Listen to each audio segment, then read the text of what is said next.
See, Clive, we're not alone. If we are to win the day, we must all play our part. And ours. Ours lies beyond those doors.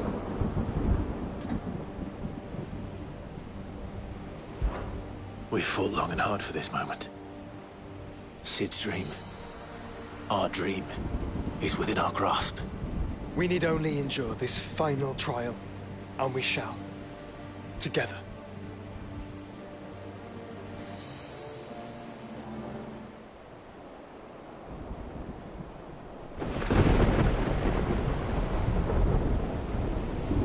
You all know what it is that awaits us beyond this gate. And we shall face it together. Aye.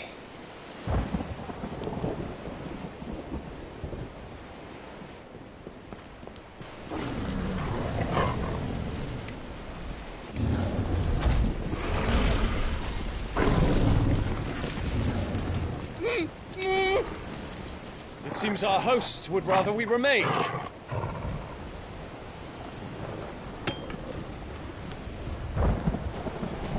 I will stay them. We will stay them. Go! Just don't keep us waiting. Thank you.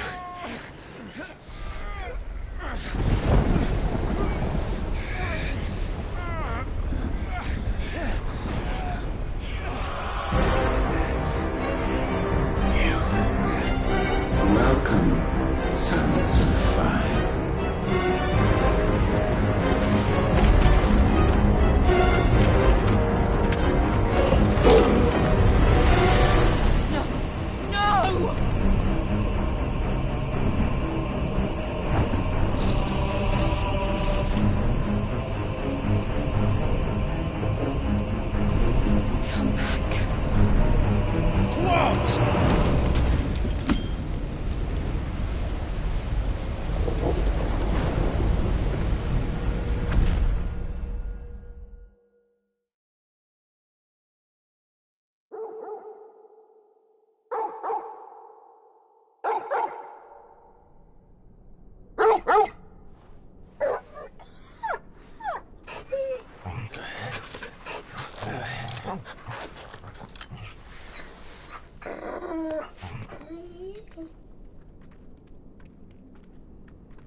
Joshua! Joshua! Wake up! Clive, is that you?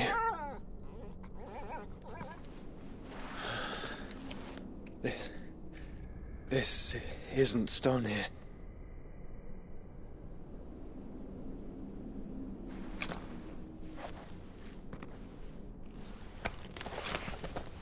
Welcome to our darkness.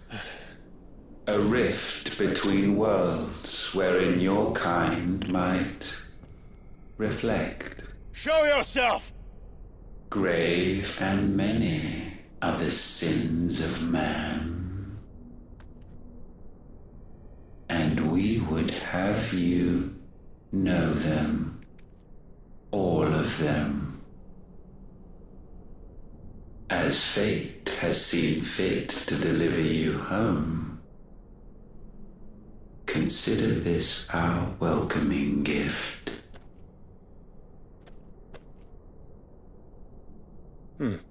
It would seem we are trapped. And the only way out is through Ultima. We find him, and we leave.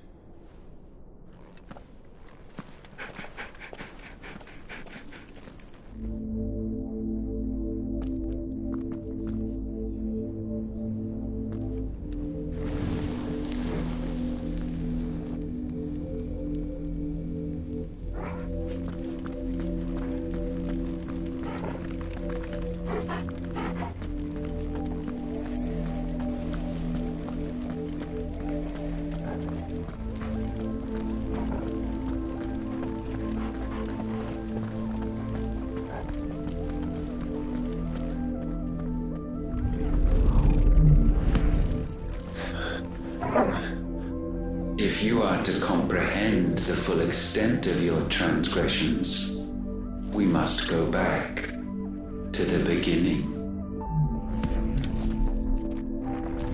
When the world was still young, we visited upon it a miracle, magic, and in its light did all life flourish.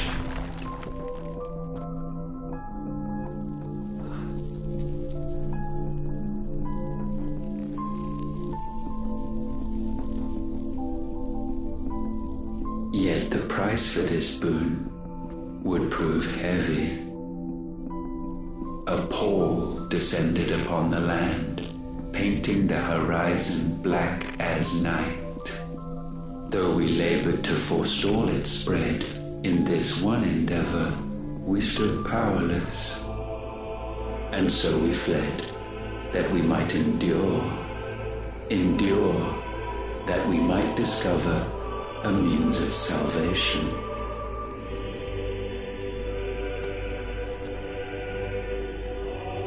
But if it was magic that caused the blight, what of the mother crystals?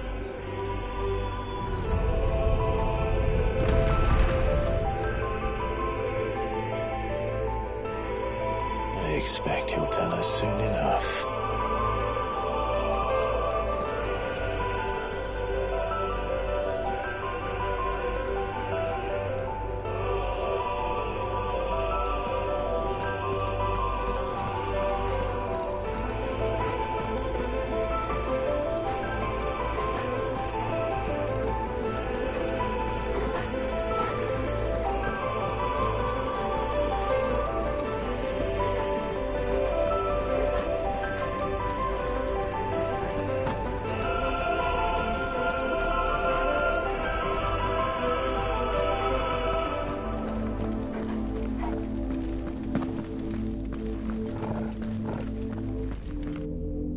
Salvation, alas, was not readily to be had.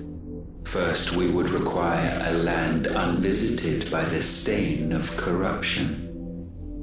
An unprecedented journey lay before us, one beyond the limits of our fleshly bodies, and so we cast them off. Thus, stripped to our very spirit, did we find our new paradise.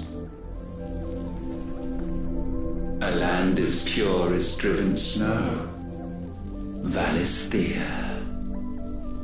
There would the true work begin, for the black crept yet behind us. And soon did we arrive at a solution, the illness having spread to every organ. There was but one escape from this fate, to start afresh. With a new world.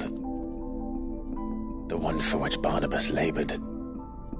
A paradise free from the blight where his God awaits.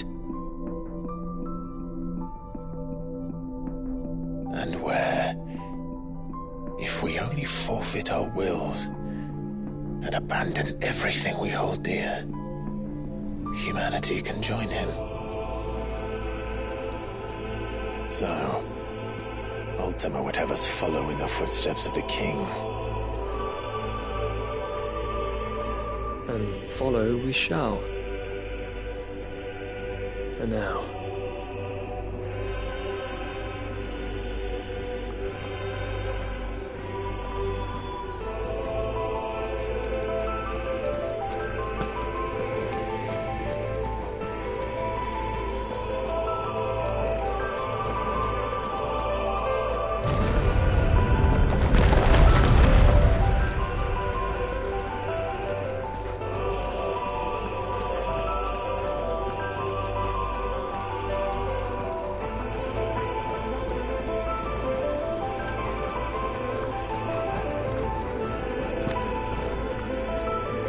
To forge a new world would require not only power, but a constitution strong enough to wield it.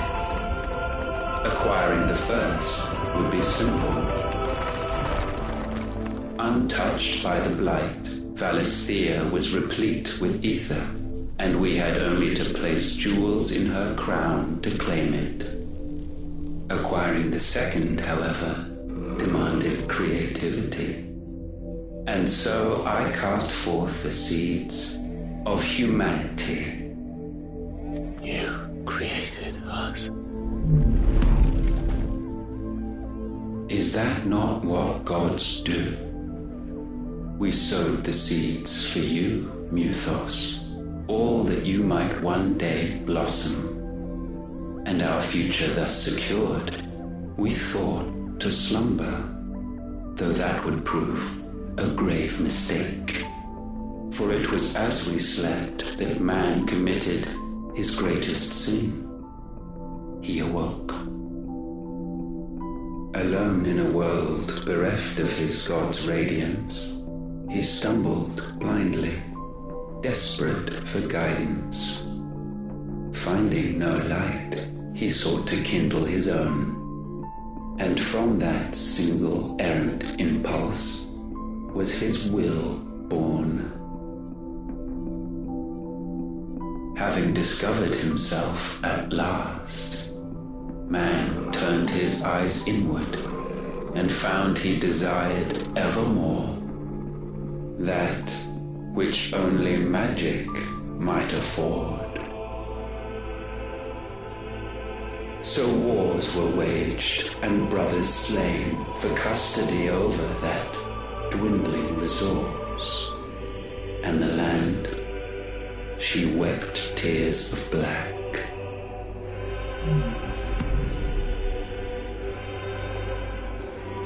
He would condemn us for this. Surely he cannot be so blind to his own hypocrisy. Not blind, just unwilling to admit the truth. But we're one and the same.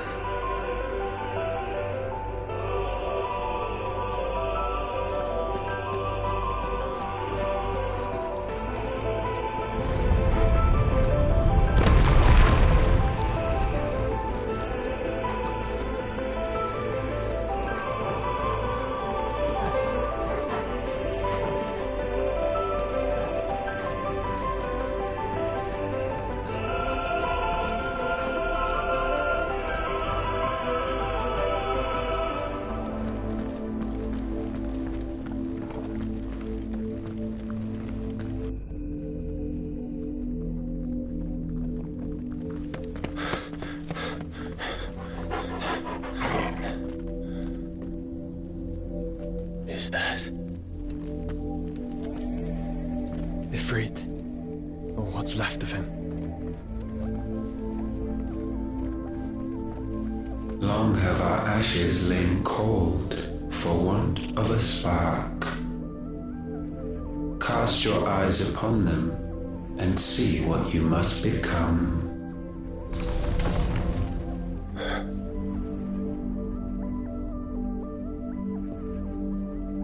Valisthea cannot endure a second claim upon her being. The avarice of man drives her ever closer to destruction. But she may yet be saved by you. It is what you were born to do, why we nursed you and fed you, as your own mother should have. And now that you are fully grown, our Muthos, it is time at last for you to serve your purpose. to right your wrongs? If our sin is wanting to survive, then you are as marked by it as we are. The fault is yours. Our wills were born because you abandoned us.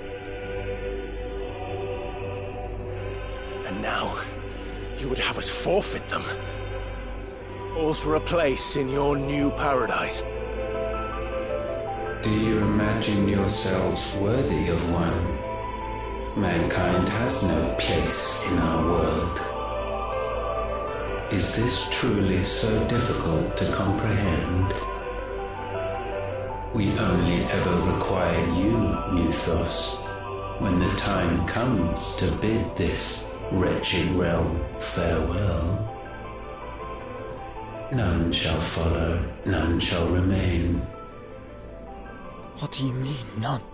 This is our world. Once the land's rebirth is complete, humanity will have served its purpose. Why would we continue to suffer that which has caused us so much vexation? Because the land doesn't belong to you. It belongs to us all!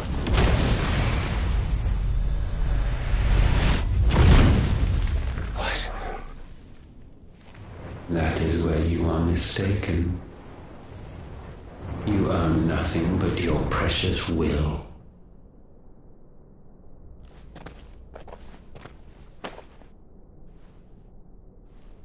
Brother.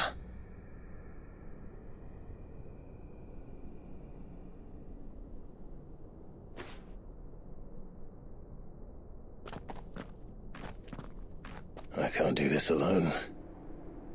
And you don't have to. I grow weary of your dissent.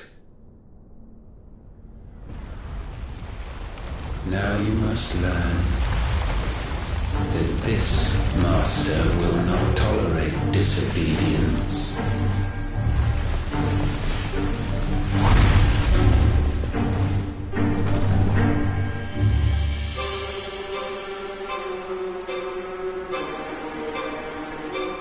My friends, my family. We have all suffered, all fought to survive. This world may be flawed. It may be broken. But it's all we have. And if we can't share it, I see only one other choice. You have to go. You may have created us, Ultima. But it's time we lived on our own terms. This isn't your world anymore.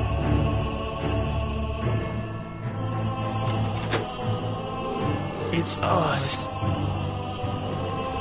Bow down, offenders, hearts bestained.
Such foul attaint may not be sublimed through game standing.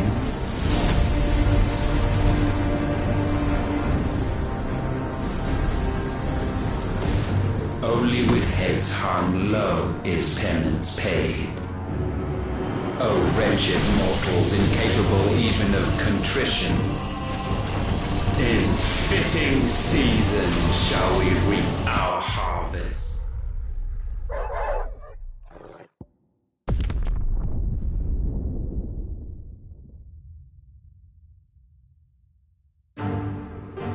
Know your insignificance.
Help me, boy.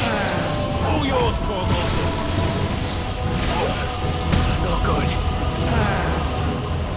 Come on. Now, Torgal! Forgive me.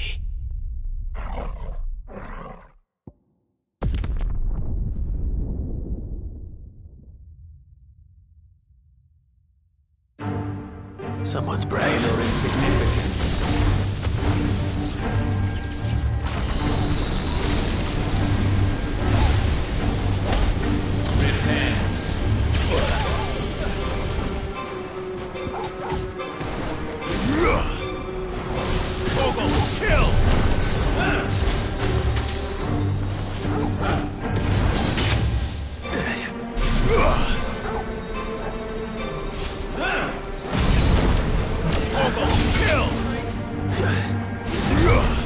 We will unmake you.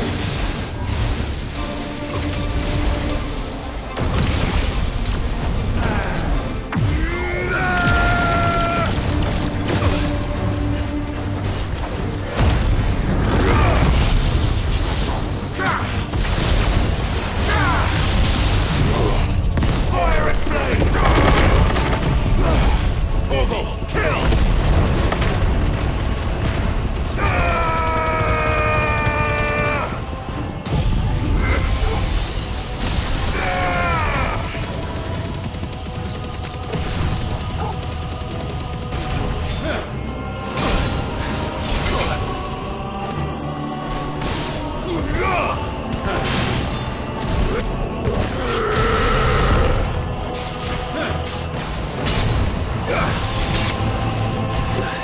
I'm hurt, Torgal.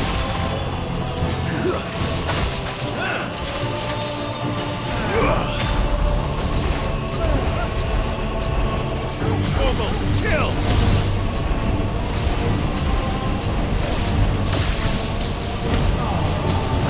Too slow, too slow.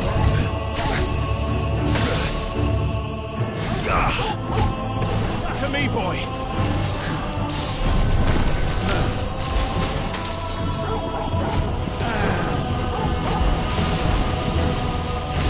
Too slow.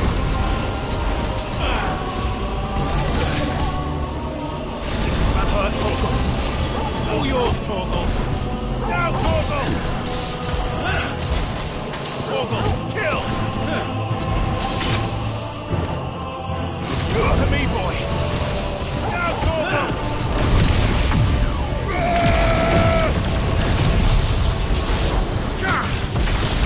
Sword!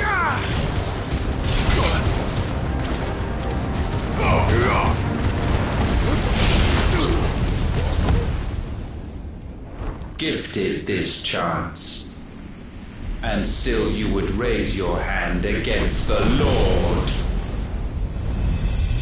What now? The darkness bends.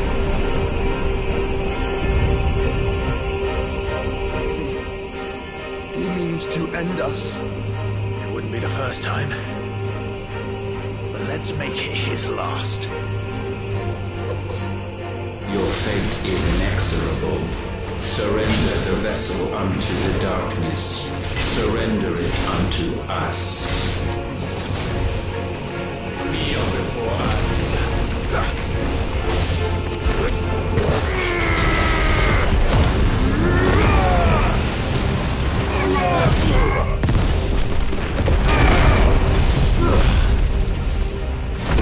Help me, boy.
At last, for countless generations, have we awaited this moment.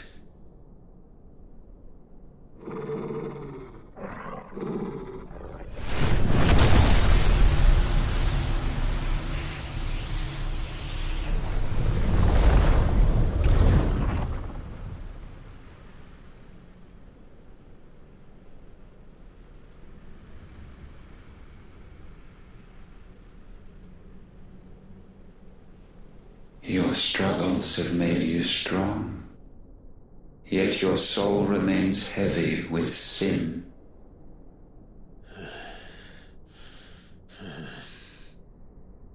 Absolution is nigh.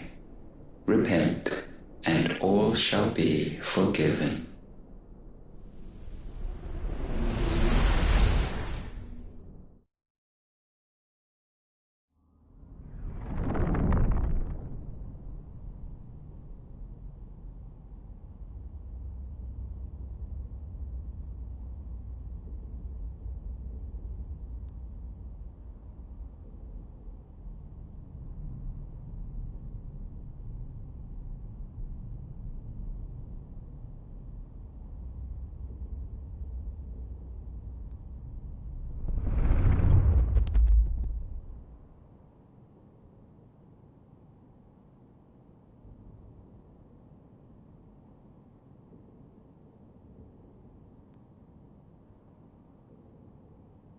Tell me, Clive, how many lives have you saved since taking my name?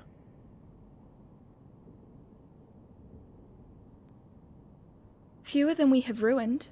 Wherever we go, we leave a sea of tears in our wake. These are the wages of your will, son. What good are our choices when all they ever bring, all they will ever bring, is death? There's no atoning, Clive. No matter how hard you try. So why not leave it all behind? Leave it all behind.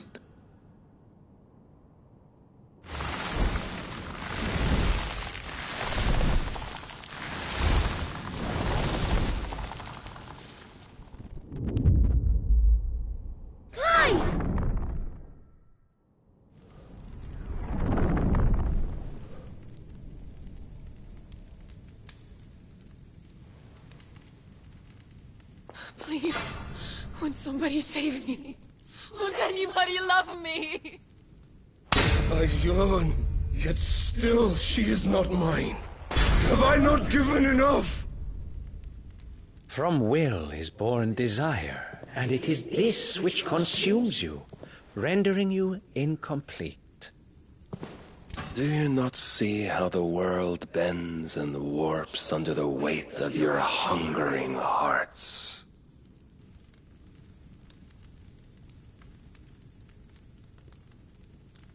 What if it could all just go away?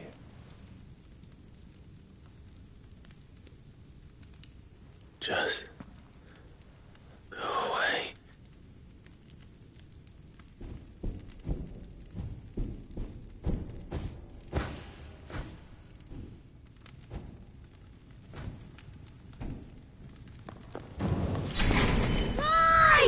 Clive!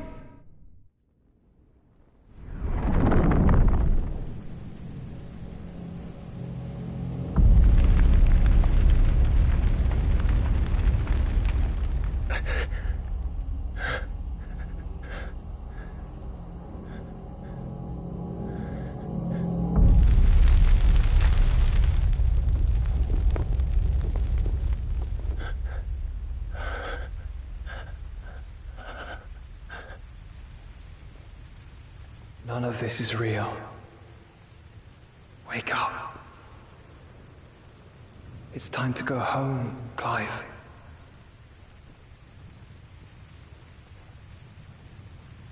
Clive. That's right. You're my brother. Brother.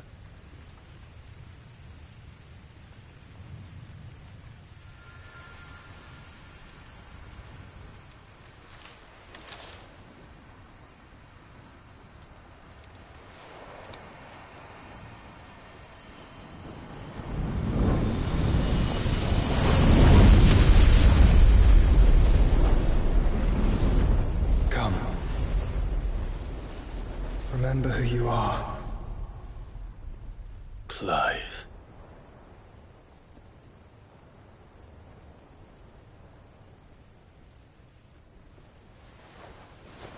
Once more, lest you forget.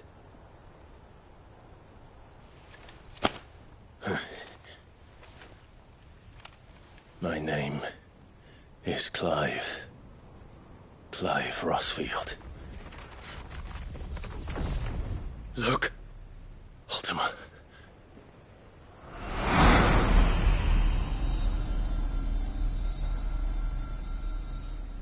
Even here, the light of the vessel's will cannot be quenched. And the Phoenix, his trespass should not have been possible. Not possible unless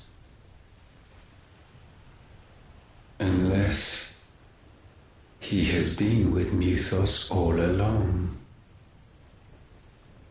The mark of the Phoenix, emblazoned upon his heart, made manifest by the power of will alone. The power of creation. Can it be? Are their wills truly so potent? Are you still talking?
Damn it, Clive. Wake up.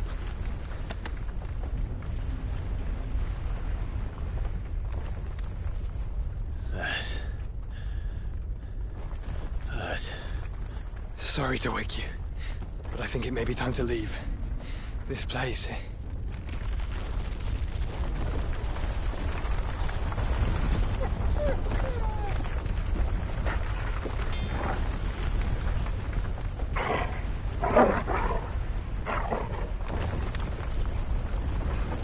And once again does my creation stray from the path laid before it. Steeped in conceit, you fancy yourself a god. You embrace Logos. But we will put an end to this hubris. What are you talking about?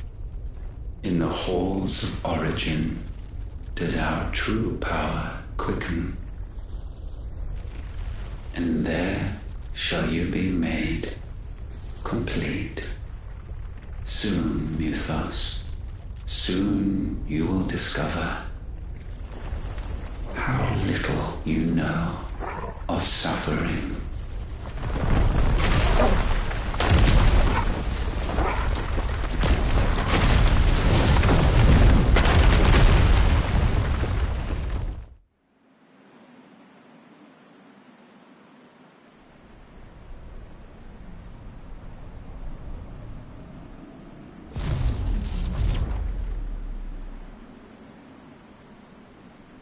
And so the crystals are no more.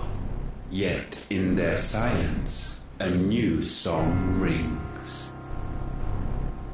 Its chorus building, a crescendo as it enters its final movement, stirring those long aslumber to waking. And back to their origin.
Bloody crystal's cracked. So where the hell are they?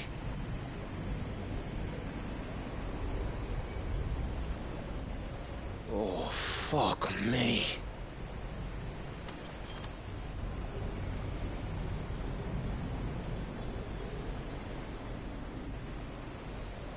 Is that ether?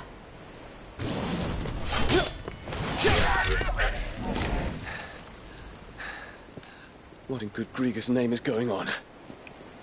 This is wrong.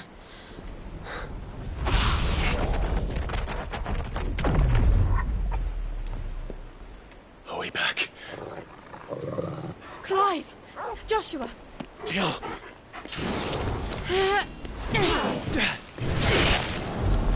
Is everyone all right? We're fine. What happened? Too much to explain here. Mate! We're leaving! Now! Everyone, fall back to the ship!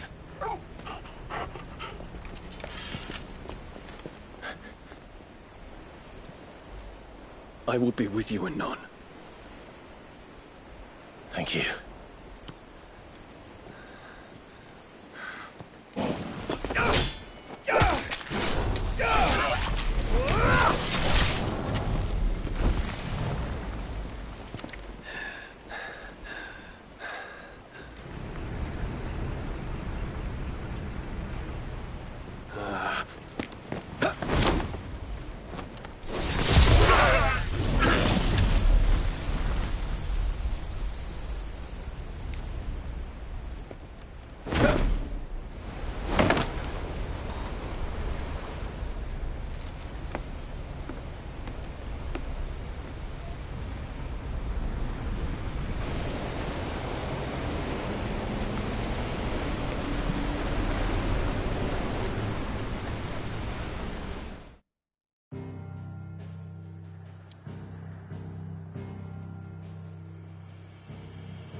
to tell everyone what happened at Drake's Spine.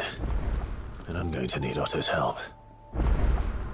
Origin, he called it. The origin of what?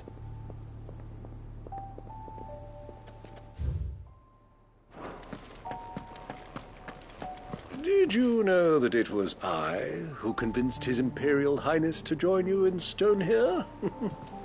All right, it may be that he was of a mind to do so already, but it was I who told him where you'd be.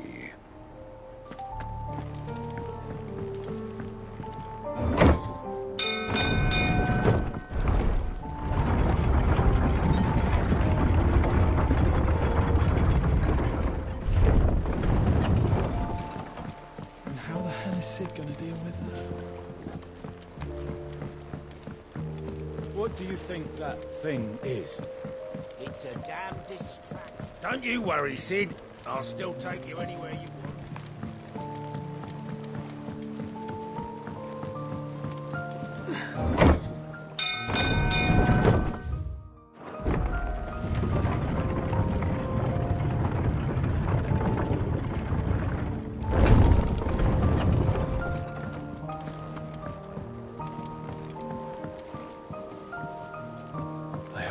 So many.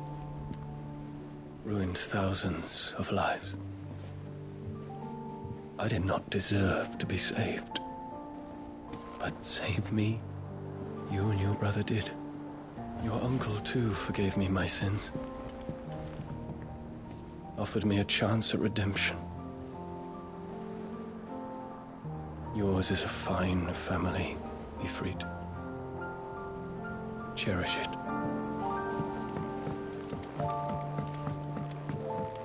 Enthroned in sable skies, chaos in walls.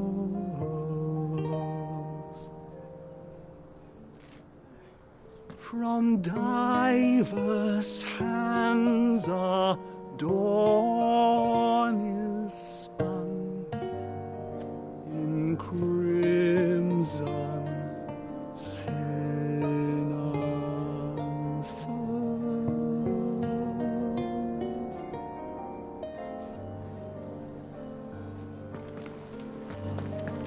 There's nowt like a fuck-off crystal hanging over the horizon to sour your ale. Is this the last of the mother crystals, do you think? Or could there be others buried out there? Always one more job to do, isn't there, Clive? You look like you could do with a drink. Oh, keep your mug handy. Aye, it's a dangerous world out there.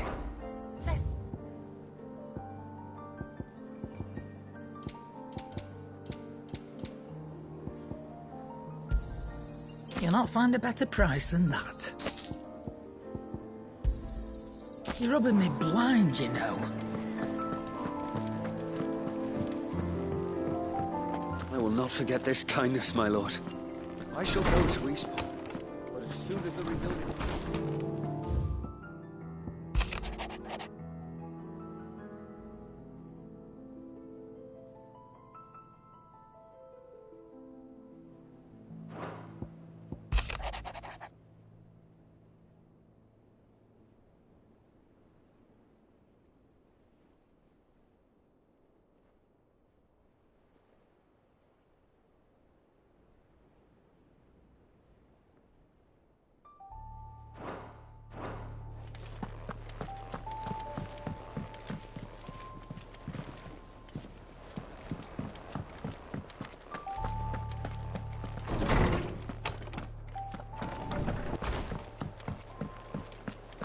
First the skies, then the crystal. Yep. What's that for you, dear?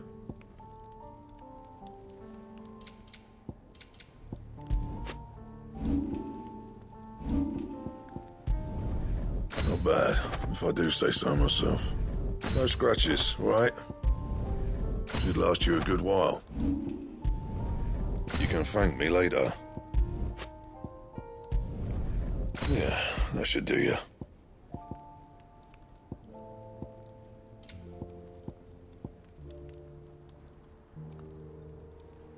And?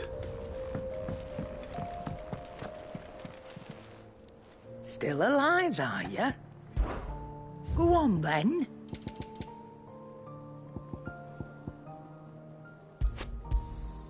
It'd better all be here. Trouble with your gear, or... What do you want? You can thank me later.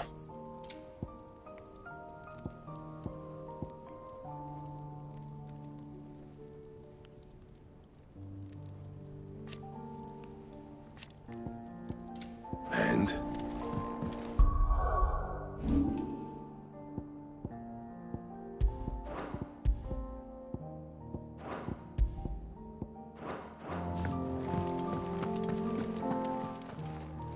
Clive. Coin purse weighing you down?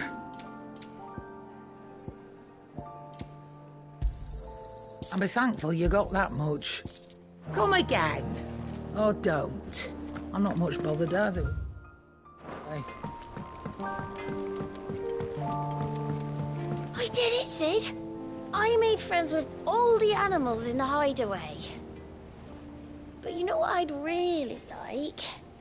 My own goblin. Or maybe a marble. Or a bomb. Only if it was a big one. Say what you will. Lady Karen has seen her... This should times her.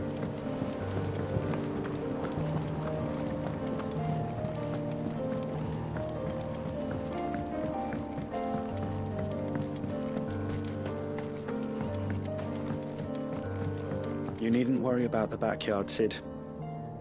We're here, so you don't have to be.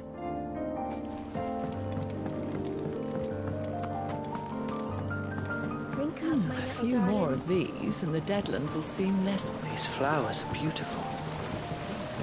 I'll see that you're properly watered and manured, Martel. For as long as I'm able. Life has found the way.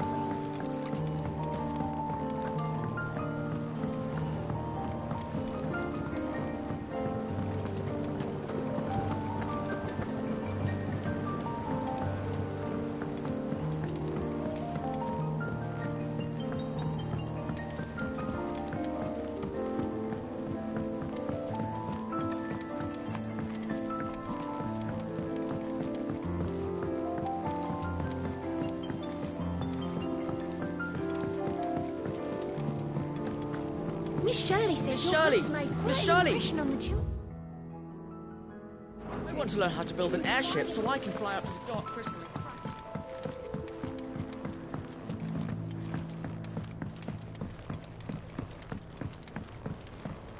Clive, if you need the Enterprise, just say the word. As long as the word isn't fly. Just can't do that. Yet. That crystal certainly don't bode well.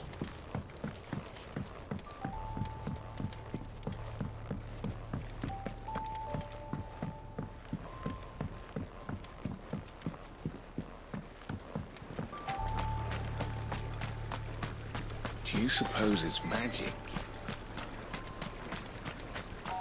So, there's One moment you think you've freed the realm from her fate. The next, a darker one rears up to replace it. What awaits us when we finally attain release?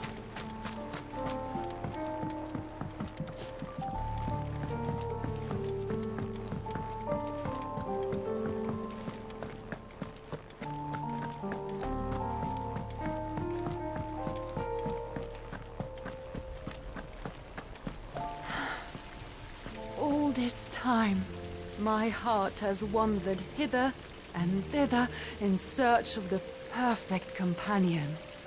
When all along he was here, standing right beside me.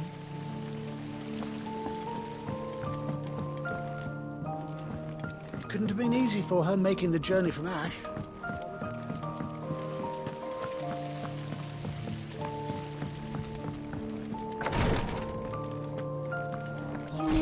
steps back there. These skies are taking their toll on the hideaway, Clive.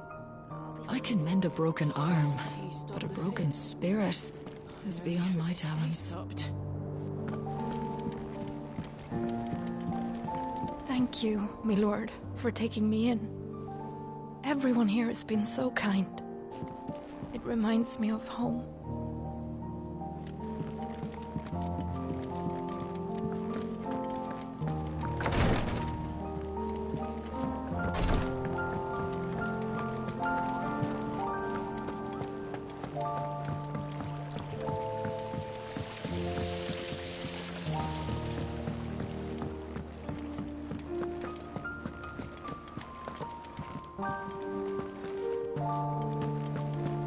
Twinside's hundreds of leagues away.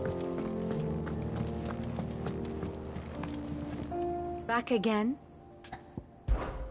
What is it that you wish to learn?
Study it well, Clive.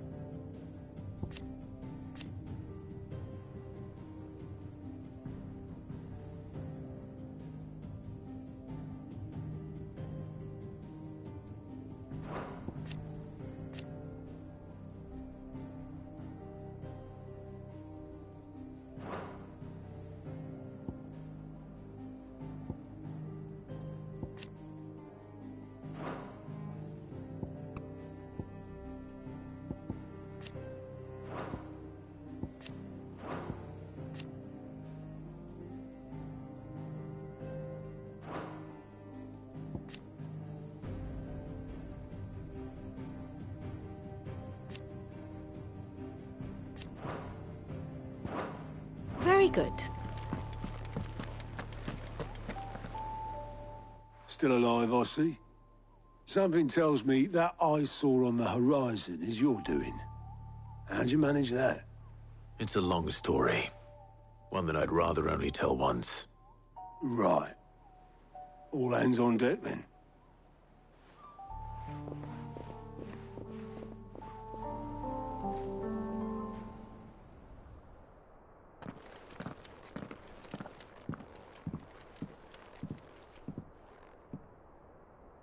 Is this everyone?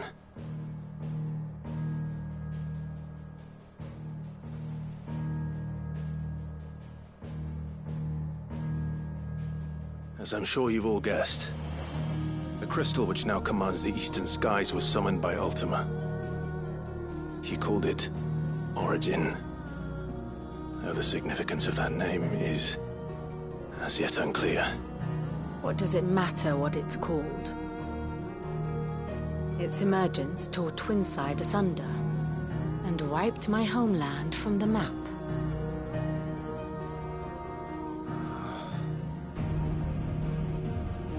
Mention of the Dominion spires can be found in the oldest of Valisthian records. but to the best of my knowledge, none provide any hint as to their true nature. That they would prove the horns of some slumbering demon. Well, the Dominion's demise was at least quick. Elsewhere, the Republican army cannot hope to contain the chaos engulfing Randalar. Canva is in flames, and the Empire. Our allies are crying out for answers. I've sent the Cursebreakers to give them what assurances we can, but right now that amounts to fuck all. They wouldn't be able to stop what the skies have started in any case. People here and across the realm grow sicker with every passing day. Could it be that this new Mother Crystal is like the others? That it draws upon the land's ether? It certainly looked that way from stone here. If that were true, it would explain the hastening spread of the Blight since the crystal's appearance. Would it not? And as the land's ether slowly rises to the surface, it pools, corrupting all who cannot channel its energies. Archay above, ether floods below, and in the middle, here we languish, hopelessly entrapped.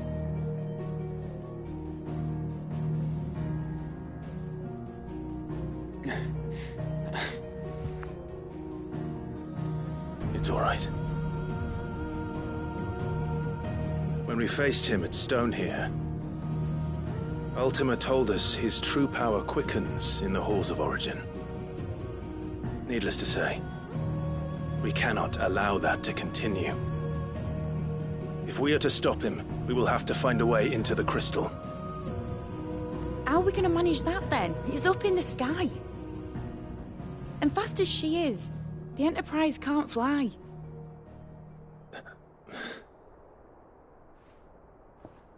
It's a lot to take in, and I reckon we'd all benefit from some time to clear our heads. The answer will come to us. Don't you worry. Ain't that right, Clive? Right. That's right. Well, go on then. Bugger off.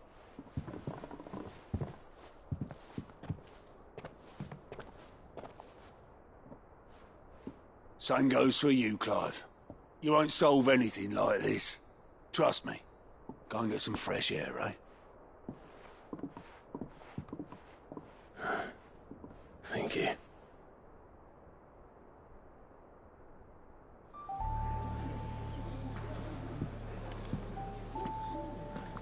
Joshua seemed upset. Unless you've taught our chocobos how to fly, I won't be scouting this one for you, Clive. You're on your own, but not alone.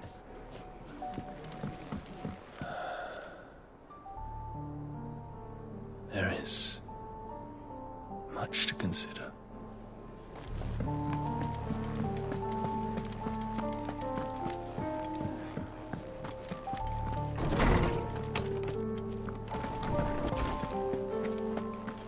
You're going somewhere, Sid. Can we come? I promise we'll be good. I was wondering when next you'd visit. Thank you for indulging an old man. Sid, did you know that chocobos are far more resilient?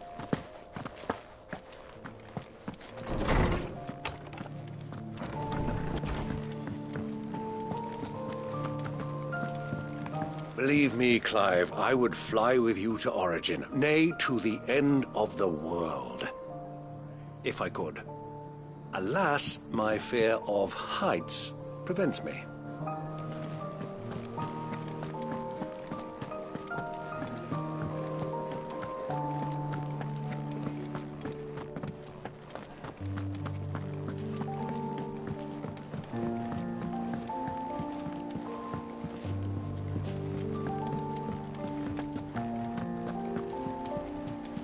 You be careful up there.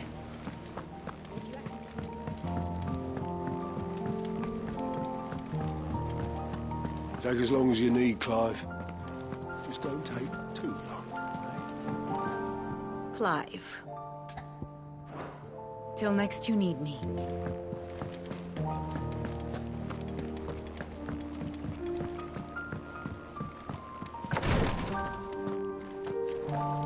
Until the skies have cleared, more and more will fall to its curse.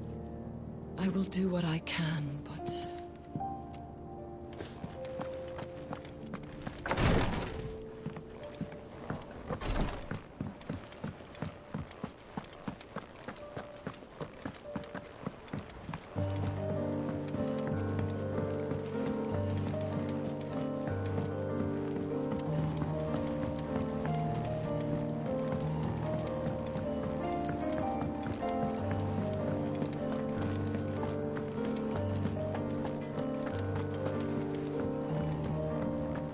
Forget this kindness, my lord.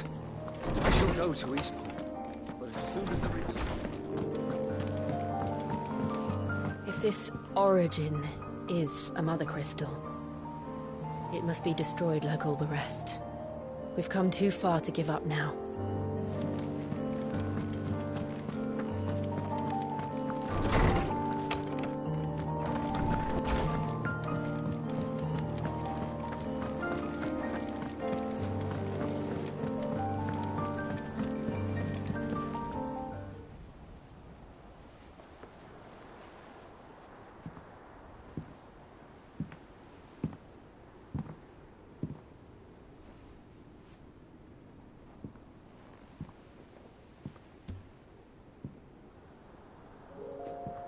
Ultima may have created us, but he doesn't make us who we are. Only we can do that.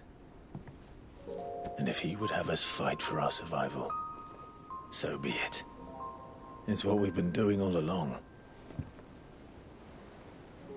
Much like Ultima himself, it would seem. His new world being naught but a means to survive. And so, we must contend to decide which of us shall inherit the land. Should Ultima prevail, it will mean death for us all. Of that, we can be certain. But even should he fail, what world awaits us? A withered, godless place, where our newfound freedom will most like prove a chain in itself. Well, that may be. But a chain can always be broken. As long as one has the will to break it. It won't be easy.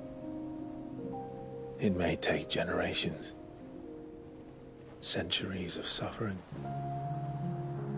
And that is, if everyone plays their part. But it will happen. And when it does, it will be on our terms. That is the world that awaits us. Indeed. And what better world could one wish for?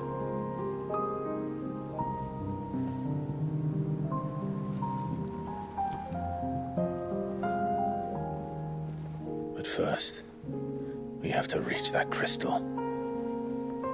Then it's a good thing I have wings. You can barely stand, let alone fly. And only the Founder knows what horrors await in those skies. You certain about this? Am I certain? I am the Phoenix. I will do what I must. This is our fight. Remember?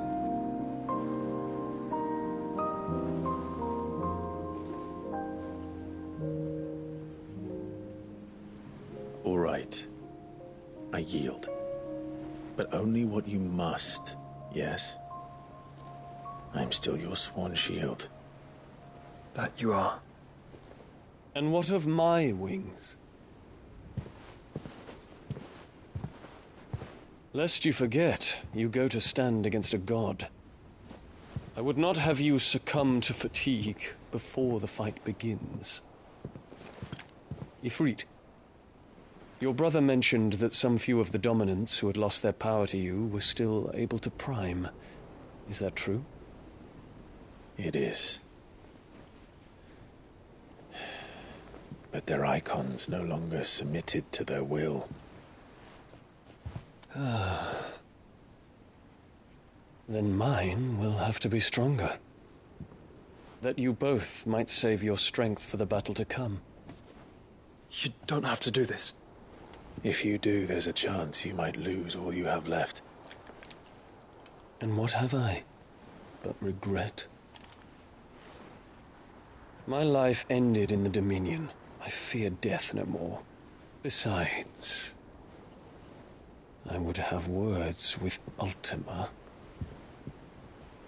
He has much to answer for.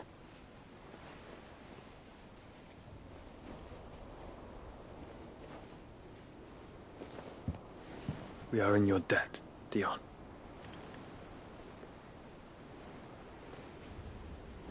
We can speak of debts when this is over.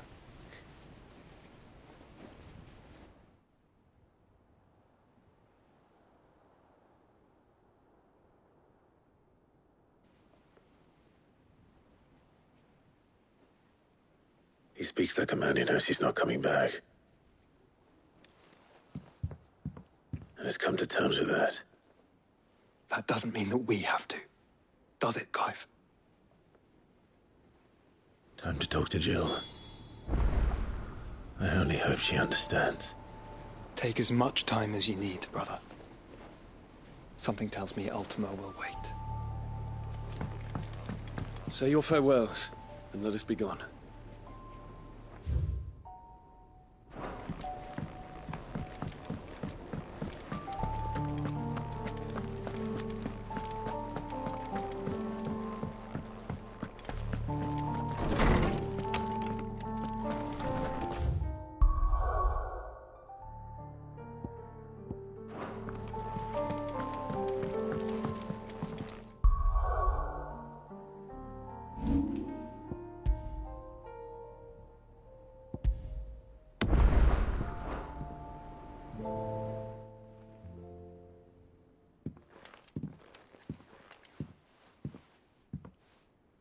Come to wish on a star. That might not be such a bad idea. This is it, Jill. You know what I have to do.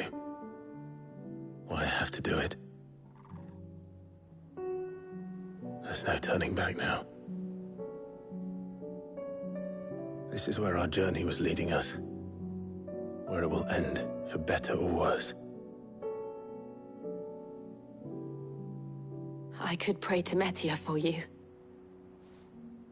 But you'll be all right, won't you, Clive? You always are. I did promise we'd watch the moon together. I'll be waiting.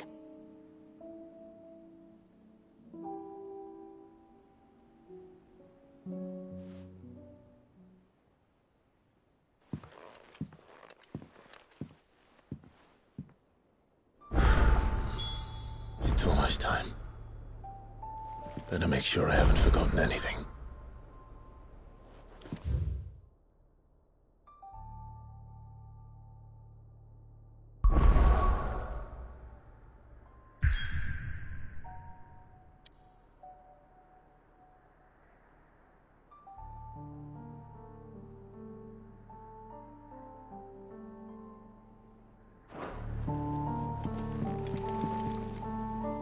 Clive? Do you have a moment? Of course. Always. I wanted to give you something. Is this? I stitched it from the cloth you gave Hortense. The piece she said you liked best. I told her I used to enjoy needlework, but I didn't think she'd remember. It's beautiful, Jill. You didn't have to. When I was very little, I recall my mother telling me that young ladies of the court would give knights ribbons from their hair before they went off to war. I still wear mine, so I made you this instead. Black is the color of eternity. It cannot be stained. It cannot be sullied. It is unchanging, unwavering, just like your resolve. And mine. Our resolve. May it never diminish. and may it ever bring you back to me. I will always, always be here. Thank you, Jill.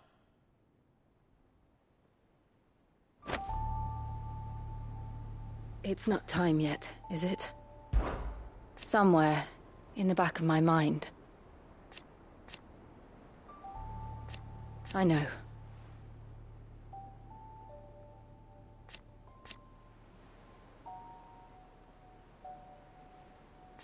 Thank you. And so for now...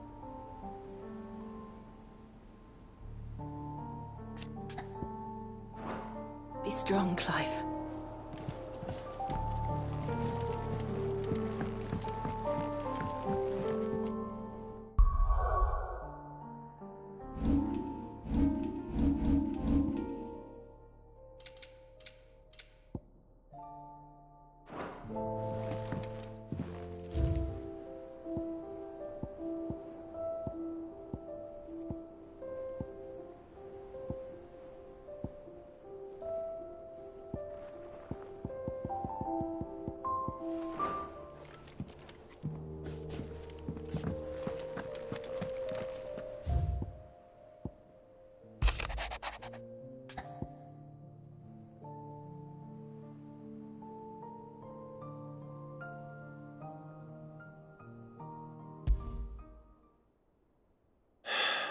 What is it this time, Torgal?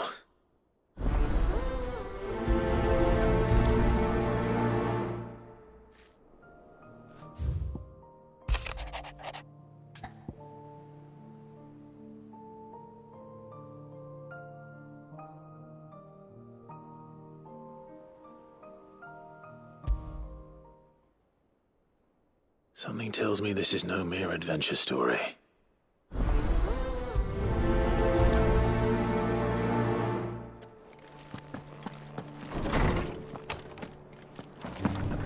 I will not forget this kindness, my lord. I shall go to it.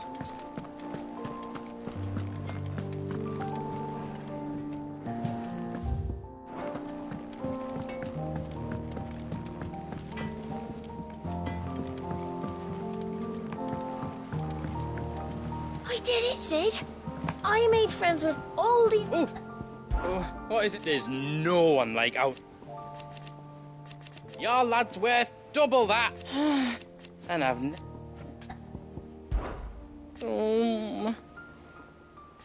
It's hardly everything. And I will. I promise you can count on me. You take care now. Say what you will. Lady Karen has seen her...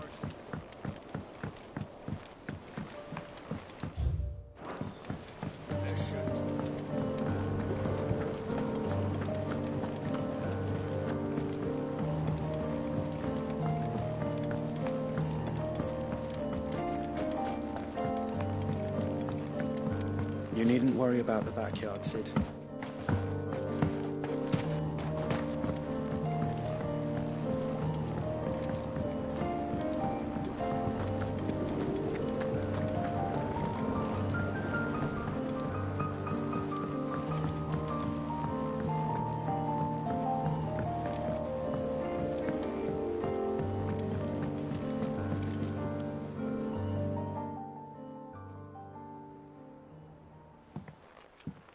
Pining for something, boy. What is it? What do you see out there? I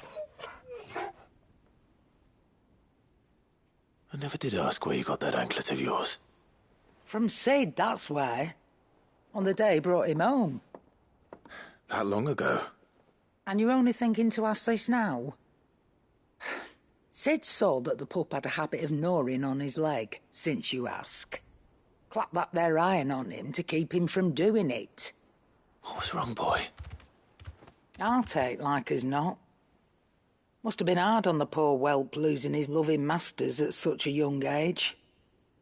Doubly hard in being a frost wolf, torn away from his icons and all. Sid would always tell him, "You want my iron gone? You find what it is you're looking for. I reckon what he were looking for was you. I'm sorry, Torgal. Sorry for making you wait so long.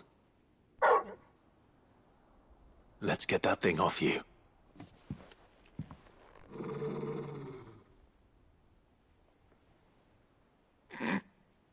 Doesn't sound like he wants it off. Indeed. You miss Sid as much as the rest of us, don't you?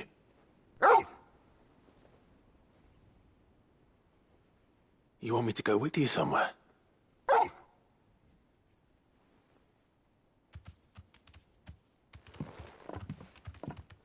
Quick, aren't you? Glad you've been paying attention. Not nearly as much as you have, Lady Karen. Aye, good thing and all. It's not like Gav would have kept him in nuts and rubbed his belly these past 10 summers. Your kindness is appreciated. You've been a good friend to him. Only because he doesn't talk back like the rest of you.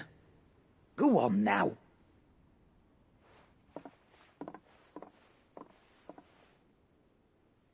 Where to then, Torgal?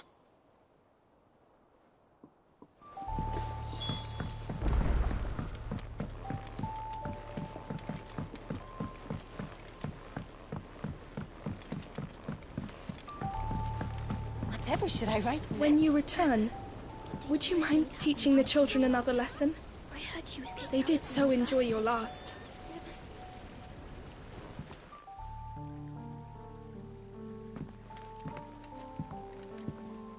Sid, you have to help us. With what? You didn't take apart another of Mid's contraptions, did you? No. Well, yes, but that's not what we want to talk to you about. It's Miss Mididol. She's been acting strange.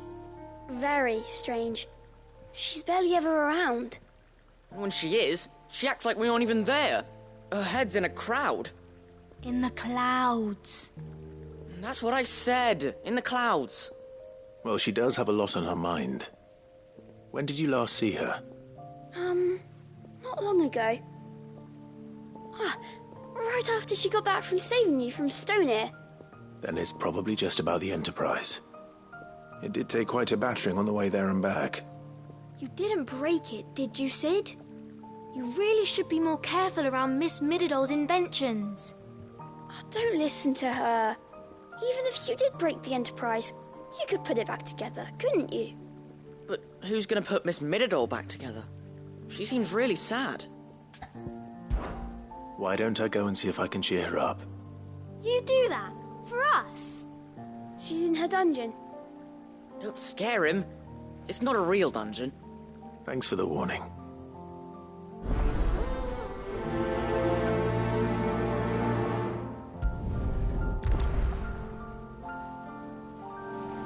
Miss Shirley says we're not allowed in the dungeon. But Miss Mididol doesn't mind.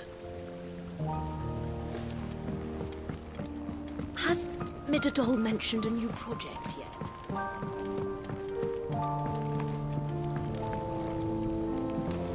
That crystal certainly don't bode well. But just think of all the secrets it must hold. Here. Mid, if you have a... That's it! I knew it! The answer was right here under my arse all along! If this doesn't steer to the skies, nothing will. To the skies? You aren't trying to give the Enterprise wings, are you? What else would I be doing? The children seem to think you're avoiding them. They're worried about you. Is this really so important that you need to shut yourself away from everyone?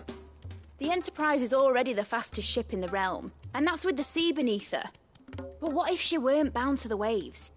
What if she weren't bound to anything at all? It's not fair. The gods get the skies all to themselves, so I'm gonna do something about it. The Fallen had their chance, but they relied too much on magic. And see where that got them? But not me. I've discovered how to do it without. Well, almost. First, I need to make a prototype. And is that a one-woman job? Are you volunteering? I'll have you know the Enterprise is my baby. But if a godfather's offering to lend a hand, I'd be happy to take it. First, I'll need oil, and not just some old drippings from Miss Molly's spits in the Tub and Crown. Refined stuff, like they make in Ordil. Then I'll need some bone, or shell. Light, strong, preferably no longer attached to the beast it belongs to. If it's beast bones you're after, I'm sure the Cursebreakers will know where you might find some. No, they'll know where you might find some. You're the one who offered to help, remember? I should speak with one of the Cursebreakers before I set off for Old Hill. See if I can't find this bone while I'm there as well. They make an oil down at the docks in Old Hill that's as slippery as the sea nasties they render it from. With that and the bone I told you about, I shall be able to finish the prototype.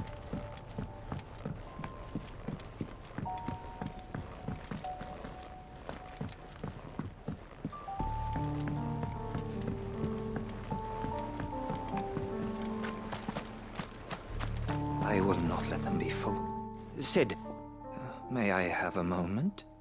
Of course. It is an honor to finally speak with you. My name is Herman. I've been with the Cursebreakers for some time now, and I wish to be deployed to Ash. Any assignment will do. No. The lands across the Narrow are too dangerous. I will not send good men and women to risk their lives needlessly. Why would you want to go back? I need to retrieve something. Something important. I was raised in an orphanage. The Badbach Conservatory. Or rather, I was held captive there. It was not a place of nurture. It existed solely to turn bearer children into mindless weapons.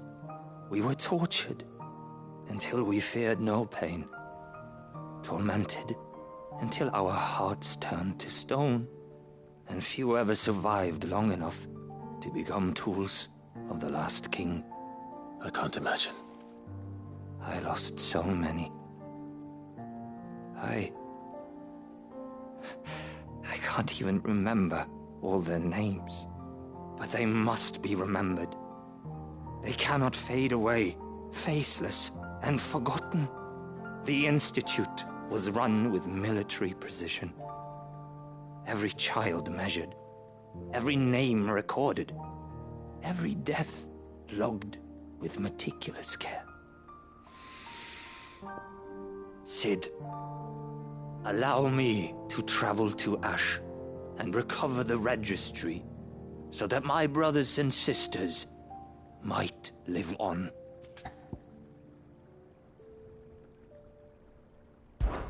You are a good friend, Herman. But the fact remains that Ash is simply too dangerous. Sid, please. Even should it cost me my life. Too dangerous for you, Herman. But not for me. I'll go to Bad Bach and find the registry. You will? I won't let you risk your life. I don't know how to thank you. You can start by telling me where I'll find this orphanage. Vida Grace. Hidden in a forest, overlooking the plains. All right. I'll see what I can find there. May the mothers guide you.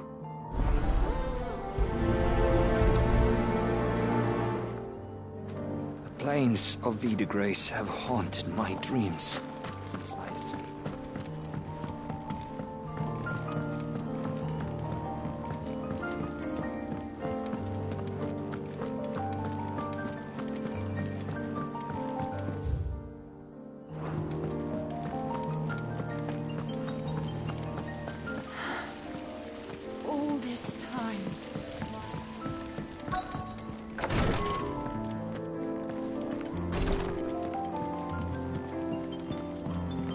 Thank you, my lord, for taking... Yes, my lord? My lord. I am.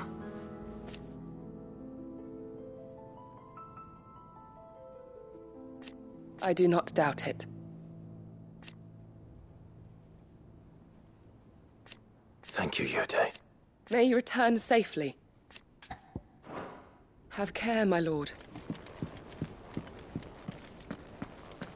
His teeth. How can I help you, Clive? What I truly like.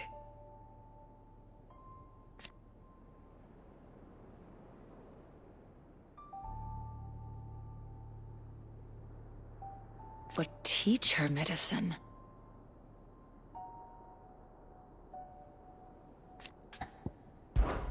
and no sooner have your wounds mended.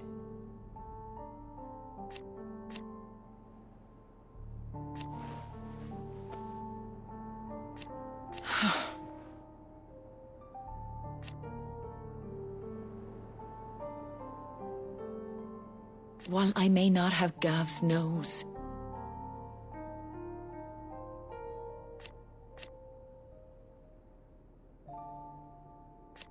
that's what I'm worried about. I do. Don't push yourself too hard, Clive.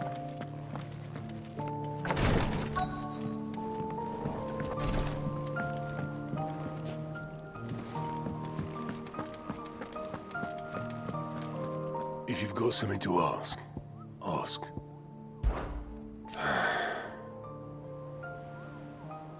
Might be time to take a step back.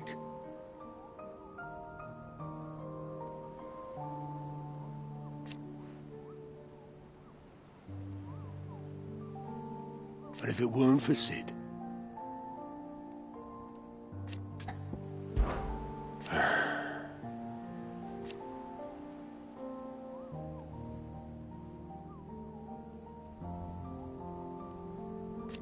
No.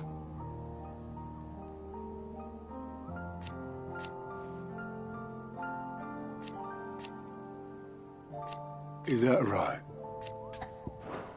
Off you go then. How may I help you today, Clive? Off you go then. Fancy a look at the list, do you? Here you go. Think you can help? Twinside's hundreds of leagues away. All right, Sid. Come to buy us around, have you? Only if you earn it. Mid needs a piece of light but durable bone for her next project. You've encountered your share of beasts on your travels across the realm. Any ideas? Most bones are the same. Whack 'em hard enough and they'll break. If it's durability you're looking for, shell will serve you better. You know what an adamantus is? I do. And I know to give them a wide berth. Will any old adamantus do? Well, with shells, the older the harder. There's a rumour of an ancient adamantus down in Karava, near Old Bidza, or what's left of the village anyway. But don't expect to make quick work of the bastard. There's a reason it's lived as long as it has. I'll keep that in mind. Thank you. Normally I wouldn't recommend going anywhere near an adamantus, let alone one that's had a few centuries. Vivian, I read your note, and I'd be happy to help you find the book you're looking for. Thank you, Clive. But tracking it down will not be easy. Are you sure? Please. You have always granted me your wisdom and insight whenever I asked. It's only right that I return the favor. Or at least attempt to. You are too kind.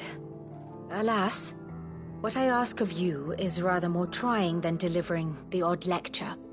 I spoke with Harpocrates to see if he had any inkling as to where another copy might be found, but... But perhaps it is best that you hear the details from him. If you say so. Forgive me, Clive, for asking this of you. But this book, it set me on the path to becoming who I am today. Its importance cannot be overstated.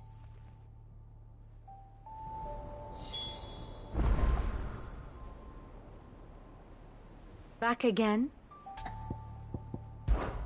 Well, Clive? I am. Naturally. I shall... Harpocrates knows of the tome I seek. Whether what he has to say makes you happy to have agreed to help me is another matter. Allow me to educate you.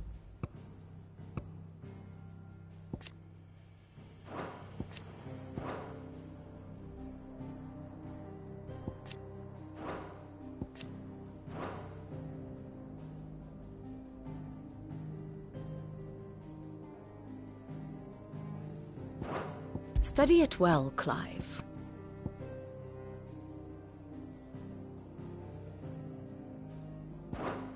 The state of the realm is ever-changing, Clive.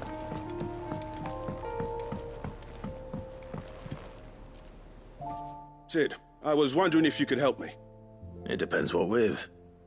A bearer, but recently freed from his bonds, is keen to join the Curse Breakers. As you know, the work we do is not easy, which is why we test every volunteer's suitability. I was hoping you could oversee this one's evaluation. I don't mind, but why this one? Because he wants to be a scout. Our ranks are filled with men and women capable of breaking chains and putting slavers to the sword.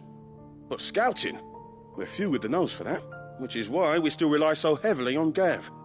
And since he accompanies you on so many of your missions, I thought you might be better placed to recognize the traits in him that we should look for in those who'd fill his boots. Sounds reasonable. So you're happy to oversee the boys' test, then? One can never have too many scouts. Truer words, Sid. I'll let the initiate know that you'll be attending his trial, and that he is to proceed directly to Northreach in readiness. No time like the present, eh? No time like the present. I'll await you there.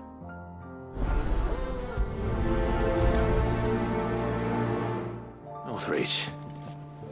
I don't suppose they could have chosen somewhere closer.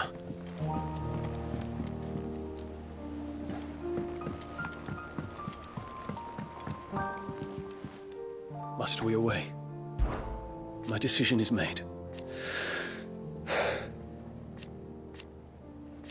You said it yourself. He must be stopped. He must.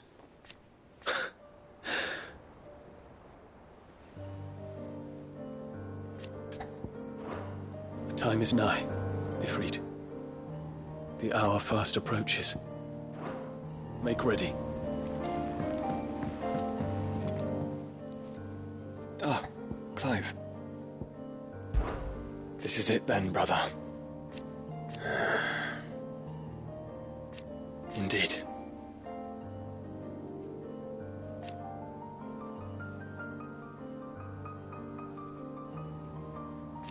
You're wrong.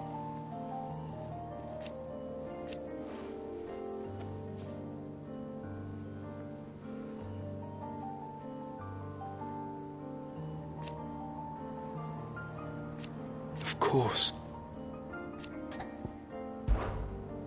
Joshua, what's wrong? And don't say nothing. It's not nothing. I've received word from Cyril.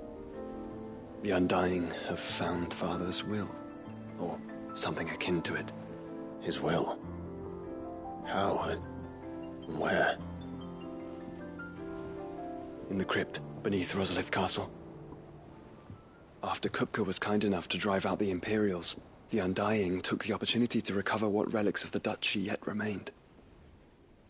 And in the process of doing so, they found a letter from Father. I'm surprised anything survived down there. Cyril asked that I join him in Tabor at my convenience. I have been meaning to go, but... would you join me? Of course. I want to know what's in that letter as much as you do. Very well. I'm ready to leave when you are.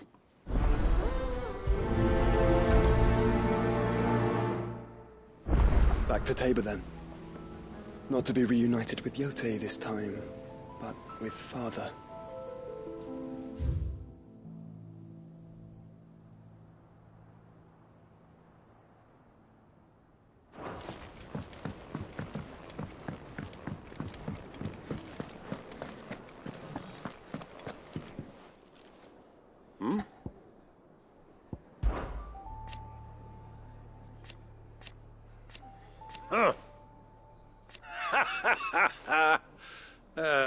Thank you, Uncle. As for down here... Clive, my boy! Rutherford informs me that we owe you our thanks. Hadn't intended for you to get involved, but such are the times we live in, huh? I would have done the same for anyone else. You're far too modest, Clive. You'd make a terrible nobleman. But tell me, is the realm truly in as dire a state as Rutherford suggests? From what little I saw, you were right to be worried. I suppose I should have expected the worst. But I was rather hoping the great and good of the realm might have things a little more under control. Alas, it seems that firm leadership is in short supply these days, and without it, the people are bound to lose their way. We must move quickly. But where do we start? True, the challenges that face us are many. But in my estimation, there are two key areas to be addressed before any other. The realm's armies and her larders. As you've seen firsthand, it's every man and woman for themselves out there. Certain cities have banded together to try and maintain some semblance of order, yes, but such cases are few and far between. And yet, the only remedy for the chaos that faces us is unity. A unity that transcends even the borders laid down by our ancestors. In short, if Storm does not stand together, she will fall apart. But how would one even begin to unite the realm? The armies, my boy. As I told you already, we begin by restoring order among the ranks of those sworn to maintain it. Sadly, I doubt I could convince even the lowliest gaggle of privates to dig a latrine together. But I do know someone the High Commanders have been known to listen to on occasion. Field Marshal Eugen Havel. I thought he was retired. He was, until an Akashic army tore through Randalar and killed most of the rank and file. There is no man alive more capable. Literally. And as luck would have it, I've already spoken with him on the matter. Of course you have. And he's agreed to help. On one condition. That he first speaks with you personally.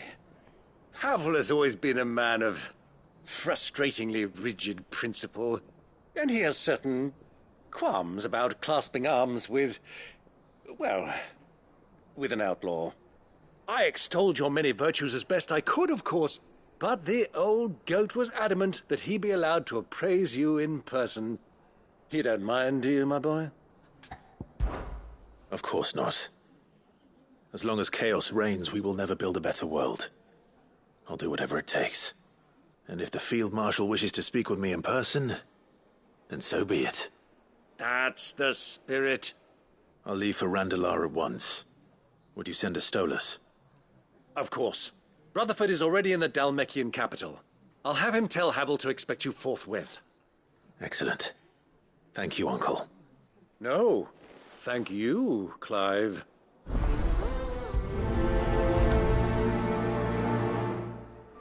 Don't worry, my boy.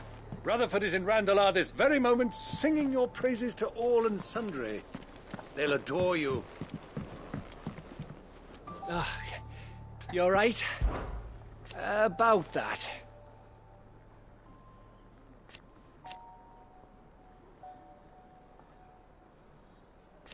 Oi!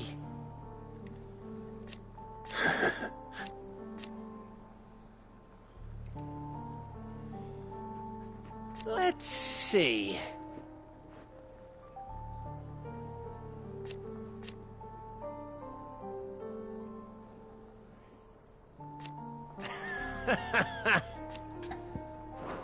You off then? Welcome back, Sid. Oh, you're not leaving already, are you? Aye, it's a dangerous world out there. Let's stock up while you... Ta-ra, then. Thank you, Karen.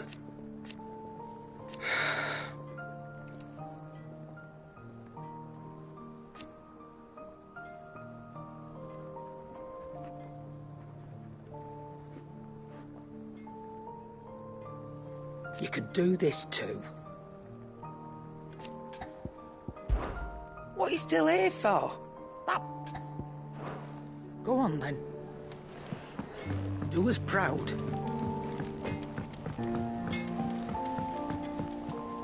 Is there out you need? Be seeing ya. What do I owe the honor? Crack the crystal? Not a very good one. But then...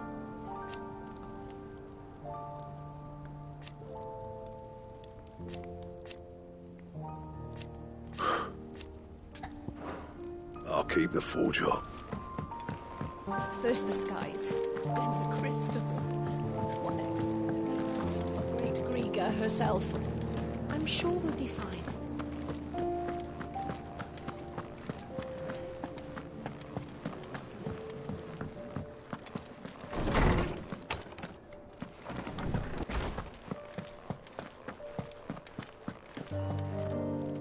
Ah, Clive, my boy.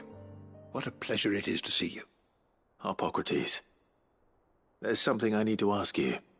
I've been charged with locating a book called From a Distance.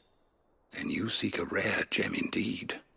One whose name I had not thought to hear from your lips. You've been talking to Vivian. Right as always. But she didn't seem keen to tell me very much.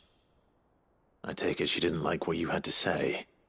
And yet I gather it did naught to dissuade her. Clive, if the young professor has tasked you with obtaining a copy, I fear she asks the impossible. The executors would not allow it. The executors? Coveters of Secrets. A clandestine organization committed to the collection and intenebration of forbidden texts and technologies. One such text being the tome Vivian seeks, chronicling as it does the true history of the enslavement of bearers. A tale which could overturn the established order were it ever to become widely known. Or, so rumor has it. I've never actually read the thing, or even set eyes on it for that matter. How is it that I haven't heard of this organization? Why, secrecy is the executor's watchword. They lurk in the shadows, emerging only to seize that which must be seized, be it books, inventions, or people, before disappearing again, leaving nary a trace. Which would explain why Vivian's copy was snatched from her grasp not long after she found it. By the hand of the executors, yes. But what drives them? Self-interest or ideology? A fine question. Sadly, all that is known of the executors can be recounted in a single breath. You may just as soon ask me of their origins, numbers, or the identities of their leaders. Any answer I give would be pure speculation. Then my hunt was doomed from the first. What was Vivian expecting? That I'd pluck it from thin air? Not from thin air, no. From ash. Rumors of the executors are rife among the scholars of Storm, but rather less so across the strait. I have a friend. Well, I had a friend in the village of Garnick, a collector of rare tomes, upon which subject we would oft correspond. Alas, I have heard naught from him since the skies fell dark. And no doubt he, too, has turned. But, though he did not mention it by name, it is possible that a surviving copy of From a Distance yet rests upon one of his many shelves, quietly awaiting discovery. If you were, by some chance, able to save even a single book from the poor man's library, I know his soul would rest easier. Very well. When I next find myself in Waloed, I'll be sure to pay Garnick a visit. Knowledge hoarded is knowledge lost. Ah, yes. Indeed.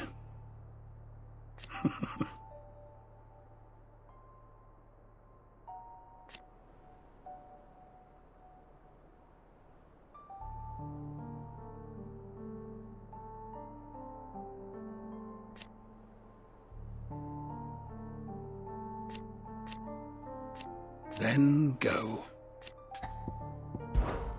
Having never visited, I cannot tell you exactly where in Garnick my friend's lodgings lie. But he did mention they were some distance from the road. I make no guarantee that you will find what you seek there, only that it is the best and perhaps the only place left to look.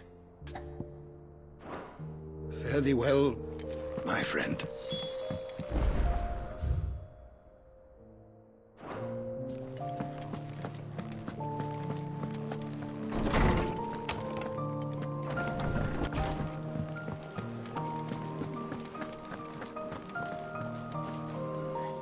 All right, Torgal. Where are you taking me? I'm going to need a little bit more than that, boy. Do you have a better hint for me? Unless... you've already given me one. Back on the rear deck, you were looking west, toward Rosaria.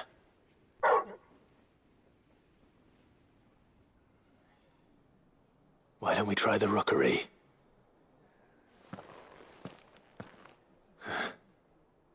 I haven't been to the island in almost 20 years. To Port Isolde, then. Fingers crossed the old mooring is still there.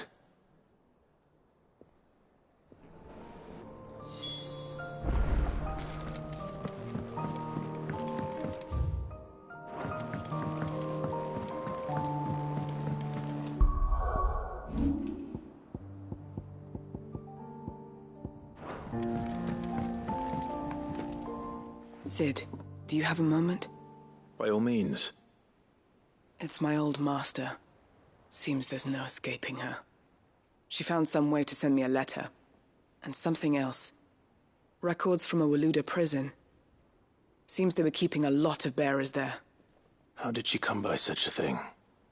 Finding bearers always was her strong point. And it seems the cells of Balmung Dark are full of them. Foreign captives, the masterless. Bearers no one would miss. And even better for her, bearers with no one to look after them. When ether started lapping at the walls, the jailers fled. Leaving the bearers to be liberated by whoever happened to come along next. Sid, I'd like to believe that I've earned your trust by now. And while I'm well aware that you've forbidden Cursebreakers from traveling to Waloed, I can't let those bearers die in their cells. I'd rather risk shipwreck on the Shadow Coast than leave them to starve. We'll be needing the Enterprise if we're going to navigate the Narrow. Does that mean... I'm making an exception, but we travel together. And we stay no longer than we have to. Ash is an inhospitable place at the best of times. We save as many as we can, and we leave. Thank you, Sid. There was a name in the prison register. A name from my past. Chadwick. Another of my former master's protégés. A gifted soldier, and the closest thing I had to family. The thought of him held captive in that place. He must be very important to you. He was. Is. Then we find him. The entrance to the prison lies in the shadow of Ravenwit Walls, just beyond the portcullis. We should head there as quickly as we can. I only pray there are still bearers alive to save. As do I, Doris.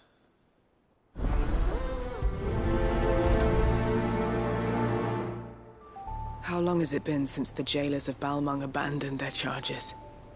Without food or water, they won't last long.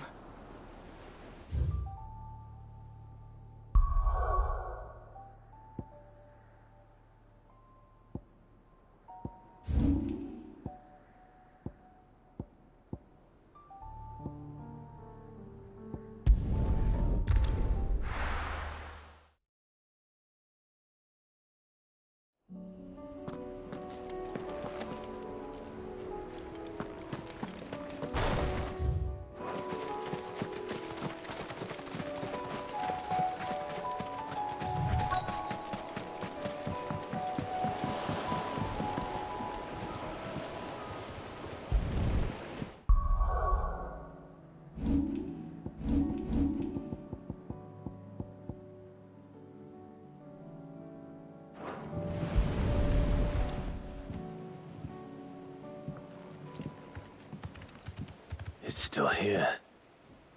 After all these years. A lot smaller than I remember. And you're a lot bigger. You might have to swim, boy.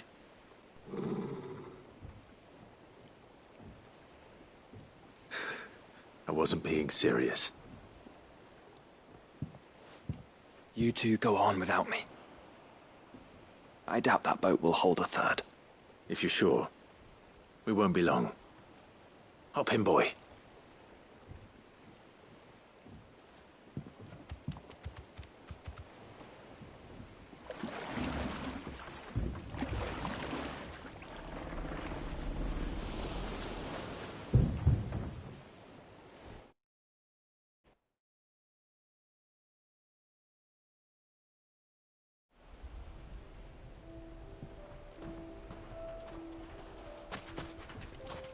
This place hasn't changed at all.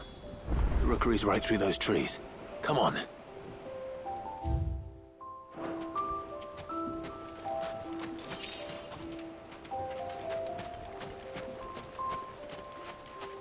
Race you there? I bet I could still beat you.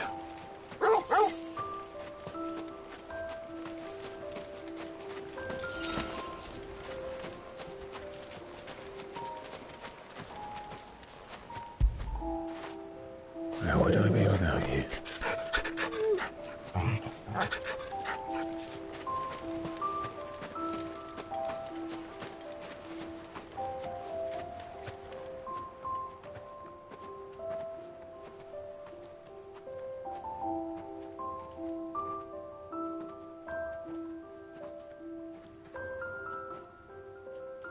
Here we are. This was our hideaway. Wasn't it, Torgal?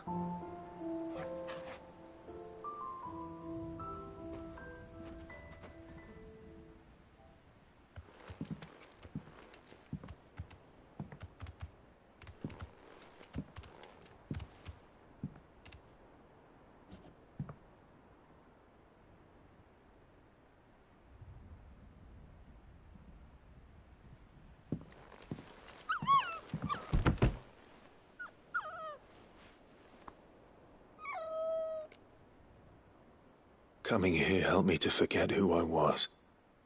Or wasn't. Prince, shield. Son his mother could love. Had I been any one of those things? Perhaps.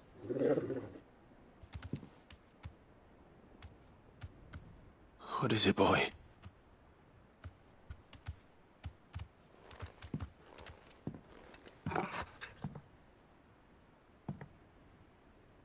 This is all from the castle.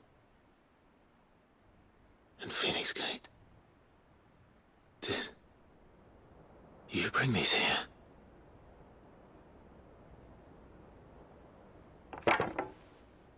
My sparring sword.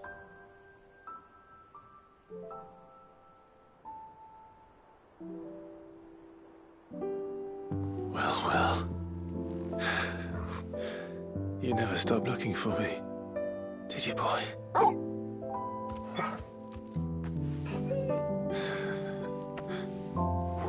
Thank you, Torgal. For never giving up. For never forgetting.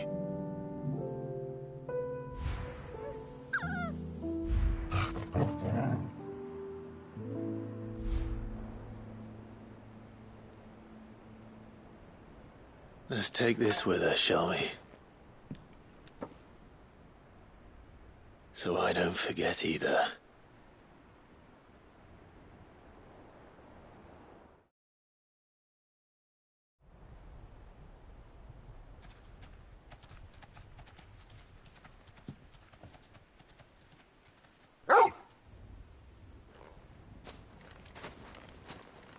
That's not the way back to the boat, Torgal.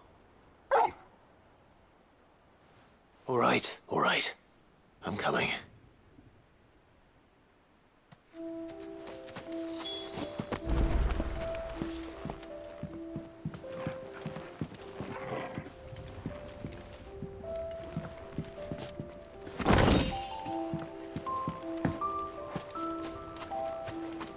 think I know where we're going.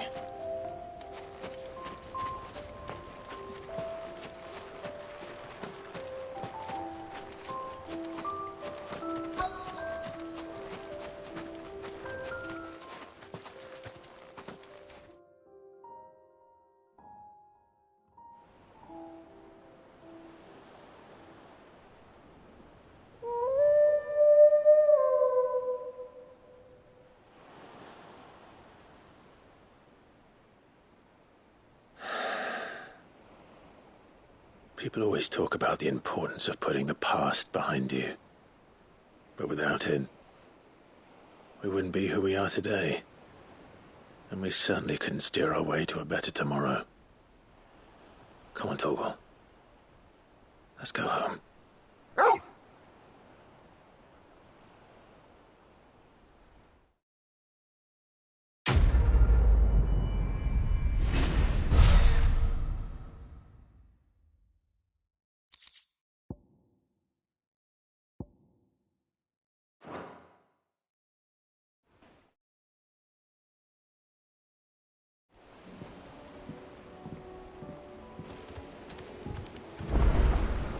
Sorry for the wait. We're ready.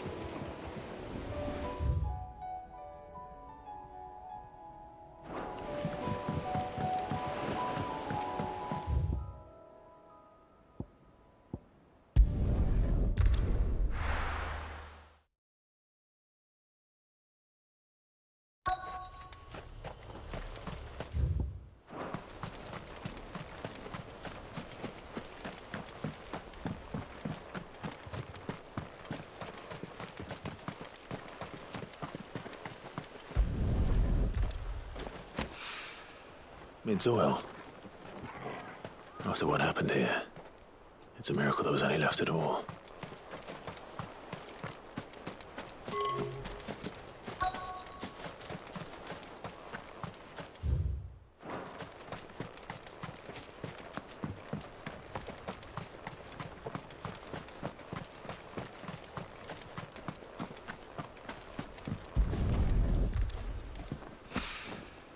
This should be enough.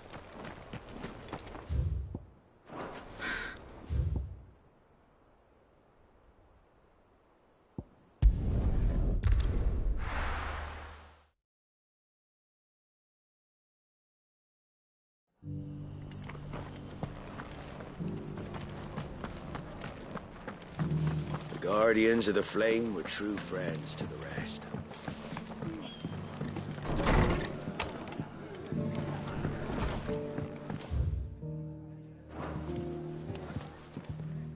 You look like you could do with a drink. When I was a little girl...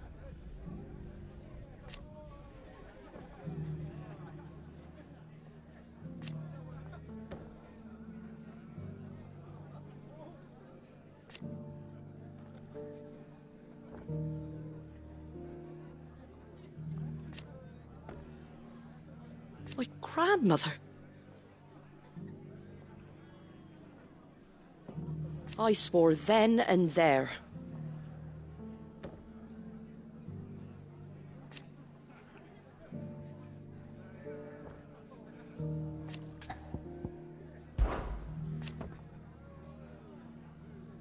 Put the wind right up us.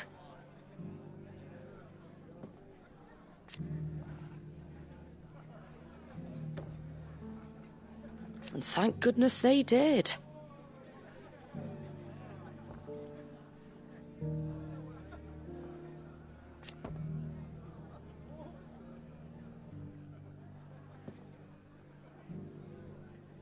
Like being back in the glory days. Half of me wishes they hadn't left.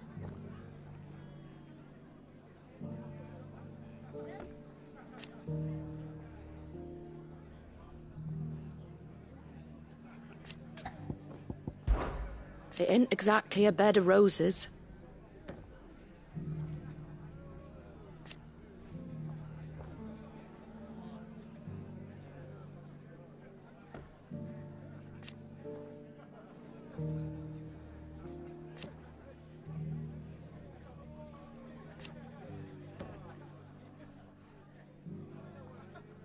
And that's just the start.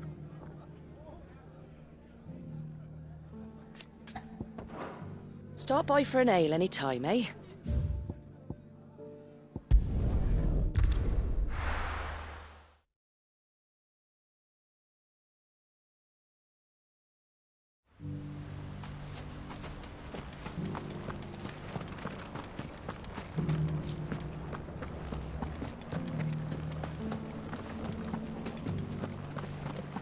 We had no idea what it meant to live free. It's always good to see you in Eastpool, my lord. Had you told me?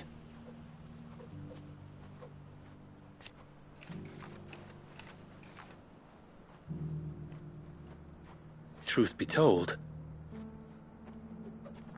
So that's what I'm doing now.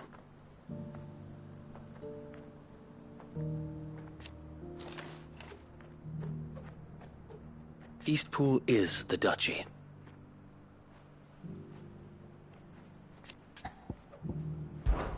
Driving back the Horde was easy. Not that they're lazy.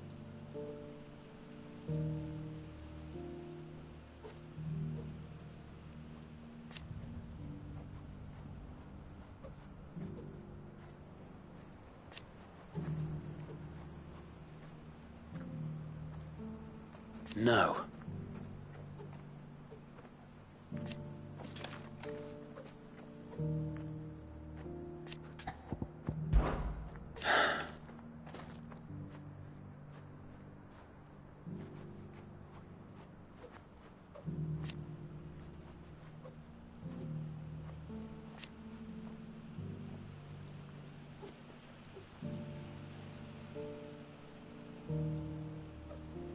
Eventually, though.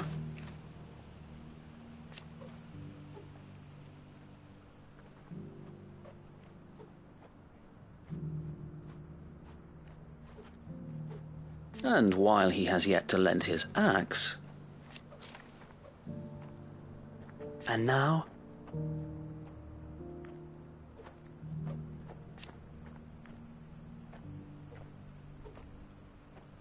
If we are to heal...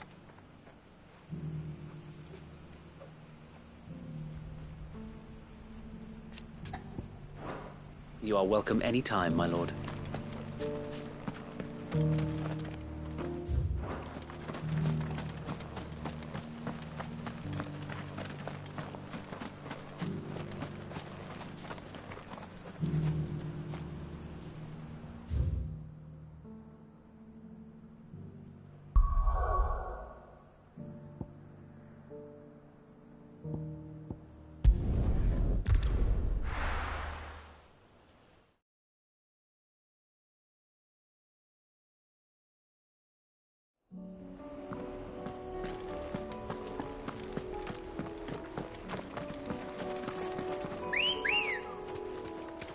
Good girl. Yeah! No need to ride from here.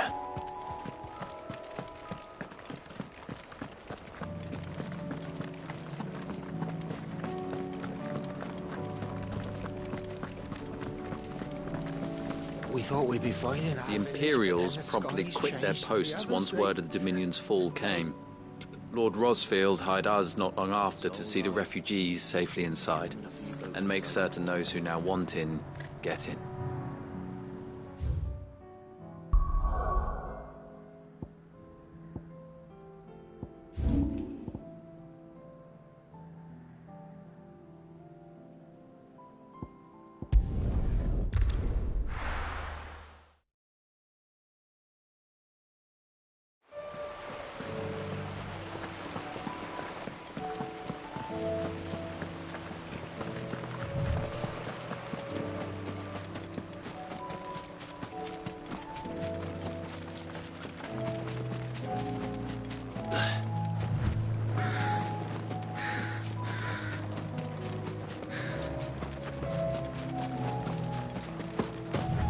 I made sure our fallen comrades were laid to rest.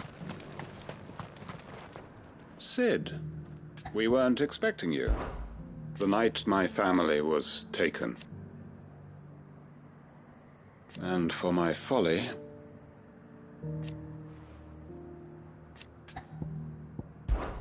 our village is no more. You see,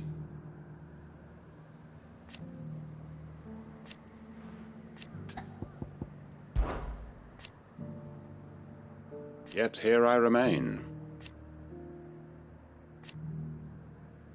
Except, of course... Take care, Sid.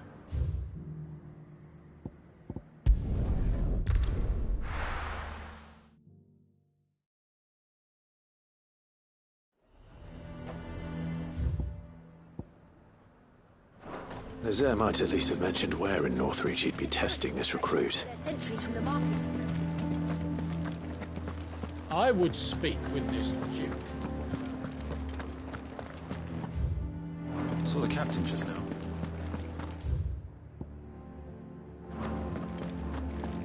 Your town needs you.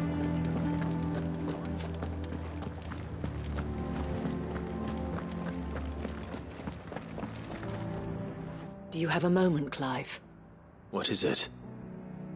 It's the Duke, unsurprisingly.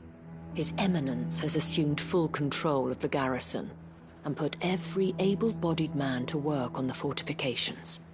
The town was left all but unguarded, so Philippe was compelled to form a citizens' watch to fill the void. And though my dear boys have been characteristically willing to assist him in this, they want for bodies. So I was wondering if you would lend them your strength, that the people of Northreach might sleep easier, if only for a few nights. Of course. Whatever you need. Thank you, Clive. What would I do without you? Philippe told me he had men stationed at... Where can I find the mistress of this establishment? Here, my lady. To whom do I have the pleasure of speaking? My name is Sabine, and it is my displeasure to be the daughter of the Duke of Oriflamme, who I understand is causing you and your town no small amount of trouble. I wish to speak to you about what might be done. Very well. Let us speak. I trust you'll forgive me, Clive. Absolutely. Our conversation can wait. Please, proceed. As you know, my father is a most overbearing and supercilious man, and I join you in objecting to his every action. Indeed, I owe you my thanks for continuing to argue against his reckless plans. Yet I fear he is not one to be swayed by reason. No. He must be made to face the consequences of his actions. And who would make him do this? I would. Myself and several other like-minded individuals. Were you to join us, we would surely have the strength to drive him from Northreach for good. Does that not seem a trifle... drastic? Drastic action is precisely what is called for. Unless you are content to see your people downtrodden and dispossessed. My father would have it that citizens exist only to serve the Empire. That they should be forced to make every sacrifice to ensure her revival. But he is wrong. It is not the people who must serve the Empire, but the Empire who must serve her people. He's always been like this.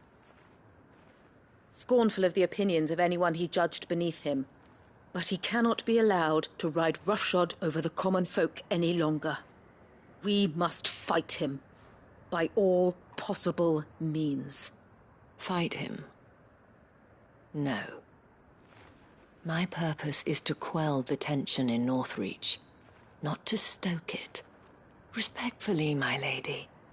Our only chance of saving this town depends upon every one of us uniting against our common enemy.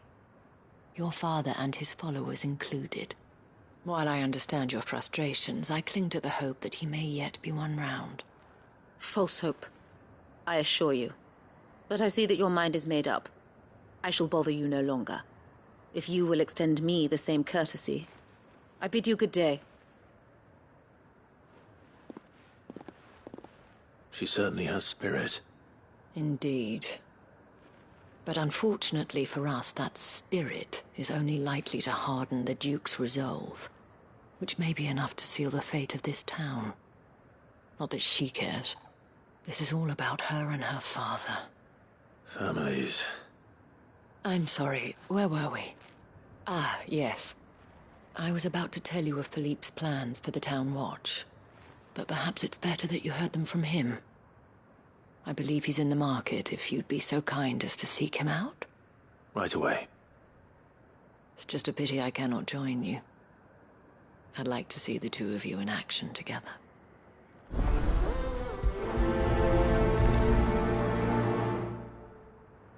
The task of organizing the town watch has been taking up a great deal of Philippe's time of late.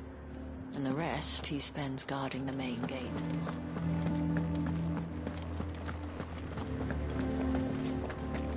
Your town needs you.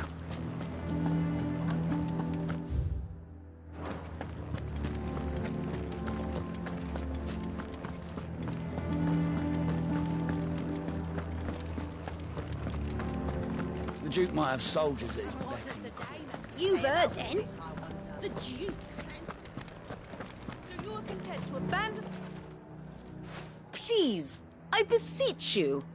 If you are a true son of Northreach, you must fight to defend your home. That's exactly what I am doing, milady. Or trying to, at least. The land is crawling with fiends, and someone has to keep watch. Even when our true enemy is hiding in the garrison? Fine. You're not the only able-bodied man in Northreach. Thank you so much for your help.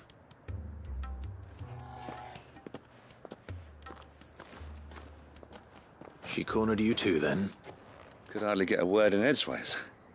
Like father, like daughter, eh? She made an uninvited appearance at the Vale earlier, hoping to convince the Dane to join her in fomenting rebellion. I bet that went well. Her ladyship seems to have a way with people. Anyway, what brings you here? Our mutual friend thought you might welcome some help. Oh, she did she? Right as always. In fact, you're just the man. We've had some reports, you see. Sightings of, you know what. They're back. Seems that way. All over, too.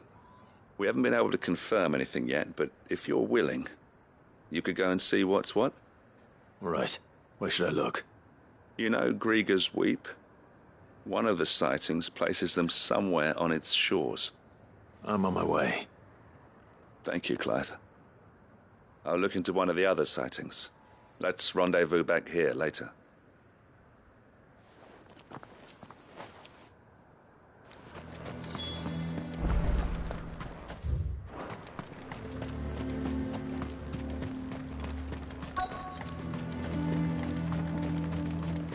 I'm nervous. Is it all right to be nervous? I don't care either way, so long as you do as I tell you. Well met, Sid. This is the initiate. Ember, present yourself. At your service, Master. Please, just Sid. There are no masters here. Your life is your own.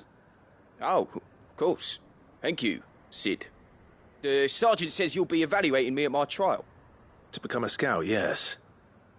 You are aware of the dangers inherent in that role. I am. But I swore I'd face them. Just like the man who saved my life. And who would that be? Gav. It was him who found me and freed me. No magic, no support, just one man and his nose. Came and sniffed me out. It taught me what one man can do if he puts his mind to it. And I've been training ever since, so that one day I can be someone's saviour, just like Gav was mine. I'm sure he'd be flattered. You clearly have good intentions, Ember. And it sounds like you're under no illusions. Stick to this path and you'll make a fine cursebreaker. So, what? Have I passed? You haven't even started yet. Now listen.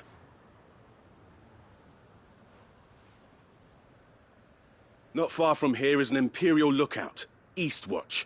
The guards there record all their sightings in a logbook. You are to find it and bring it here. And bring it here, right. Anything else?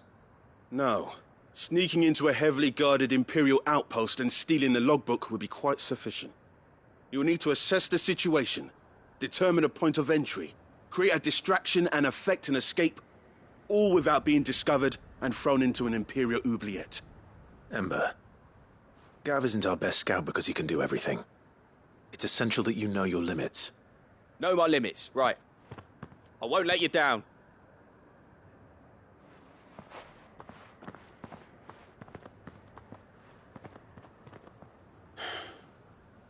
It shouldn't be as dangerous as I made out. But keep a weather eye on him all the same, would you? On my way. All right, Ember. Impress me. Even now, the capital has moved. The Empire keeps the watchtowers overlooking royal meadows and the Sea of Grace manned. But only by a skeleton crew. It's a trial, not a death sentence.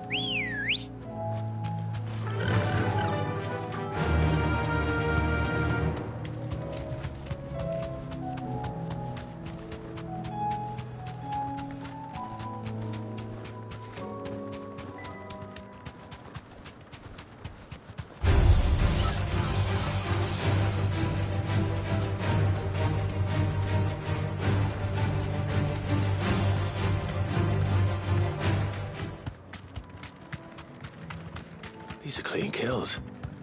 Perhaps young Ember really is ready. Or maybe not.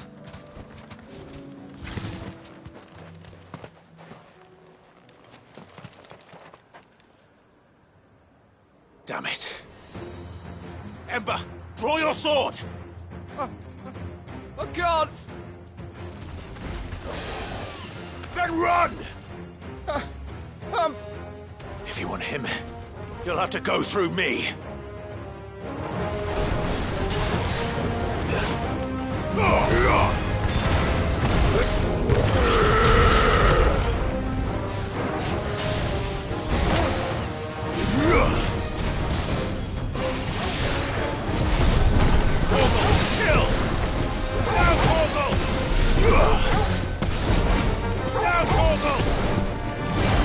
All yours, Torgal! Torgal, kill! All yours, Torgal! All yours, Torgal! Now, Torgal!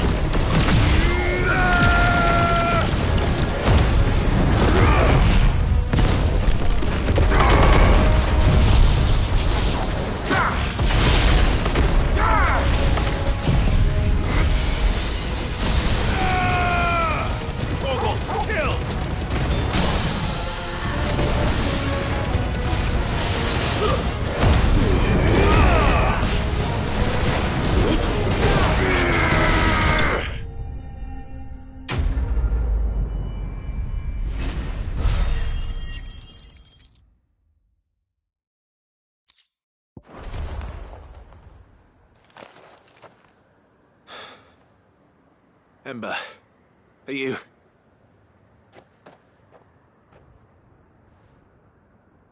Gone. Of course. Scouts really are a rare breed. Back to Northreach it is, then.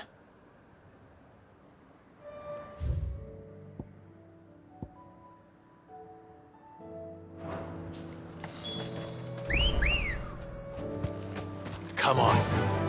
Run like the wind.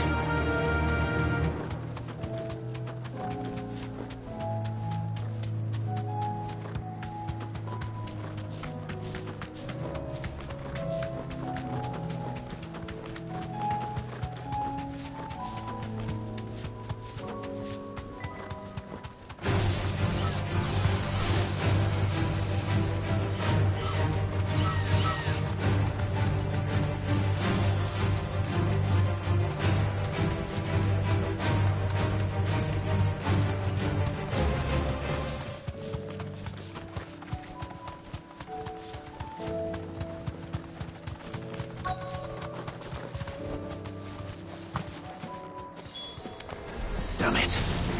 The reports were true. I need to stop them before they get to the town.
Call that a test, Ultima? Clive, it's me. Are you all right? I am. But it seems the reports were true. The thralls have returned. I dispatched the few that I found, though. Well, that's something, I suppose. But what were they doing south of town? They all came from the north last time. We might be able to fend off an attack from one side or the other, but from both? Do you have eyes in the north? Some. I should probably go and have a look, though, just to be sure. You head back to Northreach. I want you there just in case war breaks out while I'm away. What do you mean? Her ladyship's been busy working her magic on the townspeople, stirring up ill feeling towards her father. But she'll have her marching on the barracks if we're not careful. What? This is exactly what the Dane was afraid of. I'll do what I can to calm things down. Be careful out there, all right? Don't worry, I'm not like you. One sniff of those things and I'm running back to town screaming blue murder.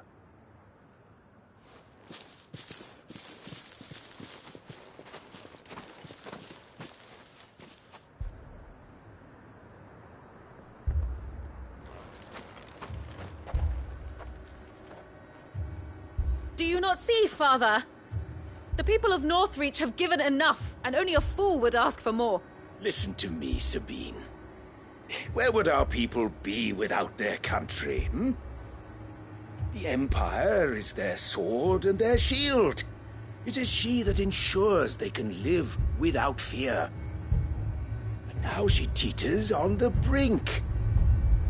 Without their sword, how will the people fight? Without their shield, how will they protect their kin? Can the unarmed stand against the advancing hordes? No.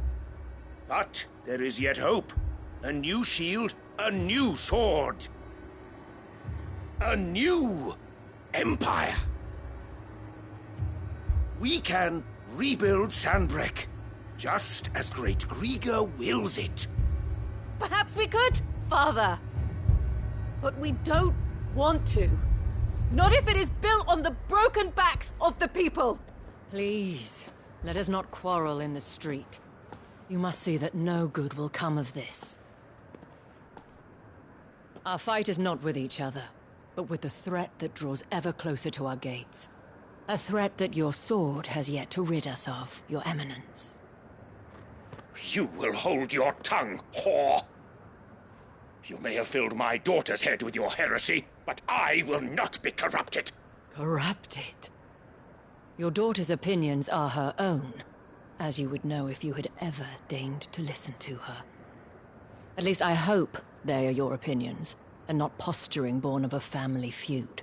Northreach deserves better than that. Northreach deserves better than you, Carla.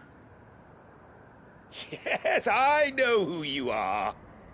The slut of Twinside who bedded a Brandit. Jealous, are you? That a woman might choose a bearer over a pious man of Griga. Clive! I met a swarm of thralls coming south from Oriflamme. Hundreds of them. Too many to count. No. Work on the fortifications has scarcely begun. We will retreat to Caer Norvent and there make our stand. Did you hear me? That was an order! While this is but a heartfelt plea, let us make our stand here and protect our homes. Protect those that we love. Together, for Northreach!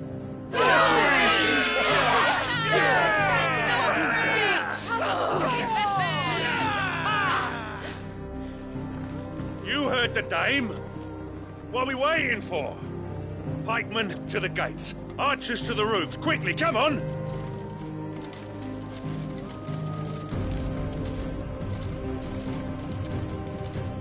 But she is but a common... whore, yes. And we'd follow her to the gates of hell.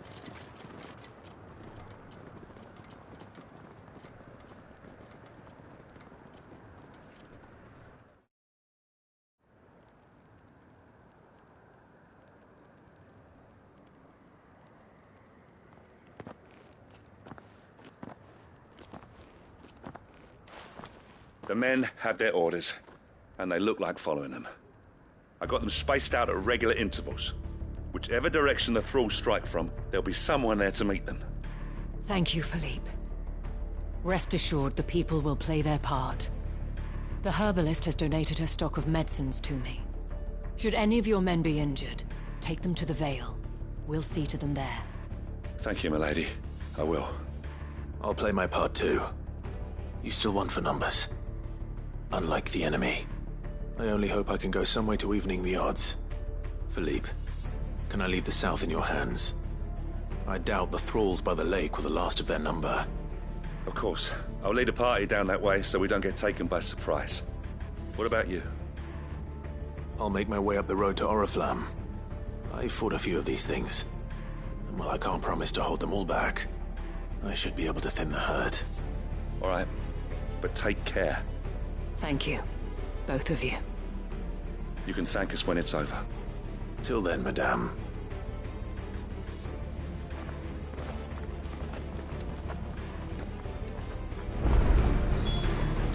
See that you come back safe, Clive.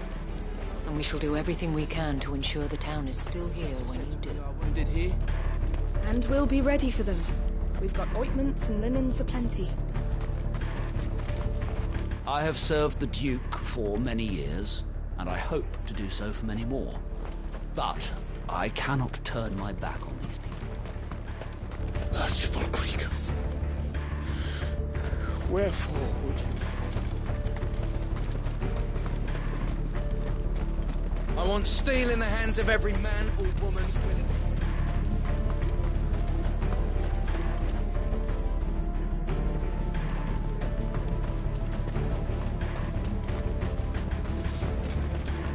When the fighting begins...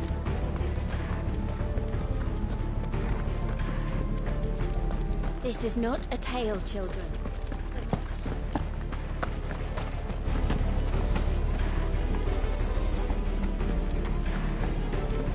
If fight I must, then fight I shall. For us. As I knew you would.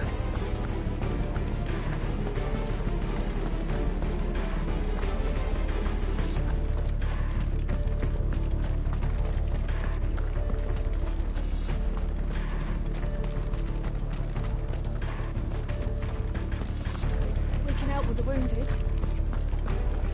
If any get by, you can trust we'll be here to meet them head on.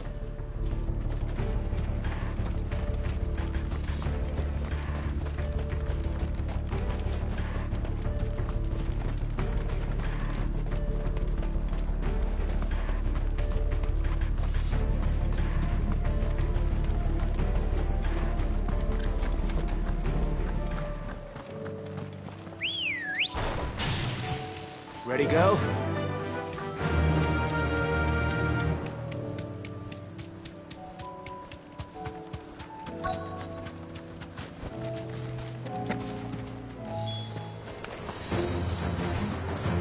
There are so many of them. Not for long.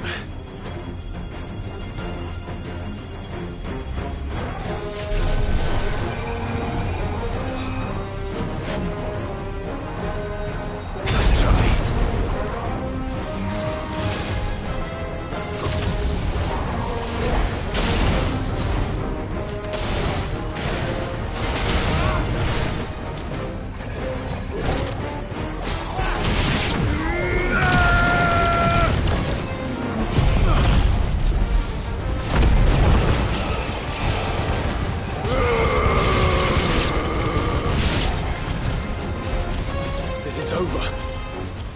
No. It's only just begun.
That looks to be the last of them.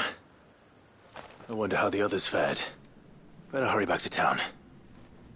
Come on, Torgal.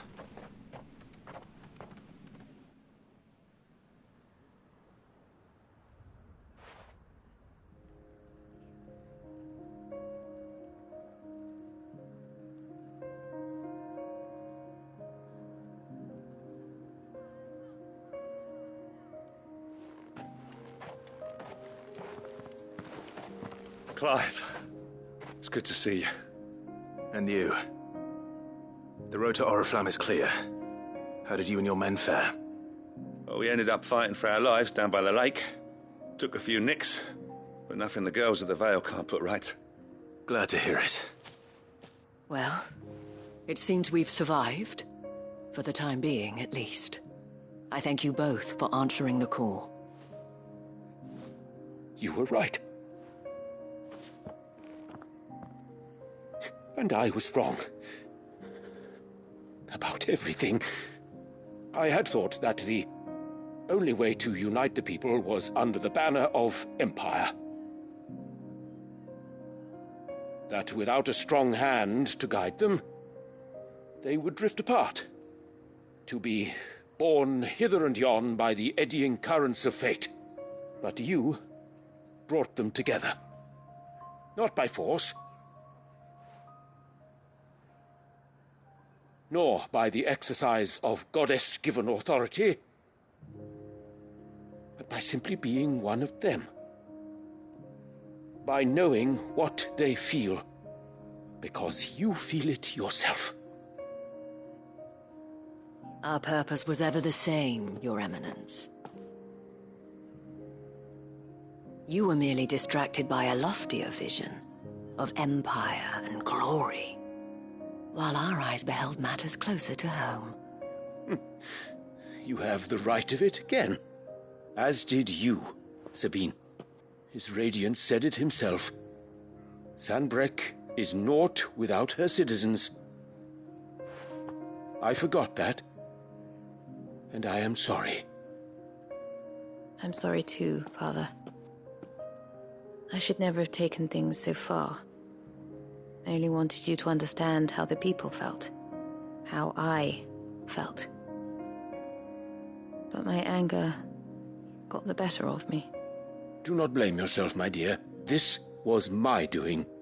I should have listened to you. To all of you.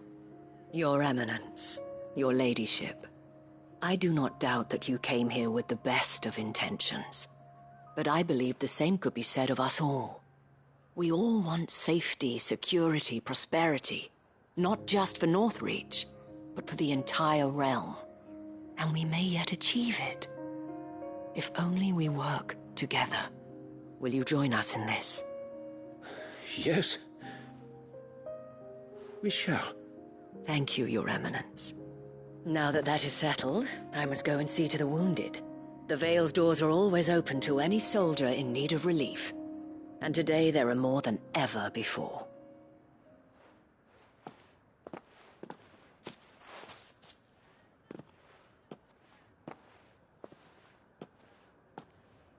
Madame Isabel is a rare soul indeed. In these dark times, I see that it is not men like me who should lead the realm, but women like her. You're right. If only I'd listened to her when I had the chance. Forgive me for saying so, milady, but you still do. The dame said it herself. We can turn things around. We just have to work together. And that goes for you, too. You're one of us now. One of you? Well said, Captain. Let this be a new beginning. Not only for Sanbreque, but for us. Well, since there's nothing more to be done here, I should see if Isabel needs any help moving the wounded.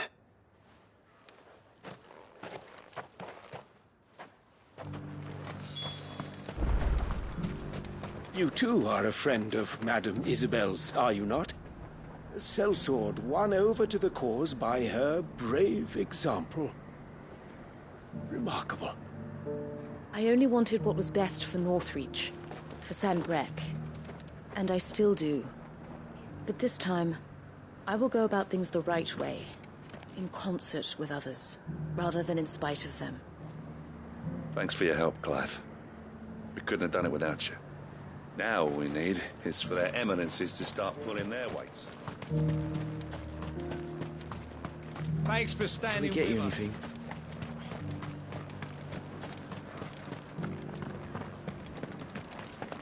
One of the dames, aren't you? When darkness descended, the line did not break. Though full sorely tested, secure was their fate.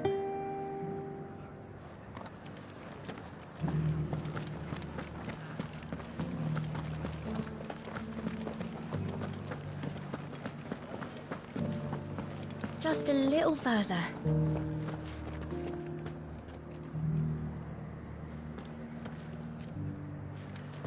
This the last one? We did it! Kiss me.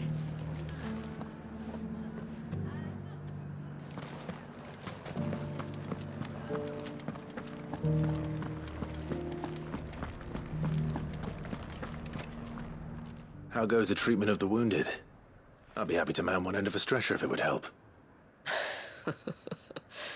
You've helped quite enough for one day, Clive. Thank you. Don't mention it. Oh, but I must. After all you've done for this town, it is the very least you deserve. Tell me, if Northreach had fallen, what would you have done? A woman of your means could find a home anywhere in the realm, but I sense you would rather have died here. It's a long story. For you, madame, I have all the time in the world.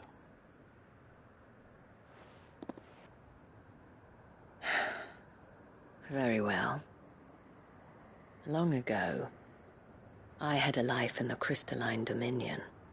I was Carla then, courtesan to the nobility. So sought after was I that it was only they who could afford my time. Alas, those halcyon days were not to last. For naive as I was, I fell in love with a bearer. He was my master's guard, the gentlest man I have ever known. After they discovered us together, he was whipped bloody and forbidden from ever looking at me again. And so we fled. Not that we had anywhere to flee to.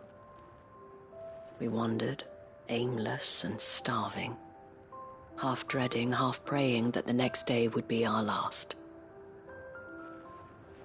Until we found ourselves here, in Northreach. It was the Vale that took us in, that fed us, clothed us, and healed our hurts. Those that could be healed, at least. My love was already too far gone. He passed away. He did. Not long after we arrived. But at least we were able to share a few moments of peace before the end. It was the greatest gift I have ever received. But the generosity of this town and her people did not end there. The men and women of the Vale supported me through my grief. Shared in it, though I was still a stranger to them. They treated me like a sister. And so I swore that I would always do the same. That I would return the kindness that Northreach showed me. That I would repay my debt to the Vale.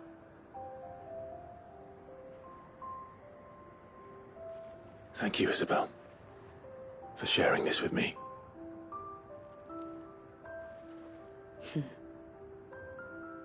You're a lot like him, you know. Perhaps that is why I have such a soft spot for you. Never stop fighting, Clive. And I shan't either. I know that it will not be easy to keep Northreach together. But our efforts will be rewarded. Just look at us now. The people, the soldiers, even the Duke of Oriflamme and his daughter, all united in defense of this town that we have come to call our home. And what of you? Can we count on your support too? Always.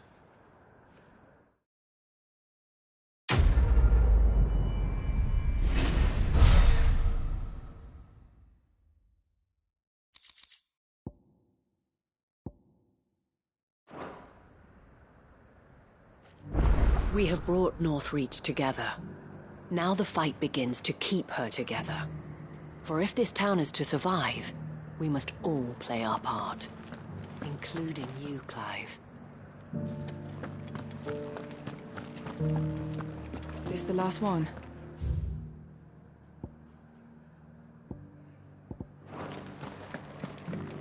Just a little further. Will you lend me a hand? There are still injured in the bar.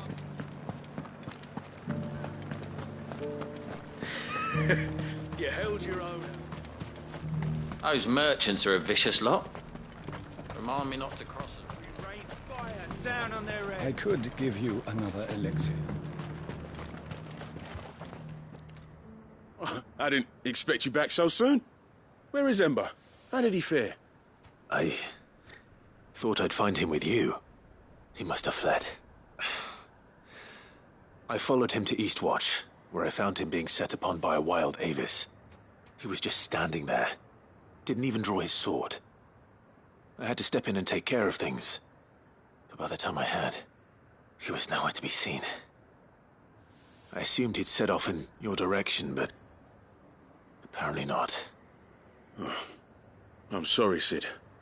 I knew the boy had a nervous streak, but he seemed like... The right man for the job?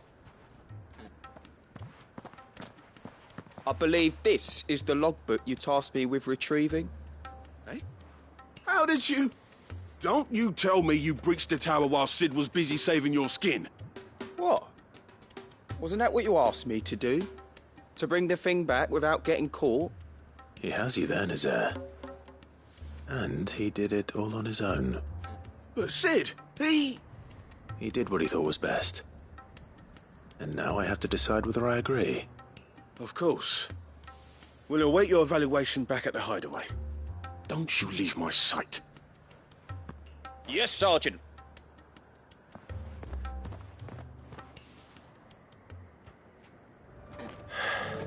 This won't be an easy decision.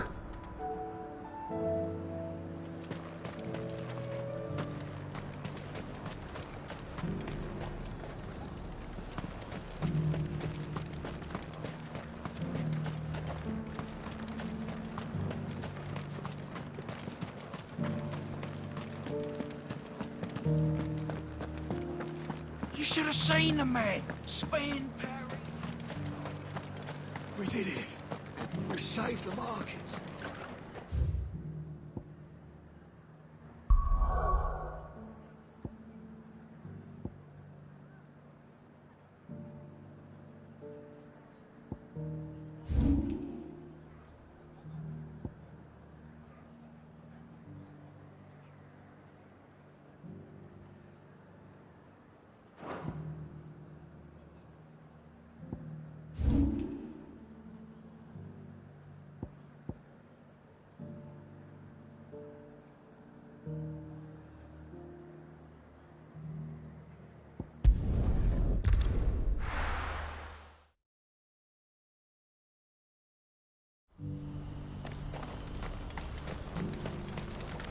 Well met.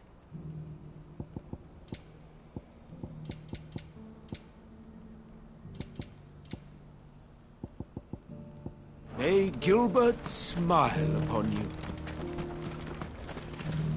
What brings you to the caravans today? When we fled our childhood home,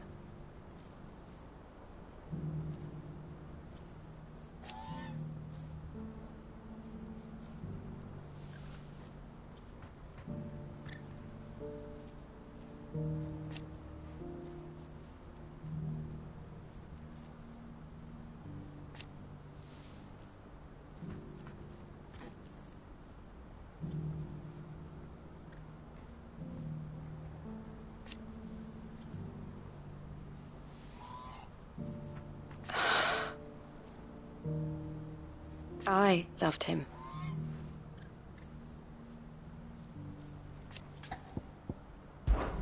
Did I tell you?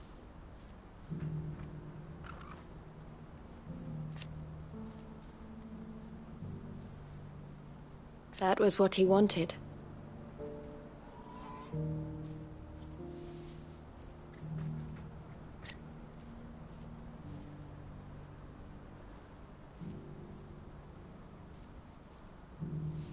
No matter how hard it might be. The Dominion has fallen.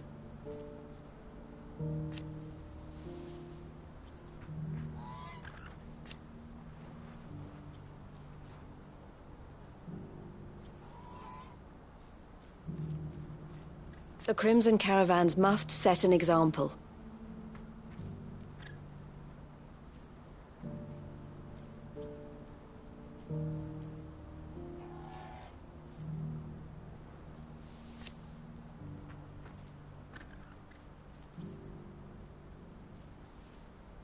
It is our job to keep the hope alive. Come back soon, won't you?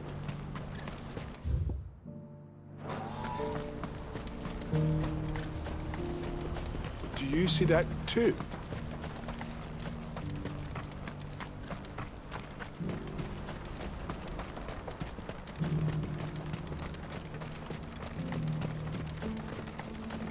Oh, gods. Please. Is it true about Twinside? I see you've met with Master Cyril.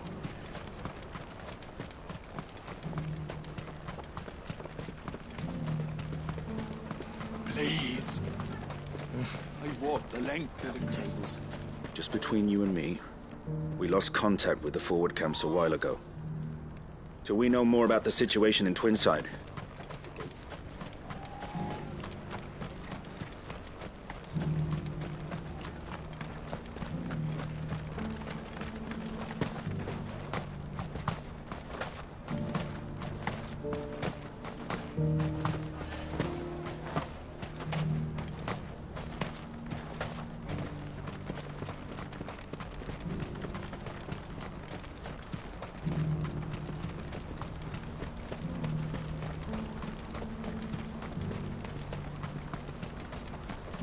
There are many variations of the Semekian legend, but almost all agree that man was punished for presuming to set foot in the sanctum of the gods.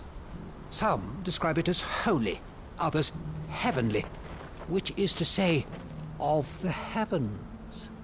Could it be that the baleful mass that now glowers over us... Papa? What is it? Oh, please. Just make it stop. I'm scared. Nothing good's gonna come from this.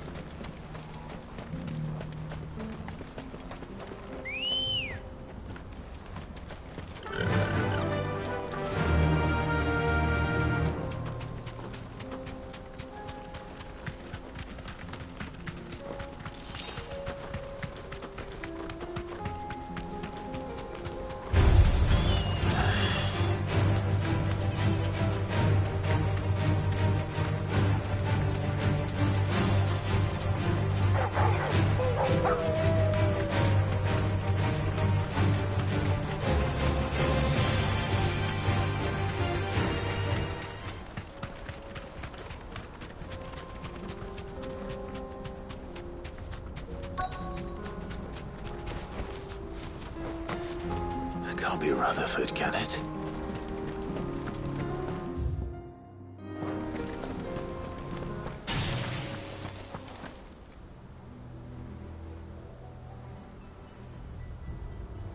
Turncoats and cowards, the lot of you! If it's a fight you want, it's a fight you shall have! Allow me. I don't need your... Please, Field Marshal, oblige him. This won't take long. You're right. It won't. Men, Finish him.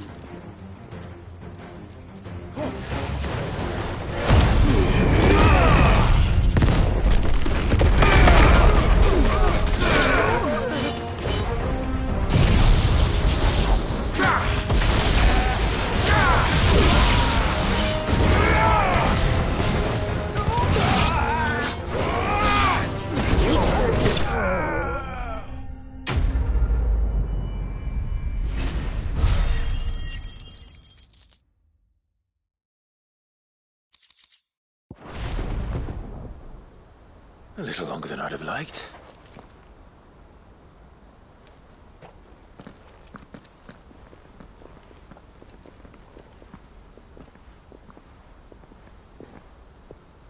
Field Marshal Havel, I presume. Are either of you injured? No, my lord. You arrived just as our escort turned on us.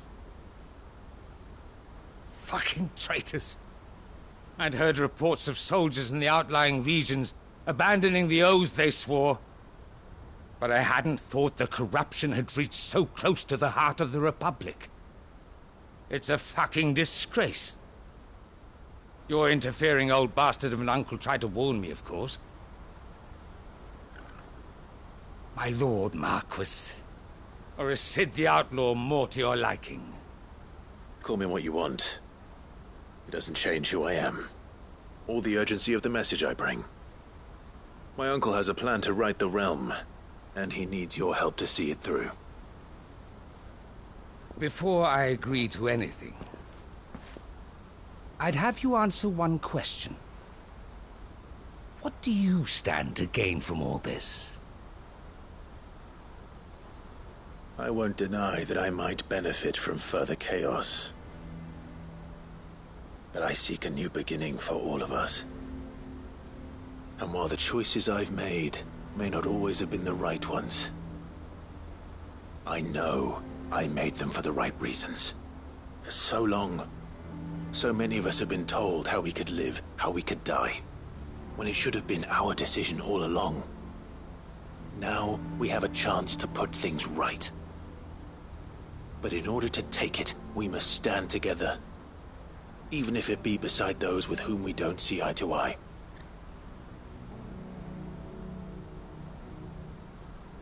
Certainly not the words I expected from an outlaw. But perhaps your uncle was right. You are no ordinary outlaw.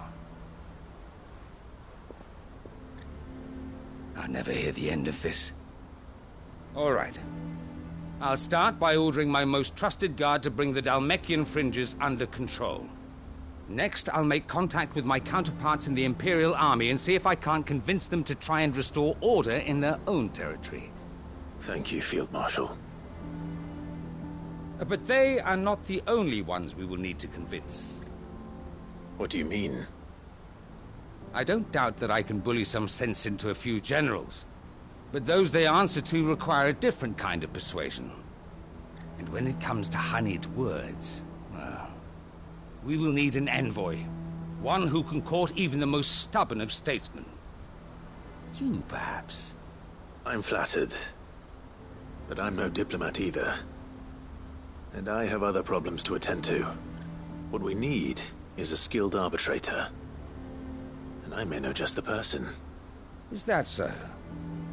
And would he happen to be an outlaw too? Of a different kind, perhaps. Well, beggars can't be choosers. I suppose we'll all have to find a little of the outlaw in ourselves if we're to make it through this. Very well. Send your man to me right away. I shall.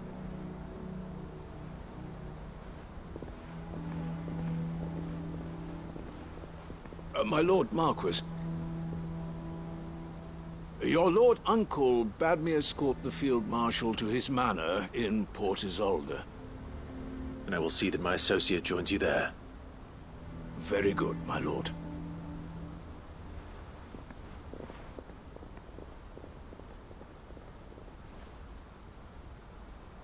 Huh. An envoy. I'm not sure I'm the man to talk anyone round. I can barely convince my brother to take his medicine. No.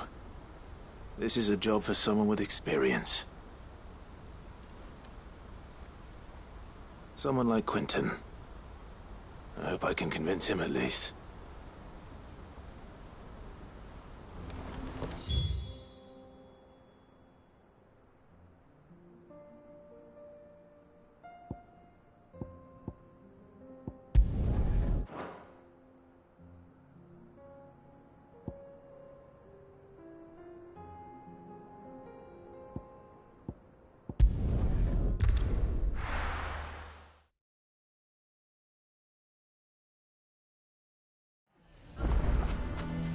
Why the hell would Victor take the bear?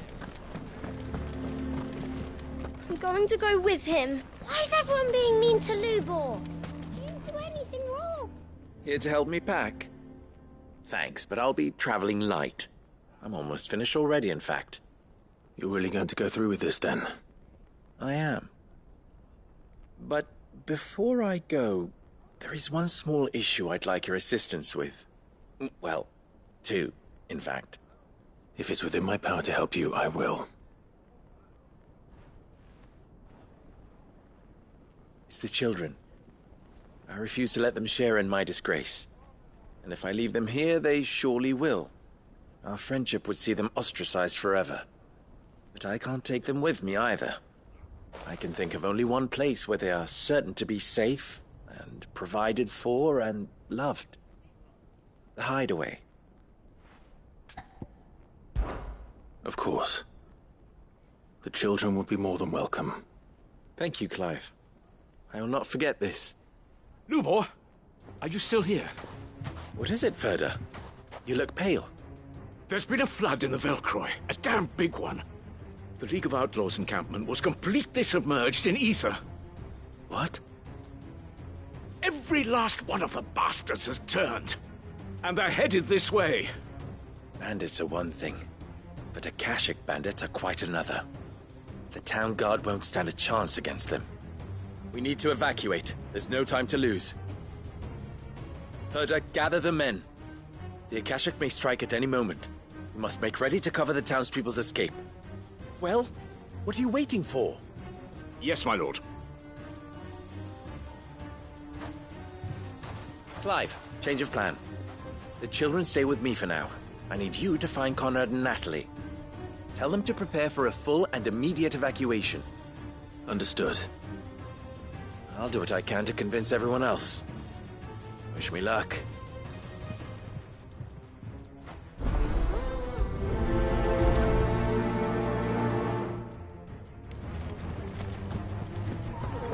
You have to listen to me.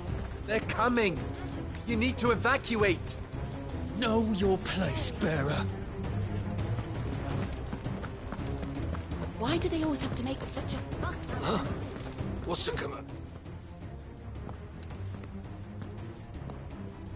Ah, it's you. What do you want, Lord Underhill? To pass on an important message. There's been an ether flood out in the Velcroy. The camp where the so-called League of Outlaws were gathering has been swallowed. They're no longer just bandits. They're Akashic now, and they could be here at any moment. You need to begin preparing for a full-scale evacuation right away. Oh, do we? And who was it who gave you this disturbing news, might I ask? Lubor, perhaps? The man spreading the same poison out in the square as we speak. You may believe his lies, my lord, but we know better. But why would he lie about something like this? Some twisted attempt at revenge, perhaps. If he had not been unmasked, he may well have been elected our leader. A great honor for one of his kind. One he might well feel aggrieved at having been denied. Lord Underhill, forgive me, but it has become all too evident where your sympathies lie. Lubor cannot be trusted, and neither, therefore, can you. You may not trust me, but for the sake of your people, ask yourselves if there is any chance that this is true. There isn't. You can be certain of that. Now be off with you. You're making a mistake. Come, Clive. If our words will not move them, then we must find another way to help save the town. You're right. Let's speak to Lord Ferda. I do not know if you are in league with Lubor, or if he has merely filled your head with his lies, but I do know that not a word you say is true. Enough of your nonsense, Lord Underhill. You have to listen to me. They're coming. I think we'd better shut up shop. What's Lubor raving about now?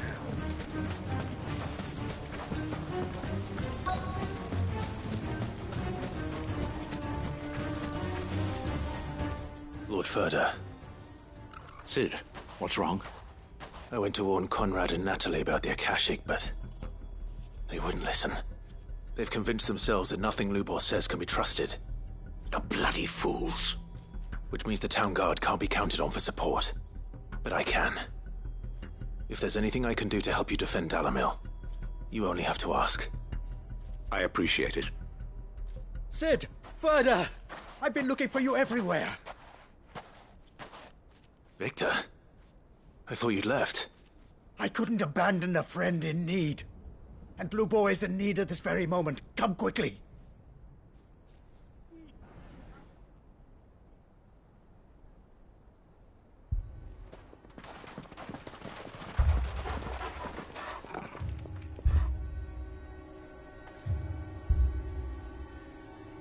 You have to believe me! The Akashic are coming! They don't eat, they don't sleep, they don't tire, and they don't care who they kill. They're unlike anything that's come before. There won't be no parley, no mercy granted! We may have saved the town once, but this is different. I do not ask that you forgive me, but please believe me. If you do not run, you will die. You will all fucking die!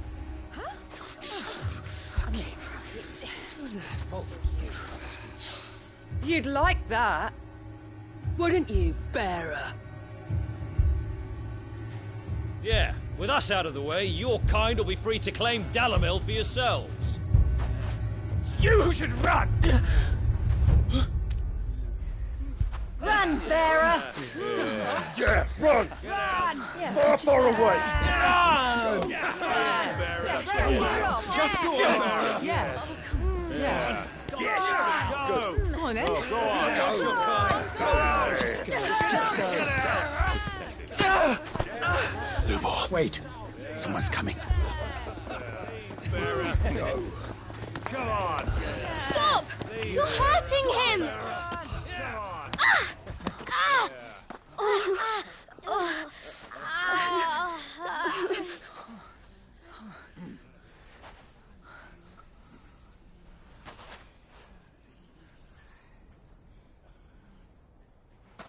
What did Lubor ever do to you? He solves all your stupid problems and he keeps all of you safe. You know there's nothing he wouldn't do for this town. Who was it who made that cleaver you use every day, Conrad? And what about your counting table, Natalie? Who fixed that? Whose men make sure the streets are clean so all your boots don't get dirty? Who spends all day, every day making sure things run smoothly around here? And none of you ever say thank you. Ever. But did Lubor ever complain? Well, does he ever stop smiling? He keeps this whole place going.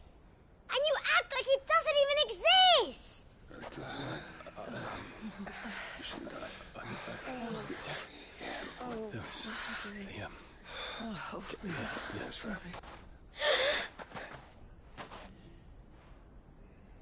Lubor, we've heard enough. Wait!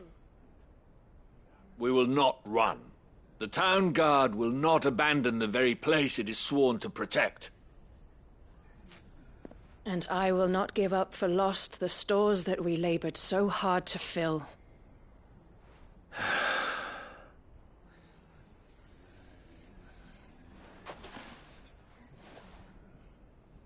So tell us, how do you propose we deal with these Akashic of yours?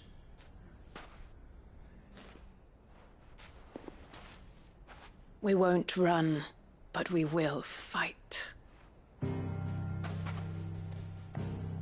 All right, then.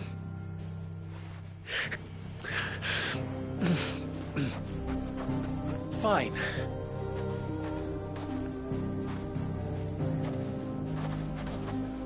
Gather round if you don't want to die.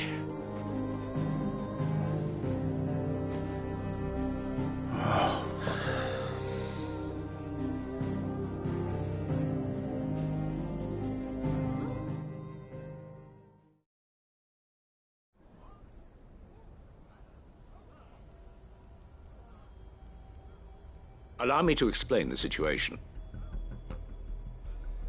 The ether flood occurred near the village of Cheratina, deep in the Velcroy. The place had been abandoned for years, until the League of Outlaws decided to make it their base of operations. Now they're all turned, and if the scouts' reports are correct, heading in this direction. They are mindless monsters, driven only by hate and rage. And they are utterly unpredictable. With the bandits, we at least knew how and where they were likely to attack. When these creatures come, Dalimil will have the bitterest fight it has ever faced on its hands. The town guard will muster at the north gate. The rest of us will take the south. Both forces will provide men to serve as scouts and messengers, ready to spread word of the size and nature of the Akashic force as soon as it is spotted. And as soon as it has been, we will converge on its position and see that it is driven back from Dalimil at all costs. Conrad, can I count on the support of the town guard? Always.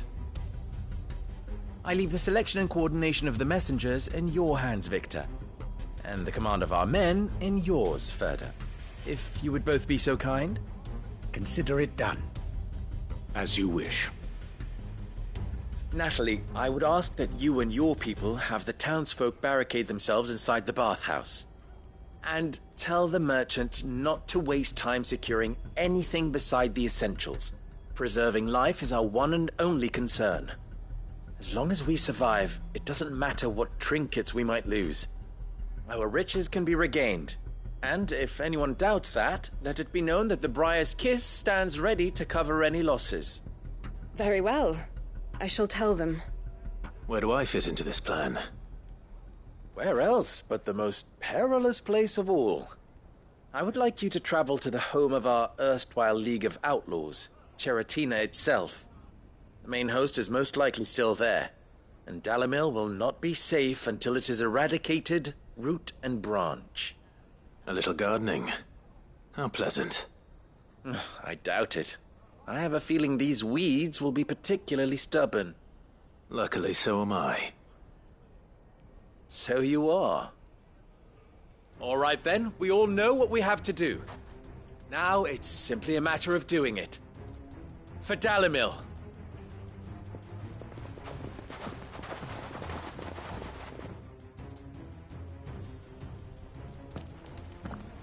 Looks like everyone's ready.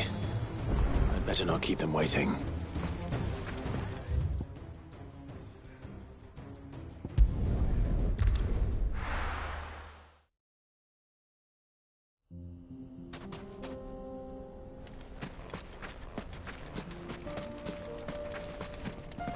Sid, you didn't happen to see anything out of the ordinary on your way here, did you? We've had reports of bearer transports being attacked along the roads, and they're not freeing the poor souls. They're reselling them on the black market. If we can catch them in the act, perhaps we can kill two birds with one stone.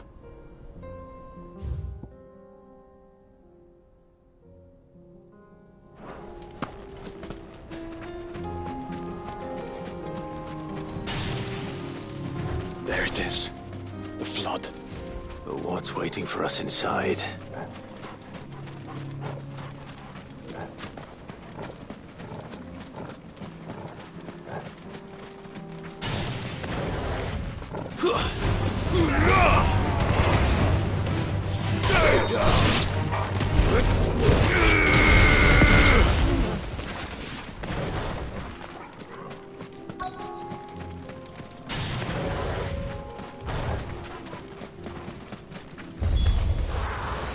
leave a single one alive.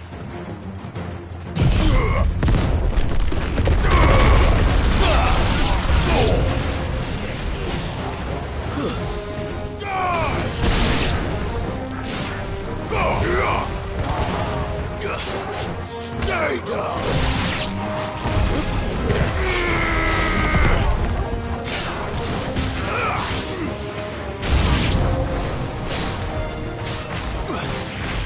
Let there be light!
The League is disbanded.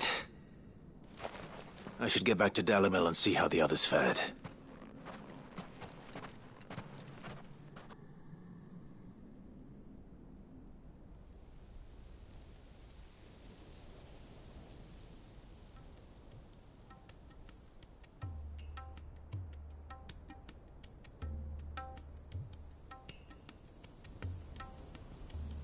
All the Akashic we were able to find have been dealt with. Seems that might be the last of them. Last of them here, perhaps. Lubor, Sir Clive has returned. Clive! What news from Charatina? It's done. Root and branch. I knew you wouldn't let me down. Thank you, my lord. Friends, the Horde has been driven back. The Akashic have been defeated. And we need not fear the arrival of any more, thanks to Clive. Victory is ours. We bloody did it! We saved Dalimil. Lubor, allow me to apologize. After all you have done for this town, we should never have doubted you. But we did. And for that we are truly sorry. We only hope that you can forgive us. We need you, Lubor. Dalimil needs you. So, if you would still like to be considered for the position of mayor, you have our backing. You do remember that I'm a bearer, don't you? We do. But that is not a stain on your character. It is a stain on ours. We thought only of what we perceived bearers to be, not what you truly are. The man who saved Dalimil twice over. I see. But I will only accept your proposal on 2 conditions. Name them. Firstly, that you will both do everything in your power to rally your people to my cause. If the Town Guard and the Merchants League do not accept my leadership, it will be doomed from the start. Unity is the key to defending Dalimil, and I do not doubt that we shall need to call on our combined strength again. When that time comes, I will expect us all to pull together, just as we did today. Of course. You have our word.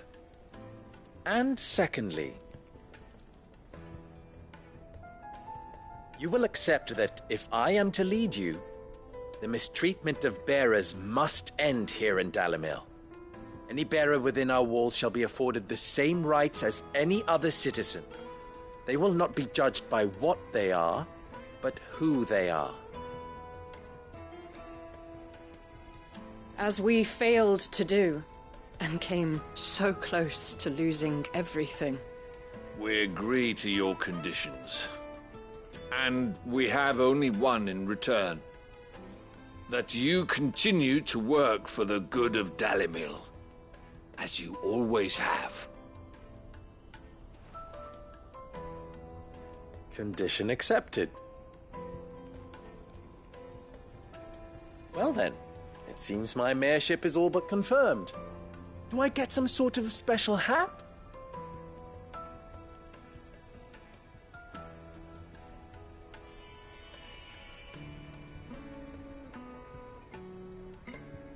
How fickle fate can be.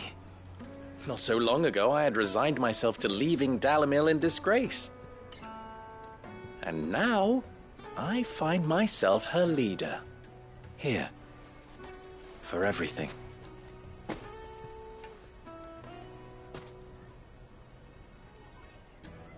Lubor.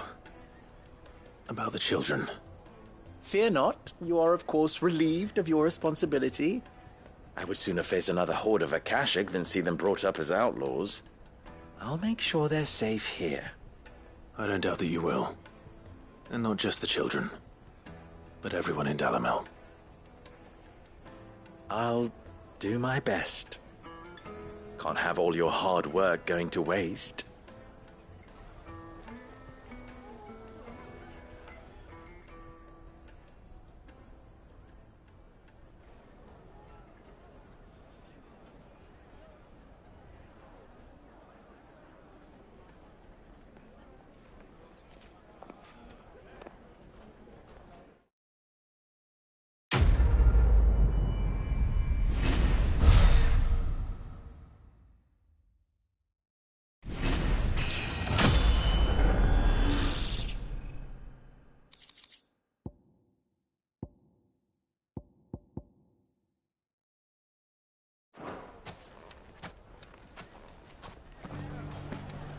I knew I was right not to give up on Lubor. I shall devote my every effort to creating a haven for man and bearer both. Just like a certain someone else I know. Someone to whom I owe a debt of gratitude. Well, I certainly didn't expect it, but Dalimil seems more united than ever. I'll have to redouble my efforts to bring Costness under control. Can't have Lubor showing me up again. From bearer boy to mayor of Dalimil. How far Lubor has come, and how richly.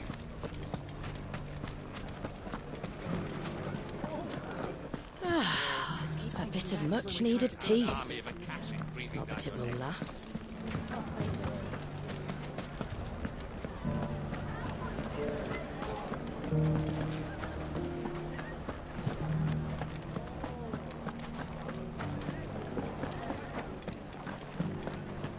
Everyone's happy again, just like they were before. No, Wrens. Everyone's even happy. I've half a mind to give up tobacco altogether. It's hardly worth the effort it takes to light it. Let me have yours then. First the merchants call Lubor every name under the sun. Now they're counting on him to keep us all safe. I always thought Dalimil thrived all the more for having Kupka watching over us. But now he's gone. It's as if we've stepped out of his shadow.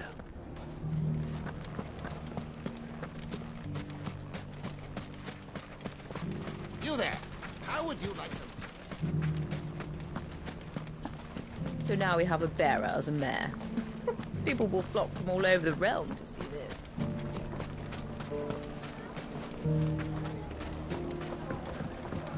So, you're going to join How about a few spicy sausages Drake's to put in your Farms pot, are still eh? selling well. They'll warm you up nowhere.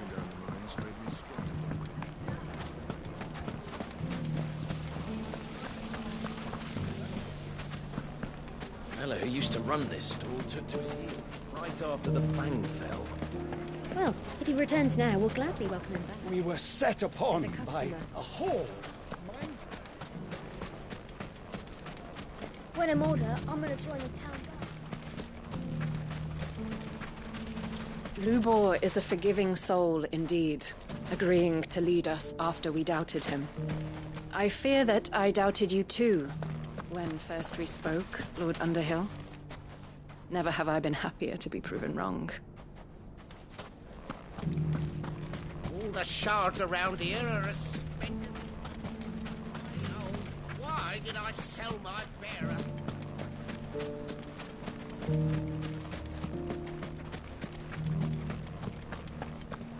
Nothing to report.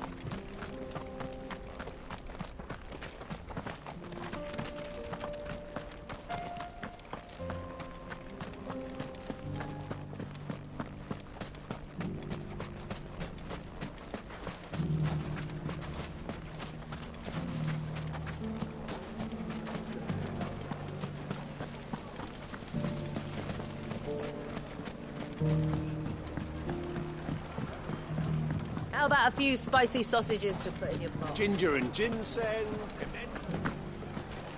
Bearer or no?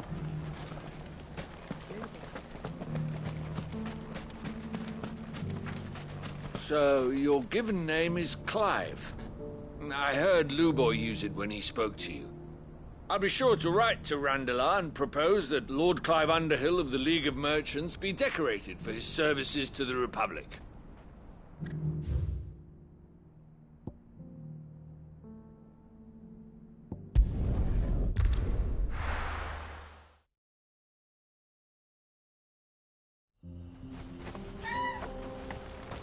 Welcome to Dravoj, Sid. Our gate's always open. You're the one who butchered those Akashic fiends, aren't you? What do you think? I made myself a bearer.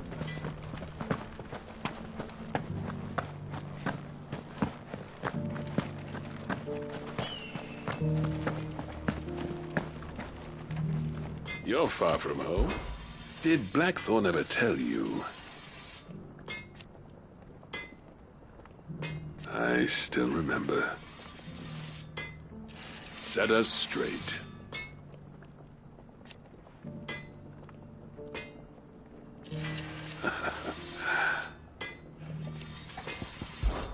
There was a time. And each one. But then...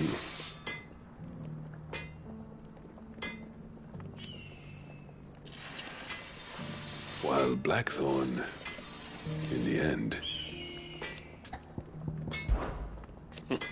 Don't ask me. And there still might be.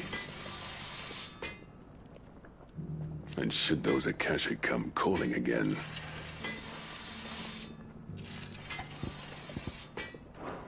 safe travels.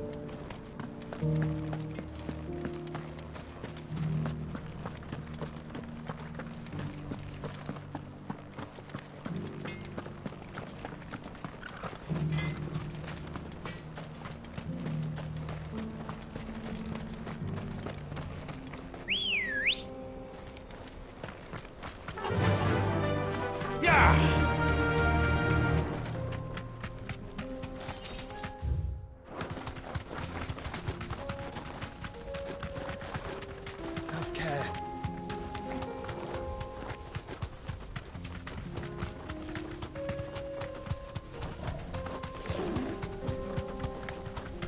Here we are again. Karava. If you were a tortoise, Torgor, where would you hide?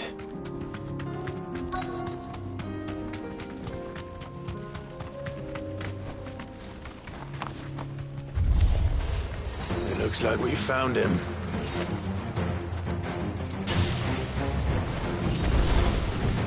Arise! Double kill!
better get these materials to Mid so she can finish her prototype.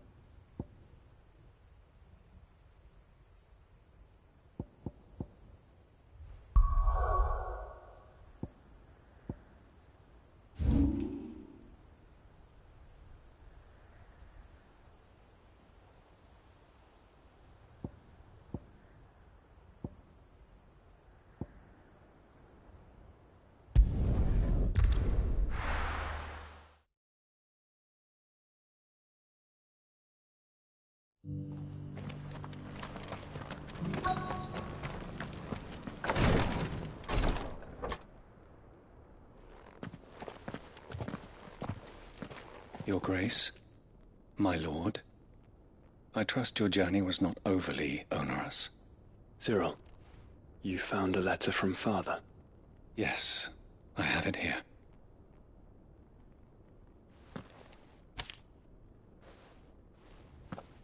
If you would do us the honor, my lord.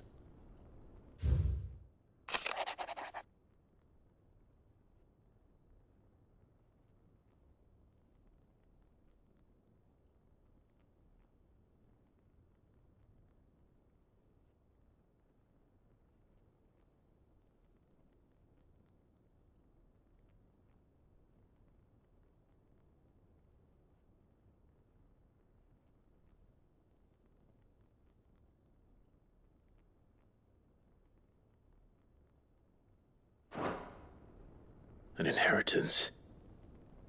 It would seem the late Archduke penned this missive shortly before his passing.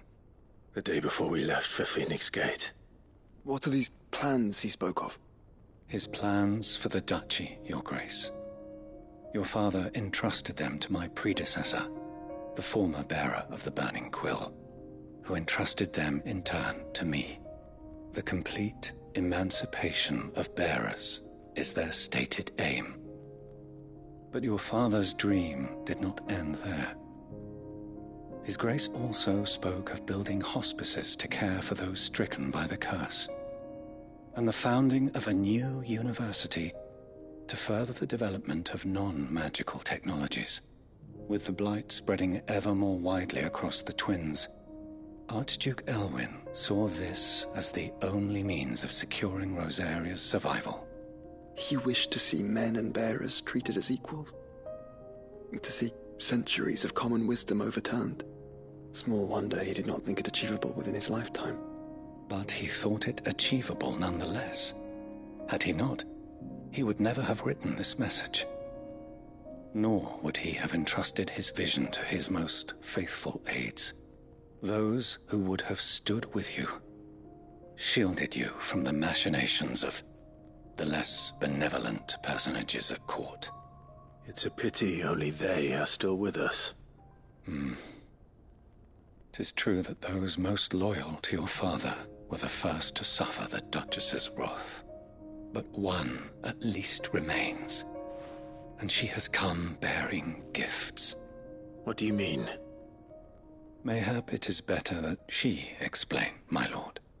After all, the duties entrusted to me by my predecessor extended only to recovering His Grace's will and arranging a meeting with the one who might execute it, or a part of it, at least.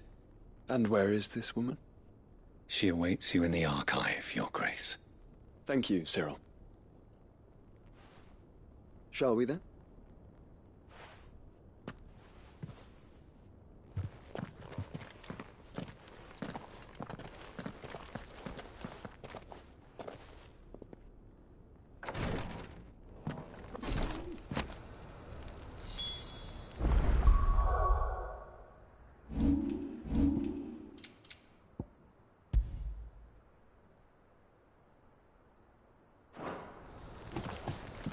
The bearer of the Burning Quill is within, my lord.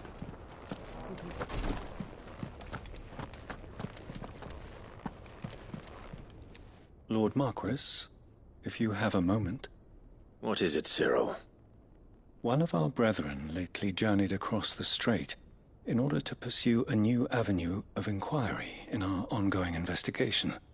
He sent an owl some while ago, but we have heard naught from him since. Was he surveying another fallen ruin? No.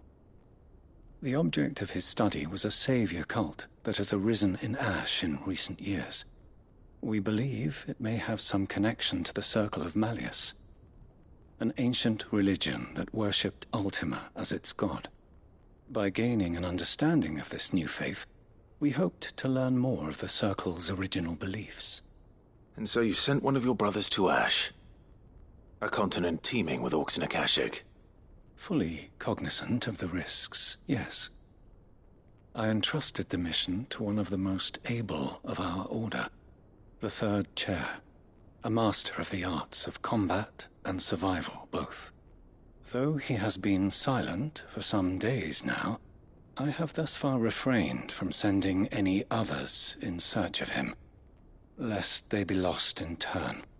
Yet, it seemed only right to inform you of the situation, given your unique experience of the perils of Ash.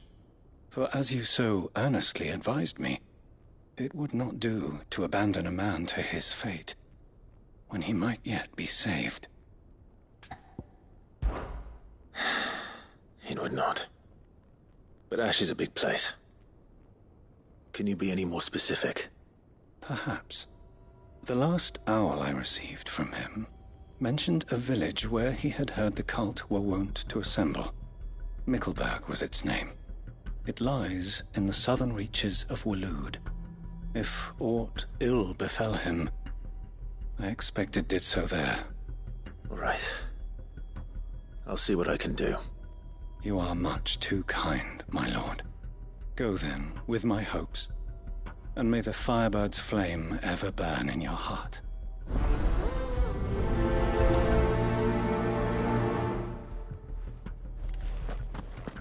If this new faith really is an offshoot of the Circle of Malleus, then...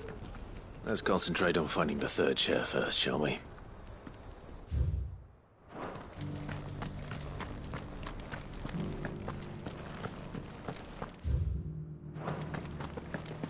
This is the Required Tree, an archive where we of the Undying collect and collate our findings. Fragments of Ultima's true nature surely lie buried within these pages.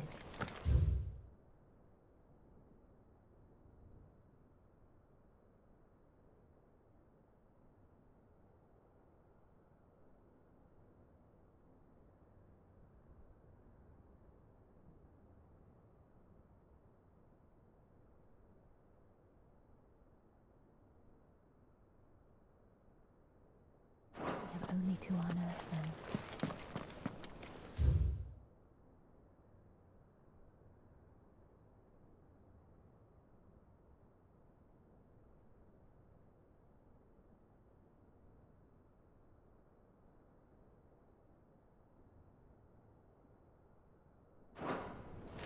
The Undying are not the only secret fellowship in this realm, you know. There are others, each working for their own ends. Why? Not so very long ago, a society committed to discovering how one might cast magics without a catalyst was found to be operating throughout Valisthea. They were denounced as heretics, rooted out, and driven from our shores, never to be seen again.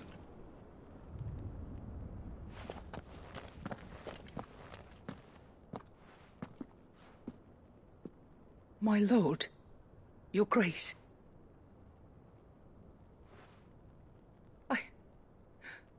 I hardly recognize you. I am Goditha, retainer of House Rosfield, loyal servant to the Phoenix and his shields. Your father, the Archduke Elwyn, entrusted me with the delivery of a gift. I only hope you can forgive my tardiness in bringing it to you. Lift up your head, Lady Goditha. You have our gratitude for your service to our house and to our father. I merely did my duty, as any proud Rosarian would. My lady, perhaps you could explain a little more? What exactly is the gift you bring? As I'm sure you know, it has long been the custom for the children of House Rosfield to be presented with certain keepsakes upon their coming of age. Indeed it has. Our father often spoke of the day when our turn would come. And had he lived to see it, he would have presented you with the treasures I bear. Matching armbands for you both. Alas, he did not live. Indeed, he was taken from us even before they could be completed. He had intended to claim the Heartstone with which each armband was to be finished himself, but it was not to be. And his gifts remain incomplete. I see. It saddens me to bring them before you, as they are. It was your father's wish that you be presented with the finished articles, not these, works in progress. But with his grace long since gone, and the stone left unclaimed, I had little choice. You are grown men now, and his house is yours. And while I would not presume to insist upon your claiming the Heartstone in his stead, I know that nothing would have pleased him more than for you to do so. Thank you, Lady Goditha. What say you, Clive? What else? Of course, my lady. May our father's will be done. Oh, I am much obliged. Do you know where we might find this Heartstone, my lady? I do. Though it may be a matter of a good deal more than simply happening upon it. It is found in the bellies of elder griffins, you see. We do at least know where to find one. A certain specimen has made its nest in Titan's Wake, not far from here. A certain specimen? You are most perceptive, Your Grace. In answer to your unspoken question, yes.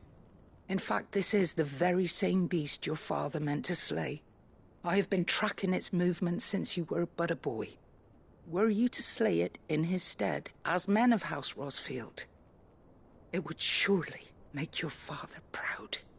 What say you, Joshua? What else? The griffin your father meant to slay is currently nesting in Titan's Wake, not far from here. Slay it in his stead, and claim the Heartstone that he could not. Titan's Wake is to the south of here. But we must not be hasty. The good lady has been disappointed once already.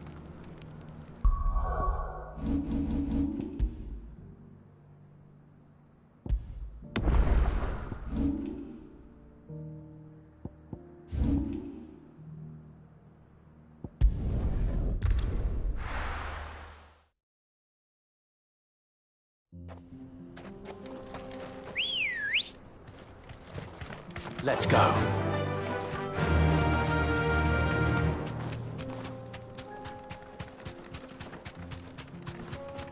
Eyes peeled, Joshua.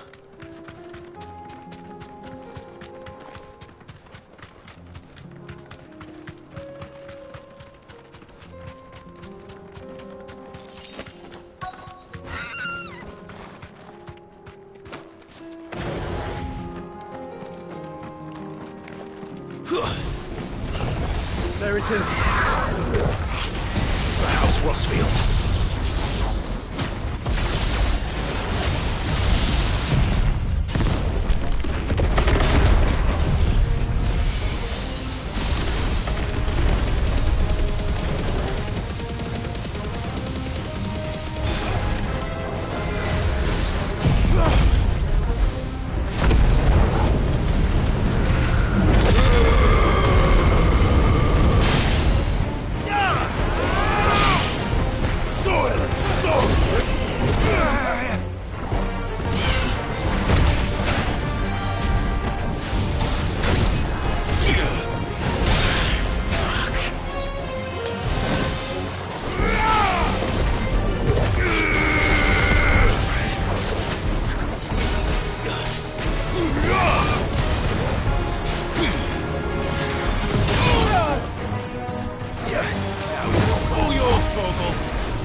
Is this the Heartstone?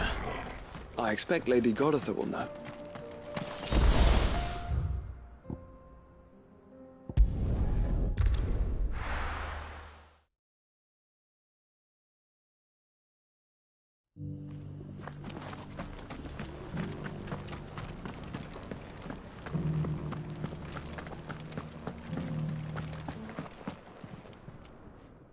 Thank the Founder you were safe. The Griffin is slain then? And the Heartstone claimed.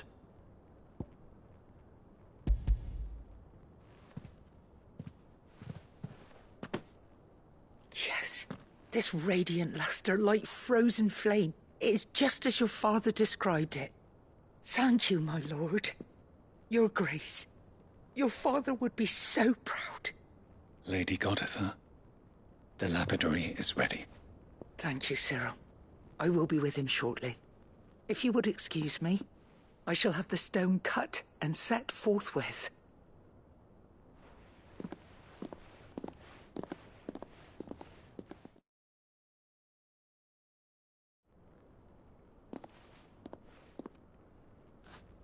The armbands are complete. Pray, take them. They are yours, after all. Heartstone is harder and more enduring than garnet, or even ruby. It symbolizes unwavering will and devotion. And the graven vines encircling the stone represent the unbreakable bonds between you. It's a message. Father knew we had enemies both inside and outside the duchy. Enemies who would thwart his vision.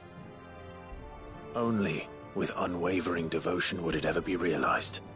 And only if we stood together, as Phoenix and Shield, as brothers in arms, only then might those enemies be overcome. Indeed. His Grace knew the enormity of the task he would entrust to you, his heirs. But this was more than just a message. It was a promise. That he would always be with you. Thank you, Lady Goditha, for remaining the steadfast custodian of our father's will. Forgive me, my lady, but there is something I don't quite understand. The Undying told me that after Father died, Mother claimed all of the ducal treasures for her own. Even if the armbands were incomplete, she would surely not have overlooked them. So, how were you able to keep them from her? Because I was the keeper of the vault. Though I was but a lowly servant, your father spoke to me of his intentions for the bands, of the deep love he had for both of you, and his hopes for your future. In the days before the disaster at Phoenix Gate, I discovered that the Duchess had ordered her jewelry be sent away from the castle. It was then that I knew she meant to betray us. I tried to warn your father, but it was too late. When word of the fire reached Rosalith, I knew my time was short. So I took up the armbands and I fled into the night. And thank the Founder you did. Yet my duty to your father was incomplete. Not knowing what else to do, I followed the Griffin, thinking I might claim the Heartstone on its passing. And so my pursuit continued, until Lord Cyril appeared before me.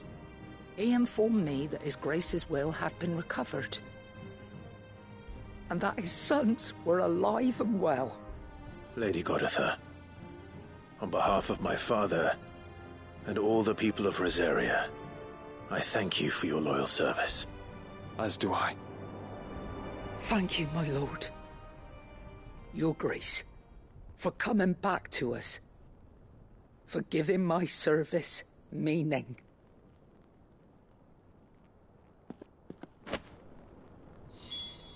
I remain your faithful servant, my lord.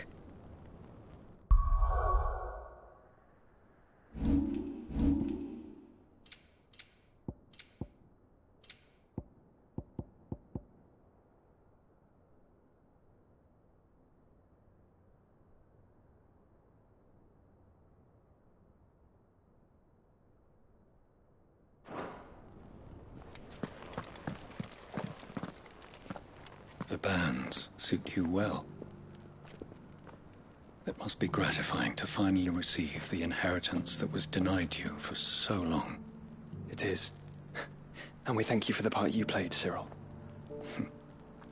If you would permit me to play my part a little longer, might I suggest that you make your way to your father's memorial atop Hawk's Cry Cliff? Let him see that you have received his blessing, and that his vision lives on in you. I suppose it would be churlish not to. What do you say, Clive? Shall we pay Father a visit? I think we should. I was hoping to be able to offer him my thanks before we left for Origin. Your father's helm is enshrined there. It has been since the day we recovered it from Phoenix Gate. I prithee claim it, for it too is a part of your inheritance, and I do not doubt that your father would prefer it in your hands than perched upon some lonely rock. Thank you, Cyril.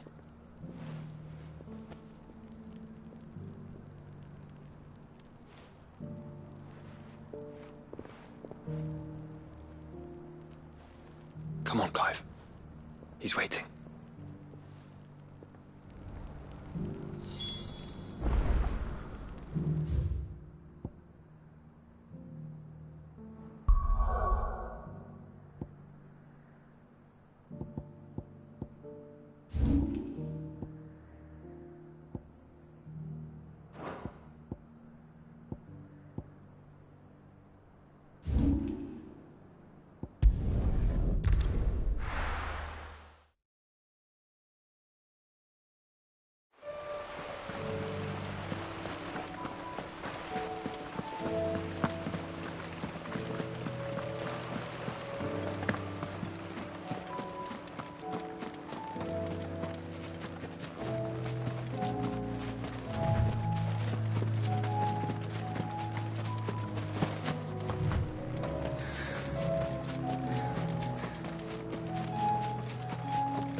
Quentin, I have a proposal for you. Do you now? Something tells me you'll be asking more of me than a cask of Gotand gold. Go on, then. Propose.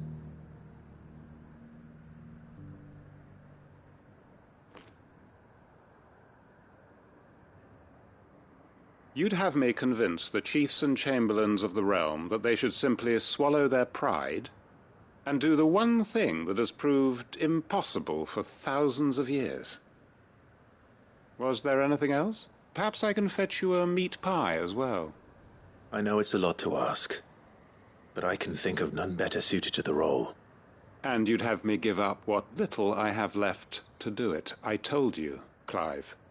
The people of Lostwing are my family, and I cannot abandon them. You'll have to find someone else. I'm sorry to hear that. So am I. And why might that be? What he's asking. How's it any different to what you've done so far? They want you to speak for those who can't speak for themselves. That's what you do best. If it's the vineyard you're worried about, we'll see that the grapes are picked and the tons filled. You know we will. It's not that. Then what is it? You said yourself we're family. Don't you trust us? You know that's not what I'm... Then what are you saying? That only we are worth saving? Why turn your back on everyone else? You convinced us we could build new lives for ourselves, and if you can do that, who's to say you couldn't convince the entire realm?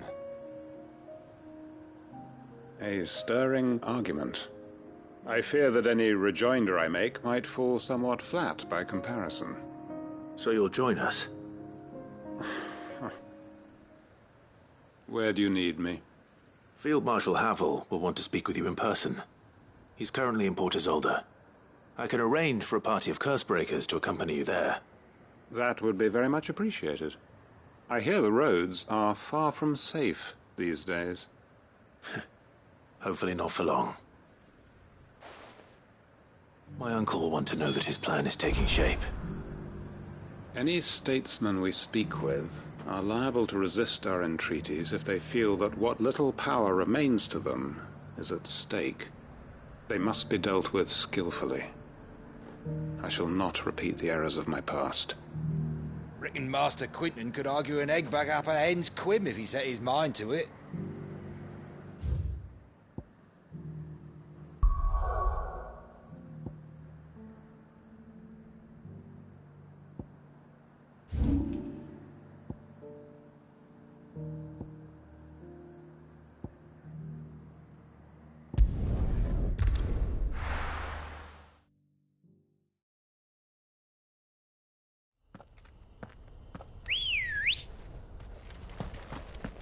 Let's go. Fly, Ambrosia.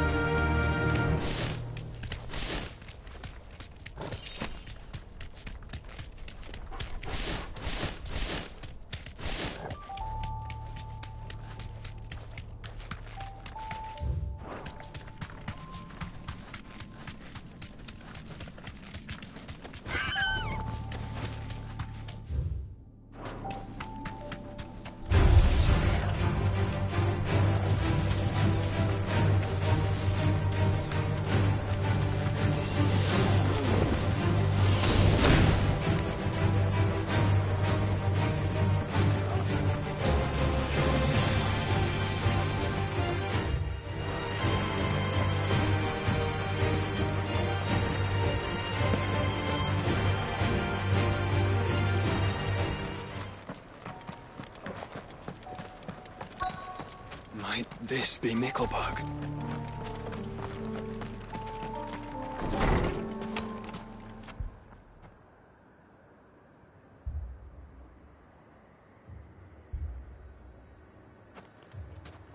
These people aren't turned. And the village seems safe enough at least.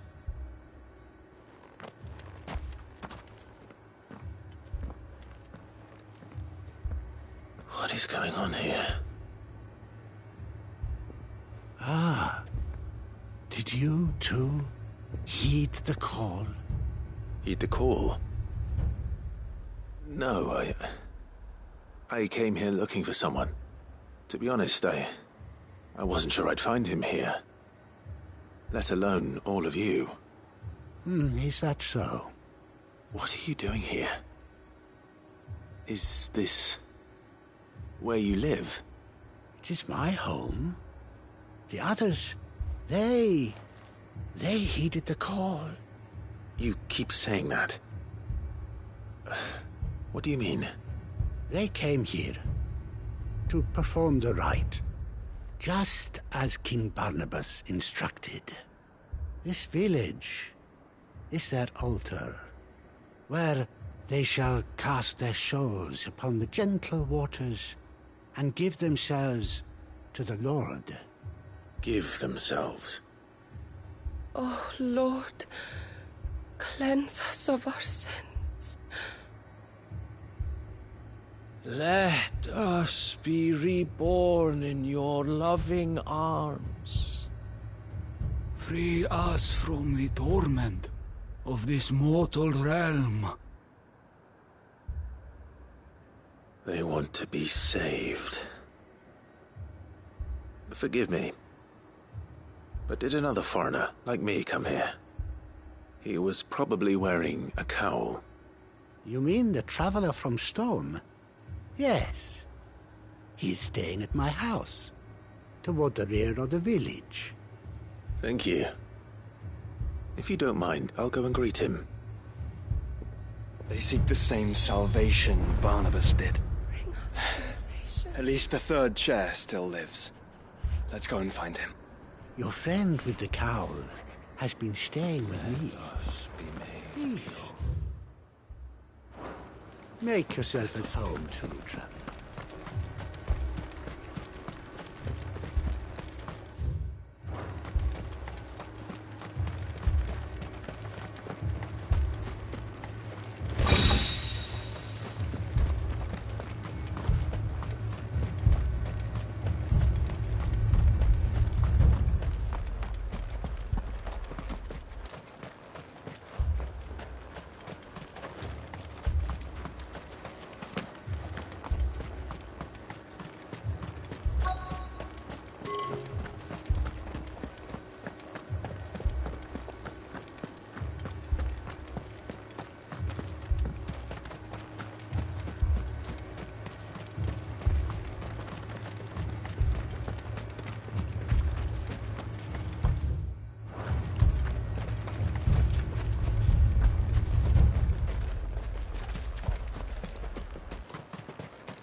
Excuse me. Are you with the Undying? I am. And so it would appear, are you. Lord Rosfield, if I am not mistaken. That's right. And you must be the third chair. I am. Cyril was worried for your safety. He sent me to find you. Then I must apologize. I did not mean to trouble the bearer of the burning quill. Much less you, my Lord Marquis. He said that you had failed to report. Is there a reason for that? I came here to study the followers of this new faith. But the more I learned of them, the more my own faith began to falter. You have seen them at their prayers, have you not? They devote themselves to the veneration of their Lord with a fervor I have never seen before. Praying night and day that they might be rid of their wicked wills and reborn in their Saviour's light. Not that they might be granted respite from their worldly woes, but so that they might continue to serve him. Serve him with all of their beings. I, too, swore to devote my life to the service of my Lord and Master, but this... 'tis different. It is more. And so I would see it through to the end. See these people safe, that they might achieve their dream. That they might do their duty to their Lord. Even if it should keep me from doing my duty to mine. You do understand what their dream is, don't you? I do, my lord. They would cast aside their wills and become Akashic. I know that it may be hard to believe, but to these people, that is the very essence of salvation. Forgive me, my lord, but I must remain here. If you are to return to Master Cyril, I would consider it a great... Did you hear that, my lord? Something is happening. I'll go and find out what. Stay here.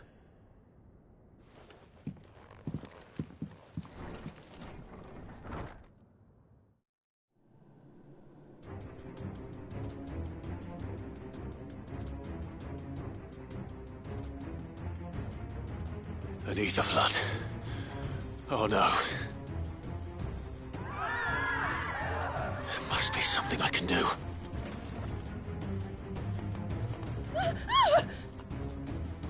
Echoes as well. Found her. Ready, brother? Ready. Soil and stone!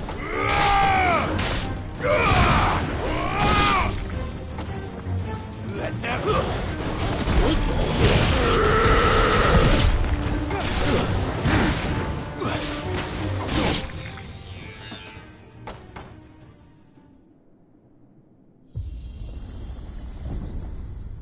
What now?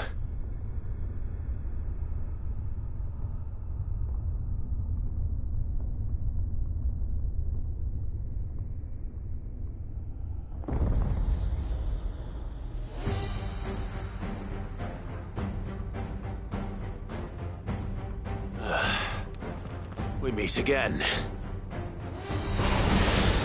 I've killed your kind before.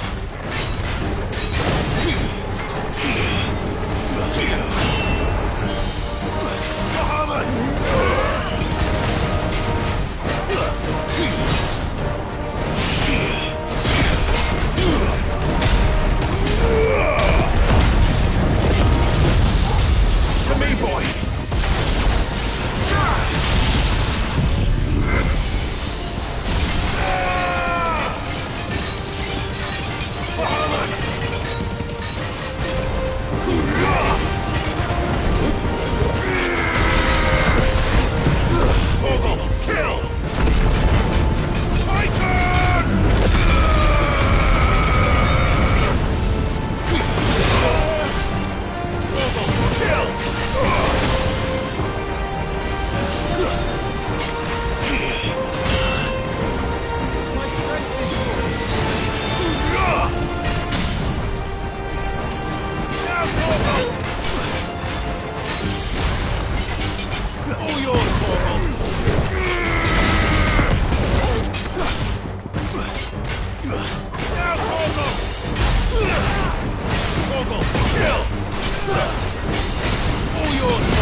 when you die. Come on, speak to me. I had to save them, that they might have a chance to find true salvation. By devoting themselves to the service of their Lord.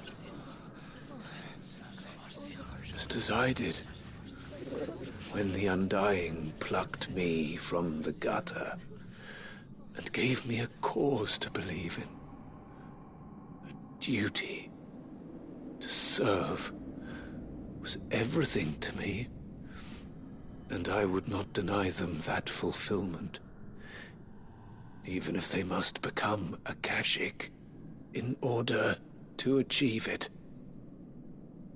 Forgive me, my Lord Marquis. I did not mean to trouble you with this.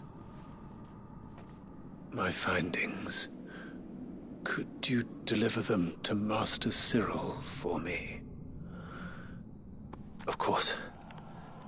Your duty will be done.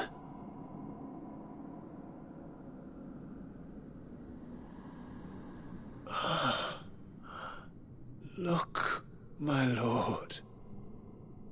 They are saved.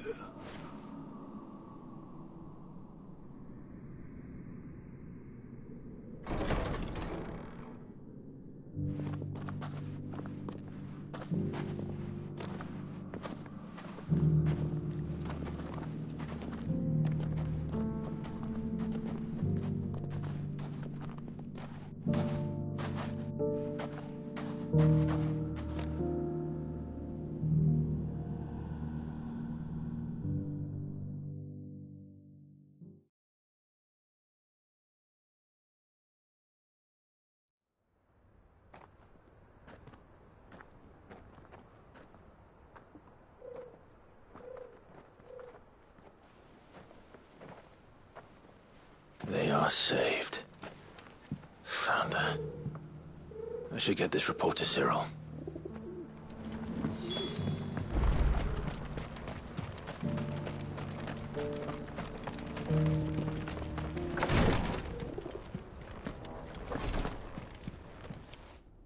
My Lord Marquis, welcome back. I am glad to see you hale and whole. I met with your third chair, Cyril. He bade me deliver his findings to you.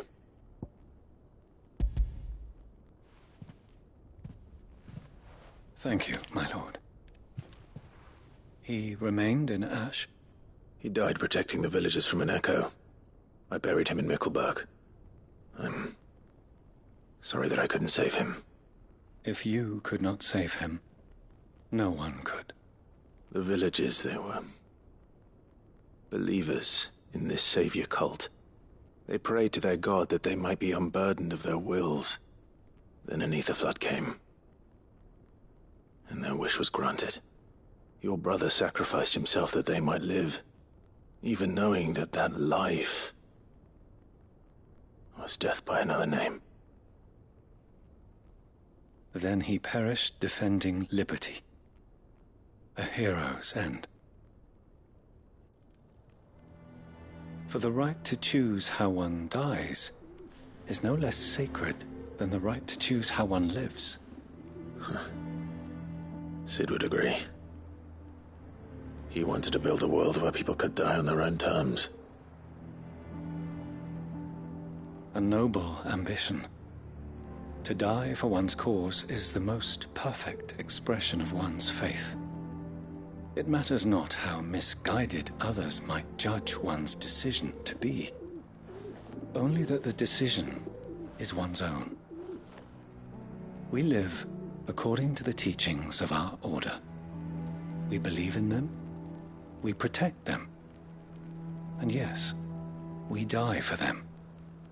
For better or worse, that is our creed.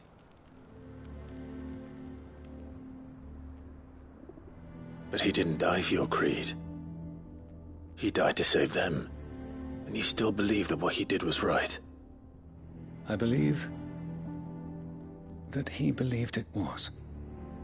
We of the Undying are not slaves, but willing servants. And this was his will. the ultimate expression of it. All right. I'd like to know this man's name, Cyril. To know the names of all the Undying who've fallen in the line of duty. They died serving my house. It's only right that I remember them. That is my duty. Of course. I shall fetch the Book of Martyrs at once. My lord, it has been, and shall ever be, the greatest honor of my life to serve House Rosfield. Though our duties may differ, yours is no less important. I pray with all my heart for your success. And were they here, I have no doubt but that every one of my fallen brothers and sisters would feel the same.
I shall have the Book of Martyrs fetched from the requiratory forthwith, my lord.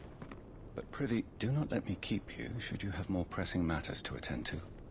The volume will be waiting for you when you next return.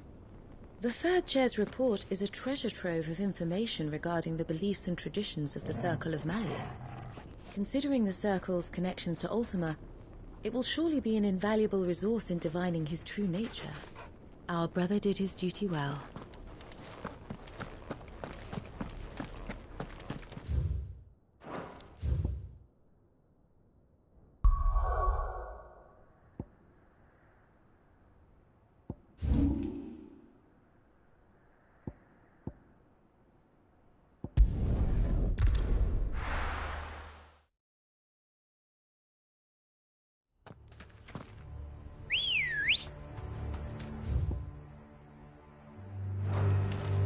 Come on. Faster!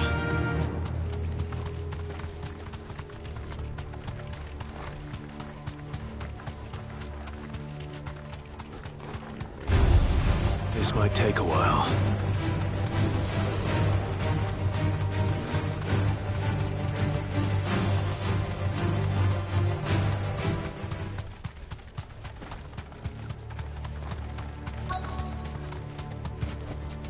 Be safe.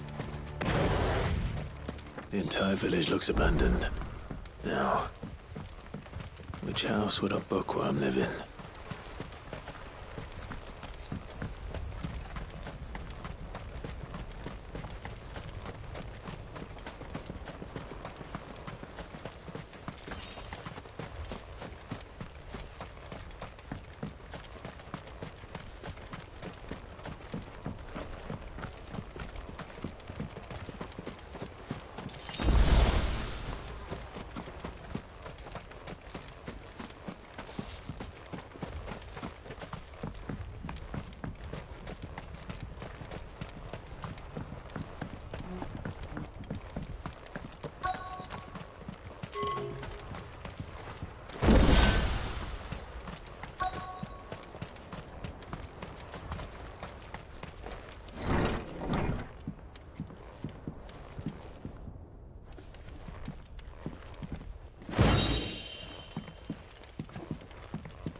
This is...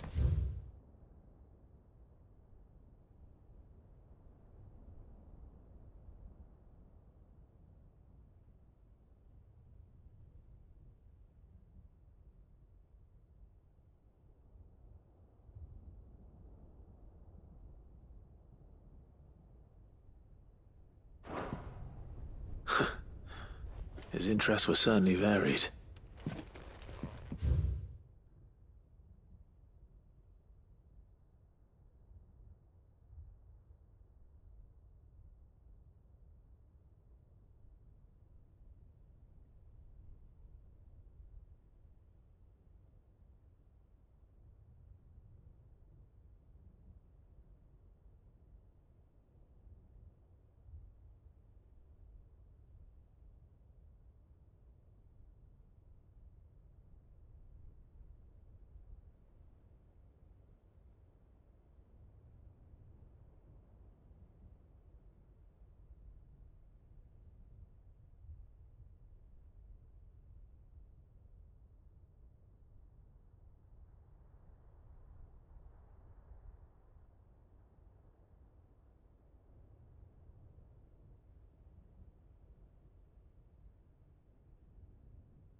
This is it. But if what it says is true, I need to get this back to the hideaway.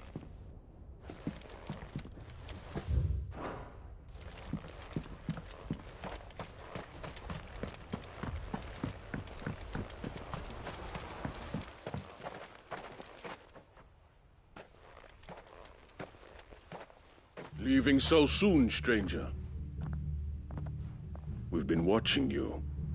From a distance, so to speak. Subtle. I know who you are. Then we need not waste time on introductions.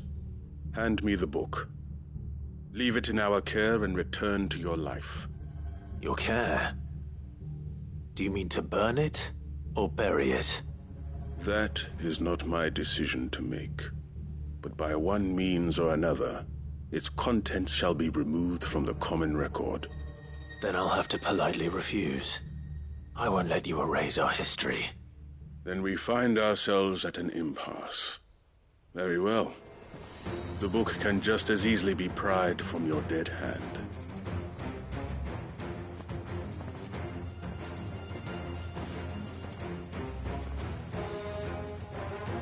Let's see, shall we?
Impressive.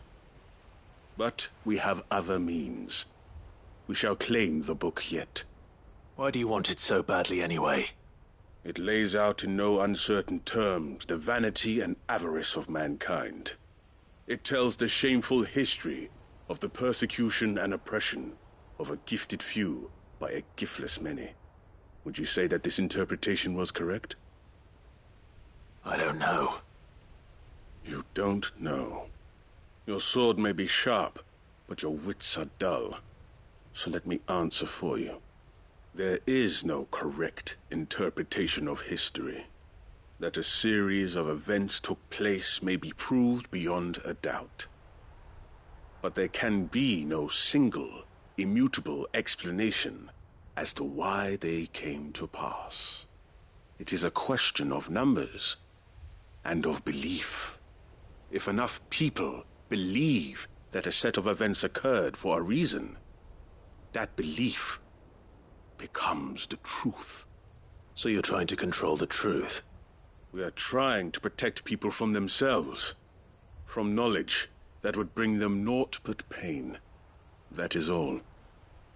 You may keep the book, for now. The world is small. We shall meet again. Until then. Wait! Damn it. Let's get this back to Vivian. Perhaps she can explain what that was all about.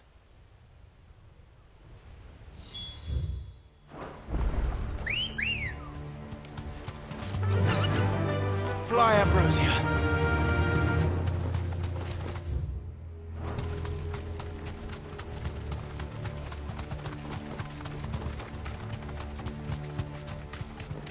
Caution, brother. All right.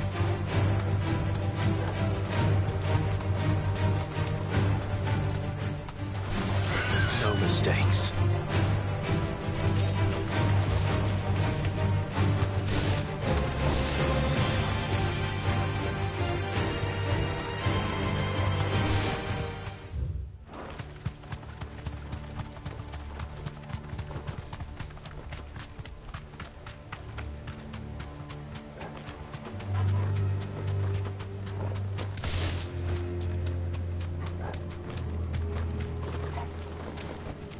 Back to the stables, girl.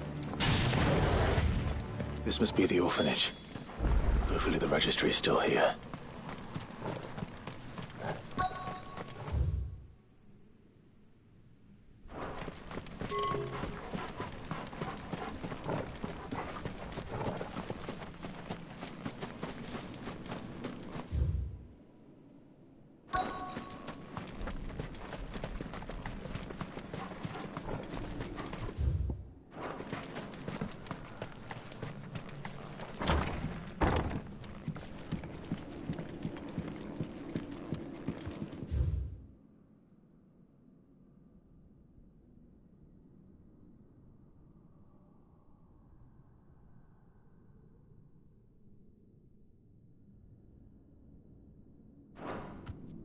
Conditioning.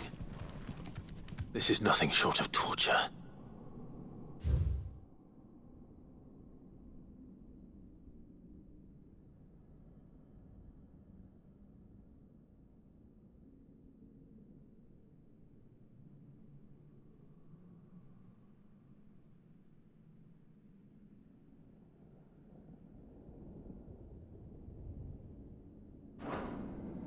Disposed of. Herman wasn't exaggerating. It's a wonder he survived this place. I need to find that registry.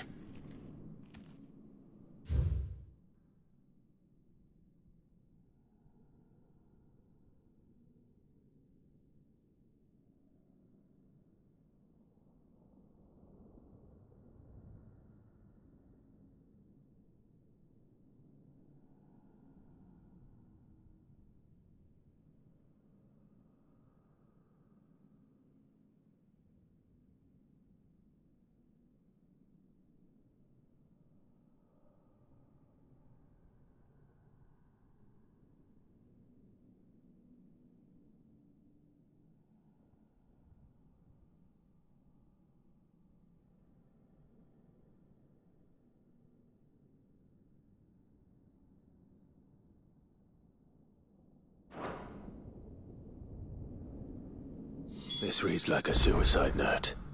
Did the director go through with his plan? There's only one way to find out.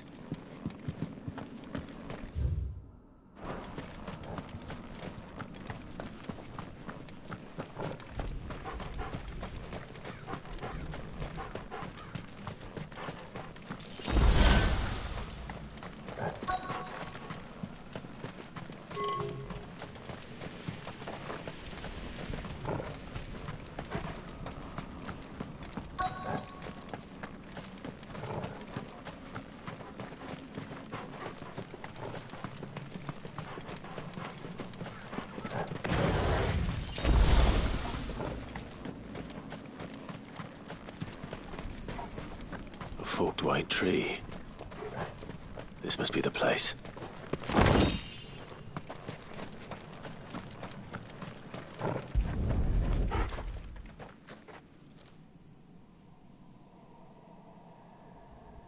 Could he really be buried here? There's something hidden among the roots. Let's see.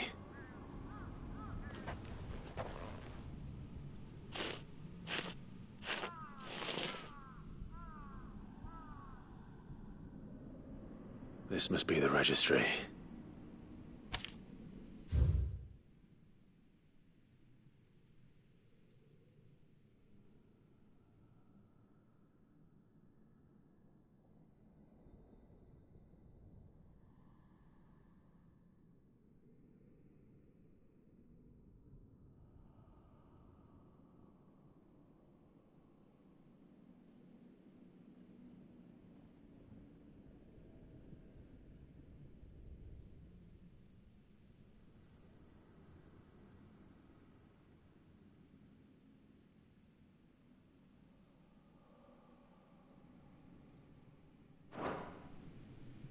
So many names.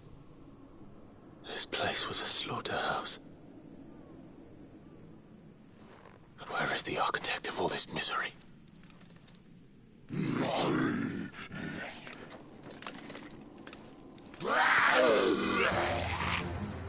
It was only a matter of time, I suppose. This place is cursed.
I'm done here. Let's get the registry back to Herman.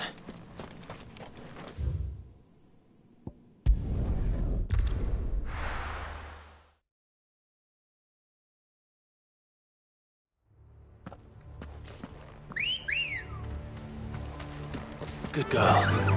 Faster! Doris is waiting for me near Balmung Dock. The longer she's out in the open, the more likely she is to be found by a Kashik. I need to hurry. All right.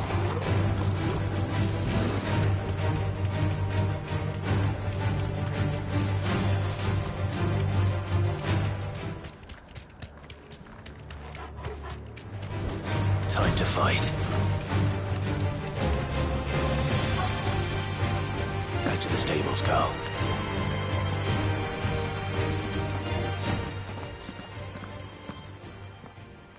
There were no guards, I take it? None manning the gates, no. It's a different story inside, though. The corridors are crawling with Akashic. Most likely guards left behind when the wardens ran. If Chadwick was being held here, I worry that he may already be. Don't give up hope just yet, but let's move quickly. Let me check the ground floor. The ether's thickest there. Then I'll search the upper level. Good luck, Sid. Stay safe.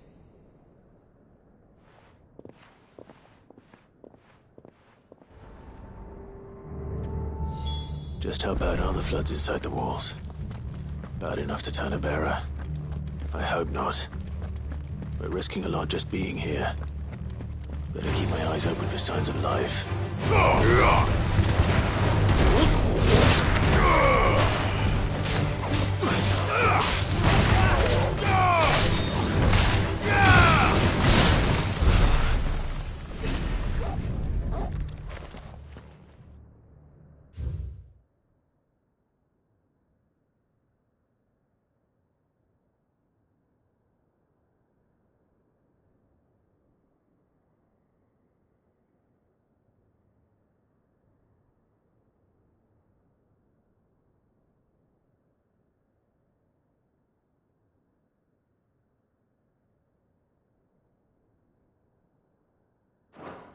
So this place was no ordinary prison. And I doubt they'll have taken the creature with them when they fled.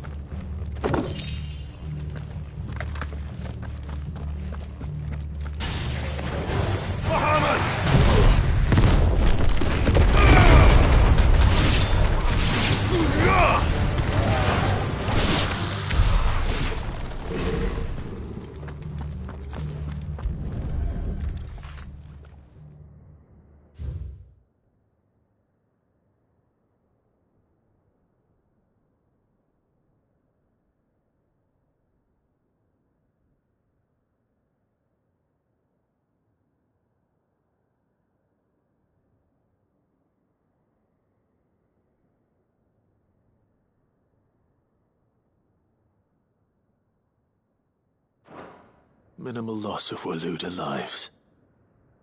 And what happens when they run out of bearers? Even the Imperials take better care of their branded than that.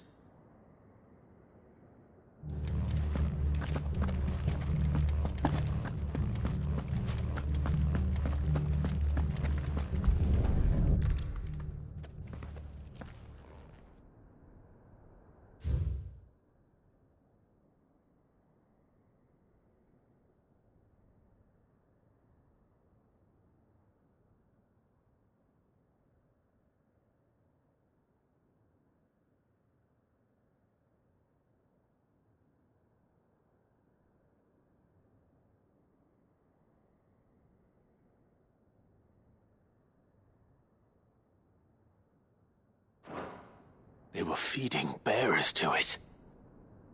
This is even worse than I'd feared.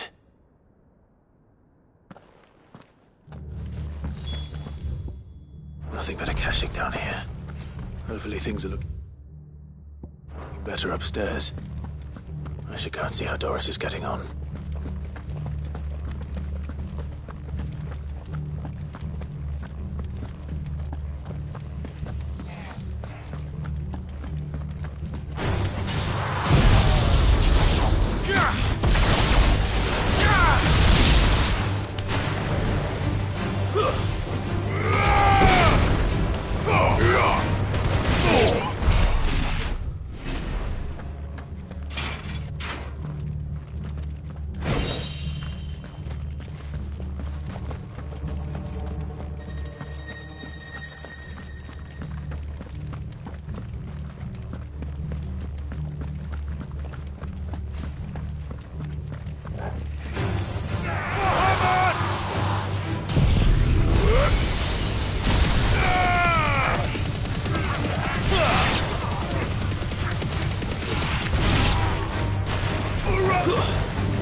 No lock downstairs. But I did find out that this place was more than just a prison. Something far more sinister was happening here. I know. I've been reading some of these documents, and it can't be true, can it? Bearers die every day in service of their masters, but this is so much worse. Pitting bearers against a wild beast armed with nothing but their wits? And all in order to bring about more death. And not just those who could fight, but the elderly, children even. And those who wouldn't or couldn't were disposed of. Whatever that means. I'm afraid it means they were fed to the monstrosity they kept here. Then we're too late. And I was a fool to bring you here.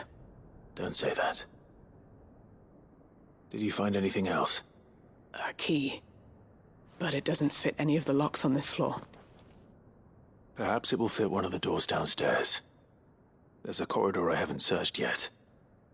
Finish up here, then come and find me when you're ready. All right. I'll be there in a moment. If we don't find any survivors, we've risked our lives for nothing. Take care.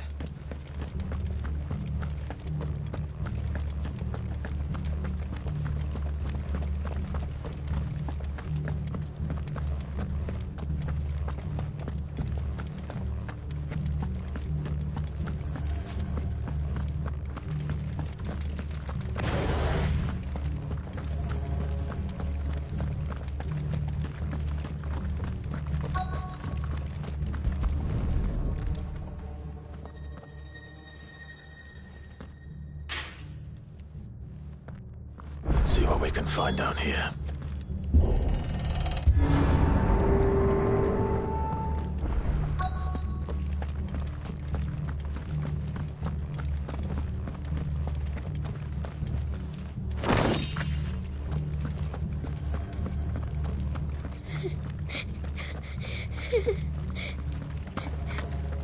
A survivor.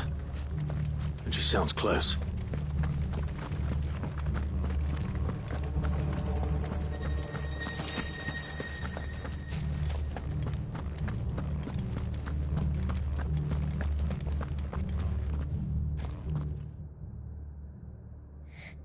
Who are you? There's no need to be afraid. Are you alone? Are there any other survivors? Some of the guards. They're still here. But something's wrong with them. Everyone else was eaten by the monster. Of course there were. Thank the Founder. It was worth our coming. But I'd rather we didn't linger. Are you ready? Ready when you are. You poor thing. You must have been terrified. Did Chadwick send you? What? He fought the monster. Distracted it so I could run away. He must have sent you. He promised to free the others too. Where is he? He opened your cell, didn't he? He wouldn't be here otherwise. Chadwick.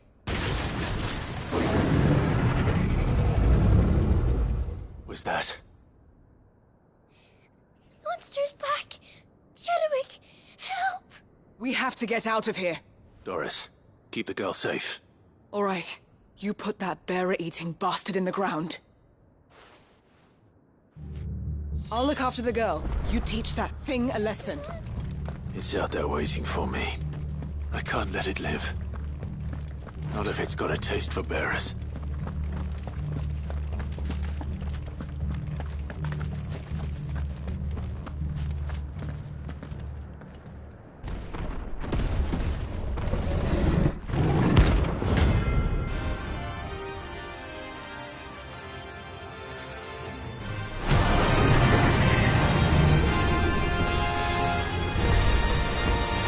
Will wreak havoc if it ever leaves the prison. I can't let that happen.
Finally. Sid, are you hurt? I'm fine. I think.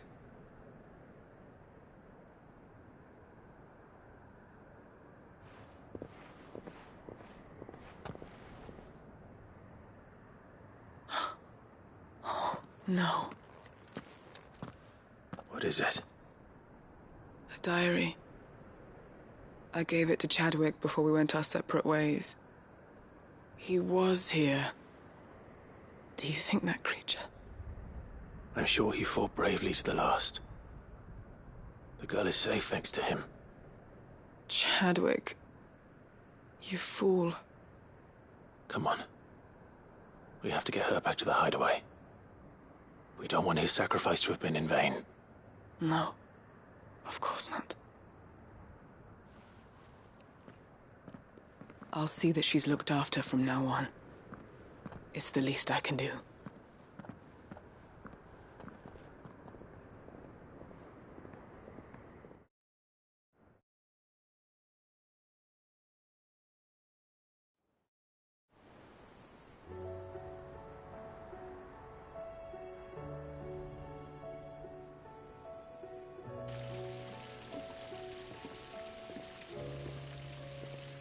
From what I hear, you've barely left the girl's side in days.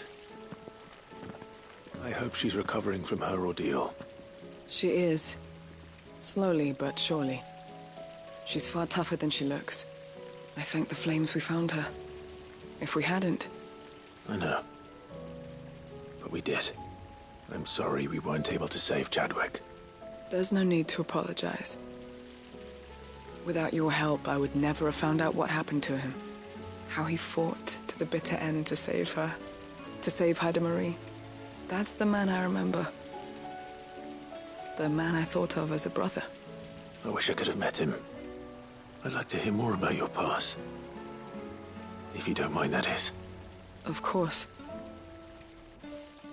You already met my former master. She trained Chadwick and I to do two things. Kill and obey. We were supposed to be sold to the highest bidder when the time came. But no bid was ever high enough to convince her to part with us. For years, we were her daggers in the shadows. But we could never quite shake our doubts about the things she made us do. And then, one day, we just couldn't do them anymore. So we escaped. But staying together was out of the question. They would have found us too easily. After so many years of training, the pull to serve was always strong. It scared me to think he might have taken another master, become a dagger in someone else's hand. But even in captivity, the battles he fought were his own. And he died not as someone's tool, but as a hero. Haida Marie is proof of that. Bearers can cast off their shackles. And the curse breakers will show them how. I'll fight until my dying breath to see it done. For Chadwick, and for all of us. Thank you, Doris. We'll be counting on you.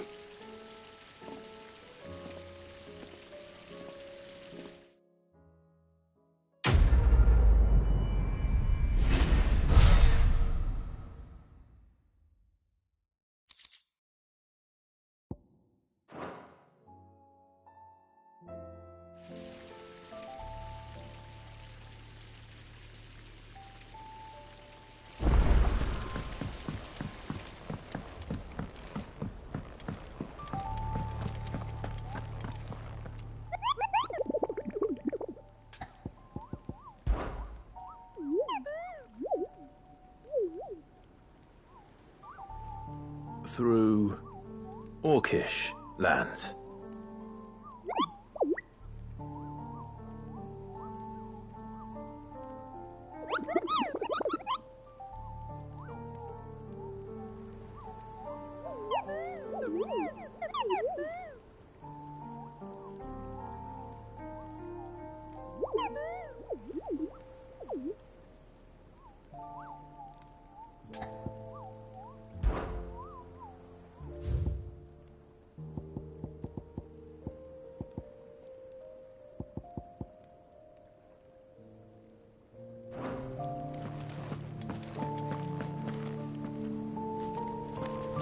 Haida Marie has taken a liking to her new home. How her spirit survived Balmung Dark unbroken, I'll never know. I'll be here if you need me.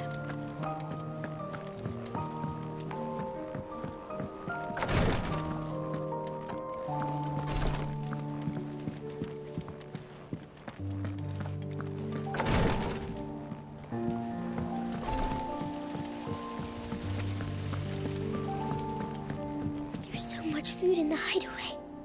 Sometimes, in my cell, my tummy rumbled so loud, the Chadwick would sneak me some gruel from his bowl.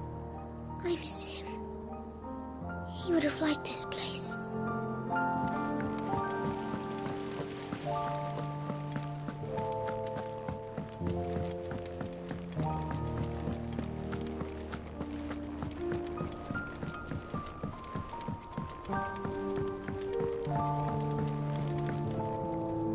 Mid, tell me this is all you need.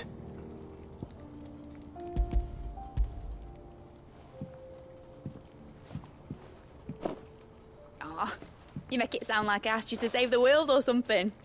Tell me this is all you need. It's most of what I need. After you left, I went over the figures again, and I realised I'd forgotten a 1 and a 0. And a cogwheel. Just a tiny one. Though, that's the problem. Gears that small are a bastard to make, and I may have lost the one Blackthorn spent a fortnight toiling over. Wait. The children. When they took apart your scales, there was a tiny brass gear. Now that I think about it, they didn't use it when we put the scales back together. The young'uns? But why would they... You know what? I don't want to know. I'll keep working on the model. You go and find that cog. Don't look at me like that, Clive. I already apologised to Blackthorn. Has Midadol mentioned a new project yet? Sid! Is Mid still hiding from us? She wasn't hiding. She's fine. She's just busy working on her next project. A new invention? What is it? What is it? Is it an airship? I bet it's an airship! Do you think she'll let us help? That just so happens to be why I'm here. She needs something special, something only you three can provide. A brass gear. A tiny one. One that might fit on, say, a set of scales? Oh, the one you forgot! We remember. We saved it, just in case. It's in the bag of bits. Since your lesson, we've been disassembling, then reassembling everything we can find. All the pieces that are left over, we keep under our beds, just in case. That's good to know. Look! I found it!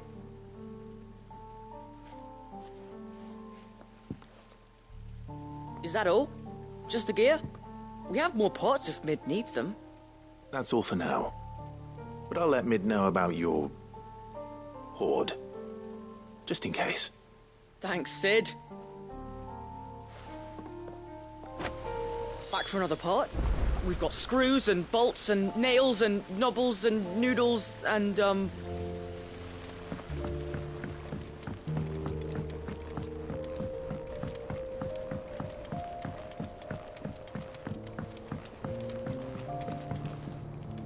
Well, did they have it?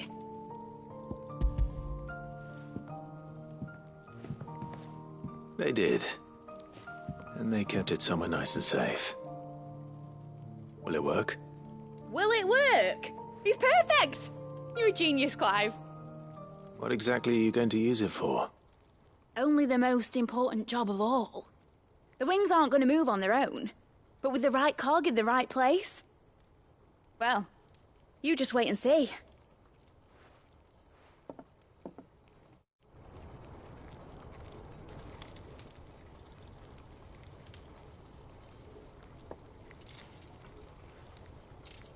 That should do her.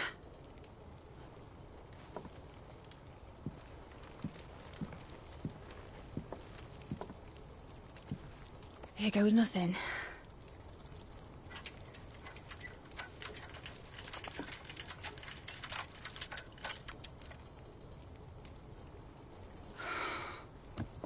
Titan's tits. It wasn't supposed to fly, was it? Of course it was supposed to fly. Wouldn't be much of an airship if it didn't. Honestly, these bloody engines are driving me mad.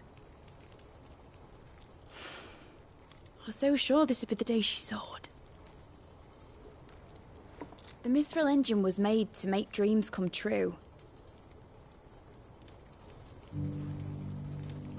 But maybe this is one dream the world's better off without. Show folk how to take flying. It won't be long till they're raining death down on each other. People will lose their homes. Children, their mums and their dads. Like I lost mine. I'm sorry. So am I, Clive. So am I. Sorry that I have to choose. Do I follow my head, or do I follow my heart?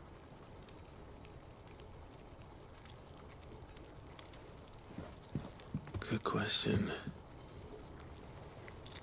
The first time I stood on the deck of your ship, felt the wind in my hair. It was like I was flying. But imagine how it would feel to actually do it. My dad always said there were two ways of living life. Chasing a dream or shuffling to your grave. And he were right. Right about a lot of things. Not that I like to admit it. People need dreams to chase. Especially in a world like this.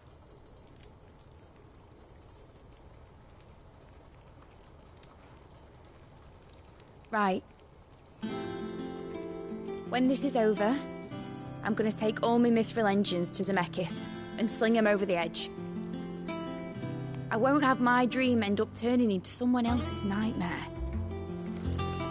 But all that hard work... All that hard work will not be used for war, Jamie. But it ain't like it'll be gone. Tell me, Clive, have you ever been on a treasure hunt? Not since Joshua and I were boys. Why do you ask? Because I'm going to bury the engine schematics and leave behind a little riddle telling people where to find them. A really hard one, so that only the most dedicated dreamers will ever be able to work it out.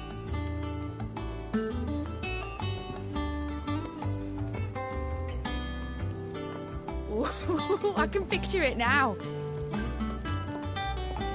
Some daft general squinting at the words with a gormless expression on his mug. Like that one, yeah. Right.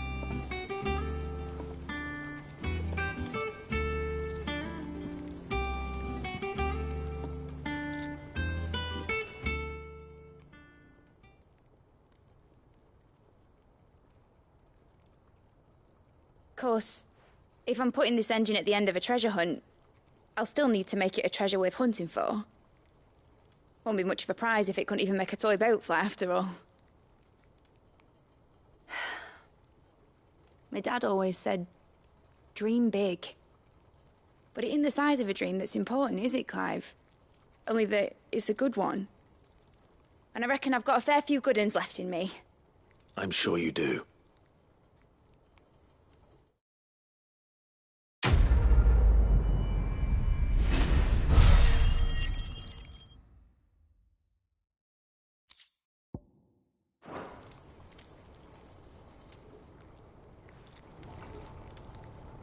What shall I do with your model?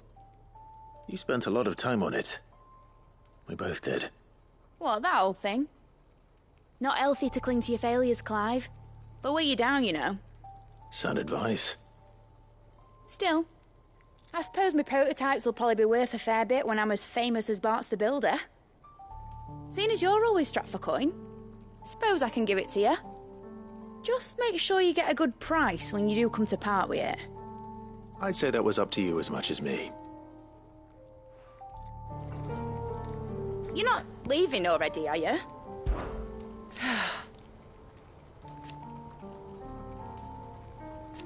Make a name for yourself.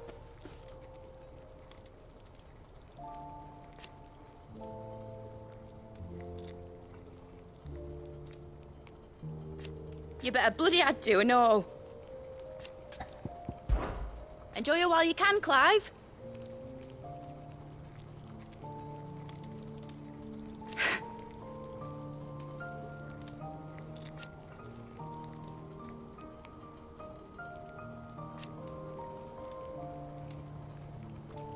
Imagine that, eh? Till then, though. Be seeing you, Clive.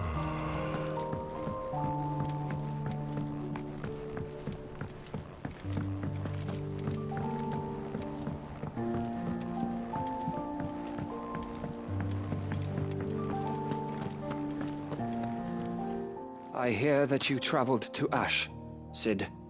Did you by any chance recover the names of my fallen friends? I did.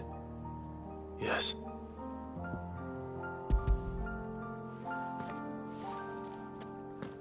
If I may?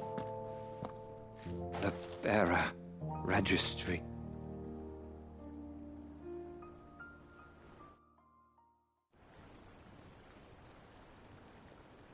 The director was a brutal man. He got no worse than he deserved. The registry was all I found beneath the tree. There was no sign of a body. Or any record of what happened to the children after the orphanage closed. I pray that at least some of them survived. All their names are here. The ones we lost. My friends. My light in those dark times. I can still remember their faces. Like it was yesterday. Children who were taken from their bunks in the morning, never to return. No explanation ever offered. They'd be happy to know that you survived, Herman. But why did I make it out alive, when so many others died in that awful place? It's not your fault. And blaming yourself won't bring them back. Honor their memory. See that their names live on. That way, at least. They're never truly gone. Thank you. Cid, I'm going to write a book. An account of the horrors of Badbach, and the spirit of those its custodians sought to crush. All of Valisthea will know of our suffering, and in the name of those I lost, I will not let it happen again. Neither will I. These records would have been buried for all eternity, were it not for you. Thank you.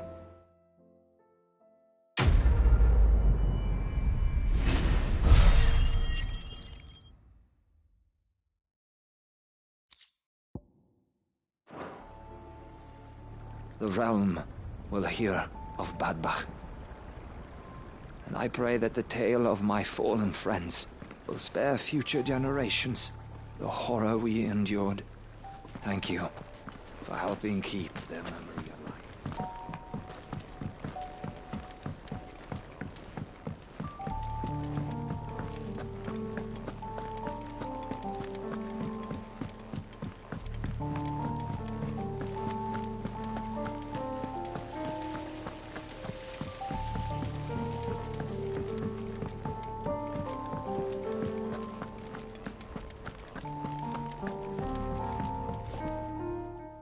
Vivian. I found it. The book you lost.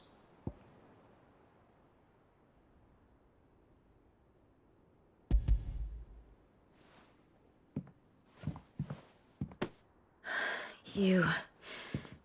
You found it. Thank you, Clive. Even though I asked this of you, I was not entirely sure it would be possible. I feared the executors had seized every copy. I met with one of these executors, and I convinced him to let me keep it. He told me something. That the truth is just a matter of collective belief. And that if enough people believe a lie, that lie becomes the truth. It does. But it also means that the truth is not immutable. That it can be changed. Provided that those who wish to change it can convince enough people that their perspective is the correct one. As the sad history of the bearers proves. You said that the book inspired you to become a scholar. It did. Or its author, rather. She was a heretic, you see. A firebrand and a dissenter. A gallows stood ready for her in every corner of the realm. And by shunning society, or perhaps being shunned by it, she stumbled upon a truth so potent that an entire realm trembled at the prospect of its utterance. I, too, have always felt somehow set apart from the world of men. A stranger to my own species. She taught me that my solitude was not a curse, but a gift. And that, though my journey to the truth might be a lonely one, what I found at my destination would be more than worth the cost. Do you still feel that way? That you're not one of us? Honestly, I'm not entirely sure anymore. Since coming to the hideaway, I find my thinking somewhat clouded. Perhaps the result of studying mankind from a rather closer perspective than I had intended. But the more I study, the more I find value in this perspective. In looking not from the outside, but from within. So if you'll permit me, I'd like to continue my work here. Remember, Clive, when enough people believe, belief begets truth. Give the men and women of this benighted world the gift of truth. Make them believe in you, as I do. I'll try, Vivian. I'll try.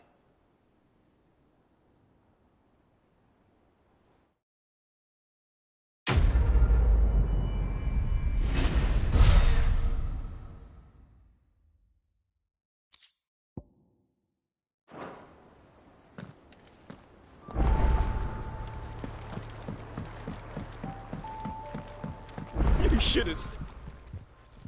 Welcome back, Sid. Welcome back, Sid. Yes. Welcome back. Trip wasn't too much of a pain in the arse, I hope. Truth be told, it was me who suggested roping you in to help with the trial. But from what I hear, things didn't go quite as planned. No, they most certainly did not.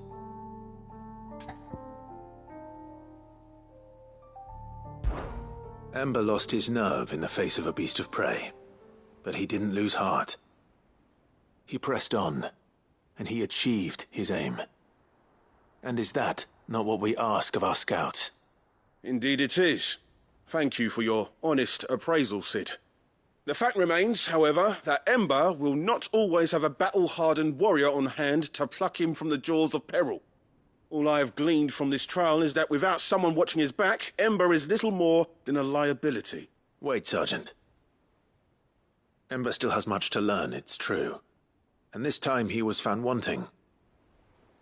But I'd say he's due a second chance, nonetheless. After all, he did do as you asked. With a bit of hard work, any hand can be made to hold a blade, and any mind can conquer its fears. But a scout's nose is different. You've either got one, or you ain't. And by sniffing out that log, young Ember here has shown he has a conch and a half. Wouldn't do to waste it now, would it? Fine. One more chance. I'll do whatever you ask. I'll spend my days and nights in the pit if I have to. I'll show you. Just you wait. Daft as a brush, that one. But his heart's in the right place. Just like someone else we know. And if you ask me, we've been leaning on him for far too long. That time the curse breakers took some of the weight off his shoulders, I reckon. It couldn't hurt. Just don't tell Gav I said so, will you? I won't have him thinking he's been hard done by. Next thing you know, he'll be asking for a day off. Chance would be a fine thing. Back to work. Forgive me, Sid. This did not play out as I expected. Things rarely do these days. But that's why we need men like Ember more than ever. Men who can make the best out of a bad situation. Remember that. I will, Sid. Thank you.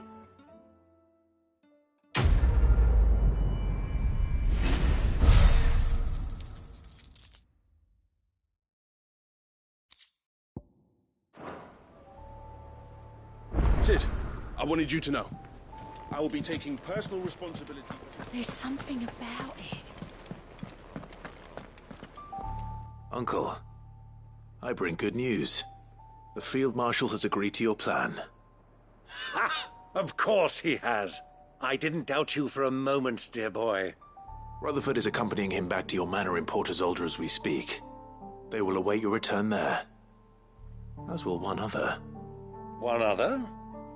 Who, exactly? Lord Havel was concerned that even if he could get the realm's armies to agree to an accord, he might not be as successful in convincing those with political power. He asked if I might have a solution, and I suggested a certain Imperial Lord Magistrate turned Liberator. One of your co-conspirators? Master Quinton would probably call me one of his, but yes.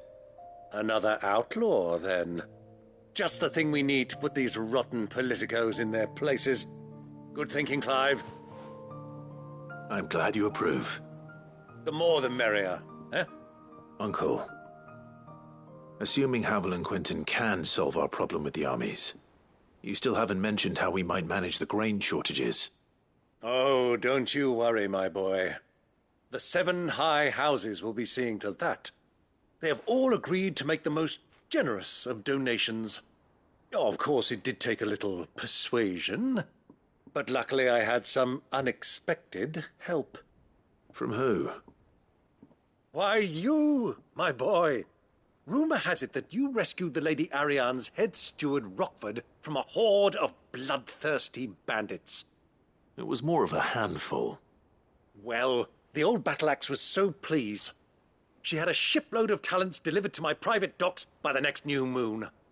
And when the other houses saw the parsimonious old crone's purse strings finally loosen, they as good as tripped over themselves in the rush to follow suit.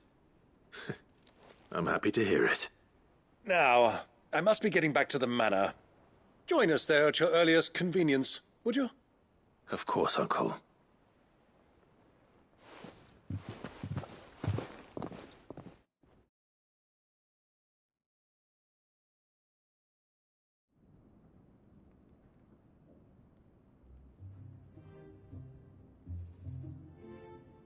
And how, pray tell, will we get that grain to the capital if the roads are still overrun with Akashic?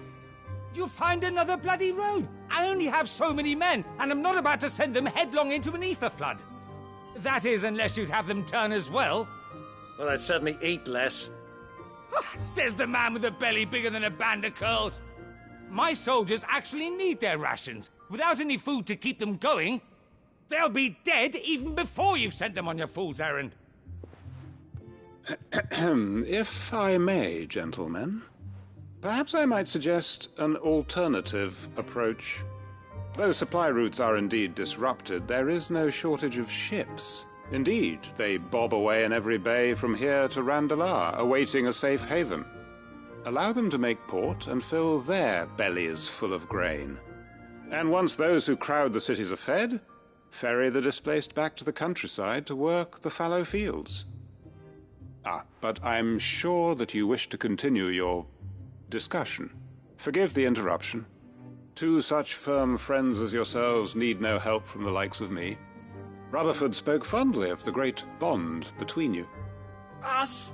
Friends? I can't stand the man! Clive, I'm beginning to question the quality of the company you keep. And what kind of company were you expecting him to keep? The man's a criminal! Criminal? How dare you? You are not fit to breathe the same air as this fine, upstanding young gentleman. Upstanding? He calls himself Sid the Bloody Outlaw! Once more onto the breach.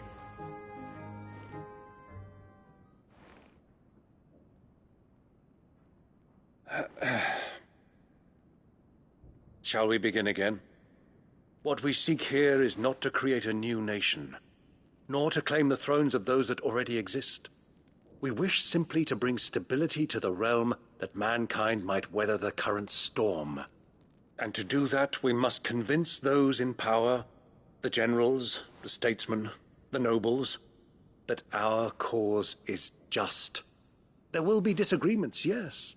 And I imagine some resistance, much resistance. But we cannot let that deter us. If we show them the path, show them that we walk it ourselves, then I am confident they will follow. The fate of the world lies in my nephew's hands, but the well-being of her people lies in ours. And we must not squander the chance that Clive has given us. Uncle Byron, aye. Now, with that settled, let's move on to the signing of the Accord. For what great moment in history hasn't been accompanied by a little ceremony?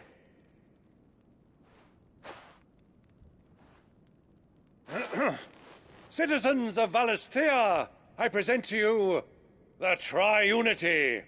Rutherford, Mike Will.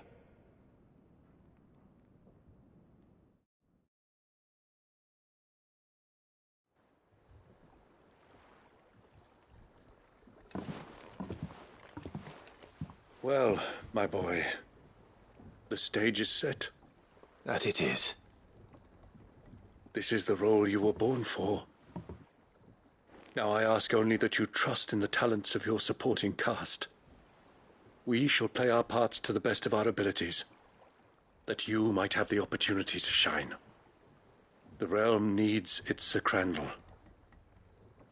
And there is no better Crandall than you, Clive. I want you to keep this signed accord as proof of our faith in you. I will. Thank you, Uncle.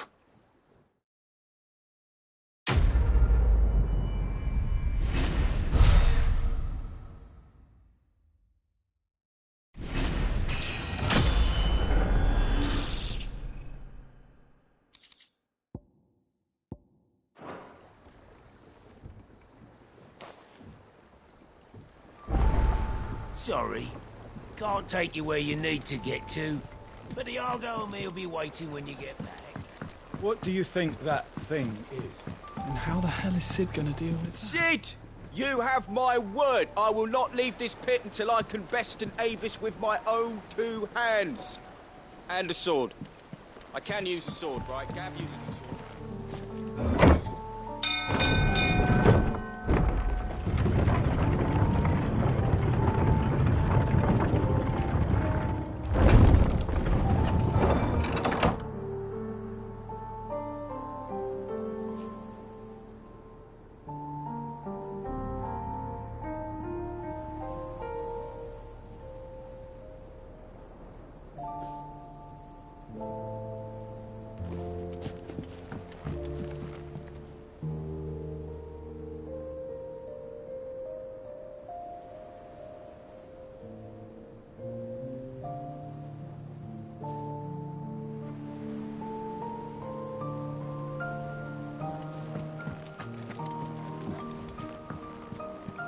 Father awaits us atop Hawkscry Cliff, Clive.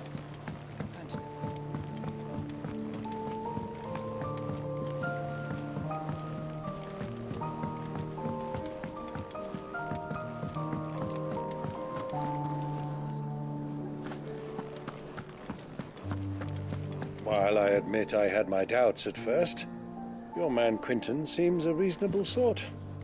That, and every moment he's talking instead of Havel, the better chance we'll have of setting things straight. You can trust in us, Clive, just as we trust in you. Ah, you alright? Something troubling you? No more than usual. It's just... Etta's baby will be coming soon, and I wanted to make something for it. I'm sure she'd like that. Back in the north, families would always make gifts when a bairn was on the way. I'll let the little tykes know they were welcome in their new homes, like. So, what's the problem? Well, the problem is that Etta's due any day now, and I don't know if I'll be ready in time. Is there anything I can do to help? You know, there just might be. All right then. What exactly are we making? A good luck charm. But not just any good luck charm. Not just any. No. One made from the feather of a silver chocobo. There's nowt luckier in all the realm, or so we used to say back home anyway. Thing is, they're hard to come by. Had Otto and Karen check with their suppliers, but nothing. I'd try and track one down myself, only... Only the big day is fast approaching. And that's all you need, a feather. That or the bird whose horse it's attached to, aye. I was gonna start by asking around with traveling traders plying the northern borders. Well, there's no shortage of those passing through Martha's. I think I might make that my first port of call. I'll let you know if I find anything. You're a good friend, Clive. I won't forget this.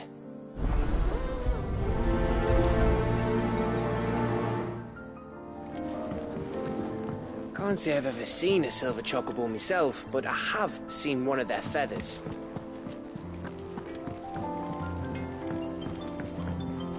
Trouble with your gear, or...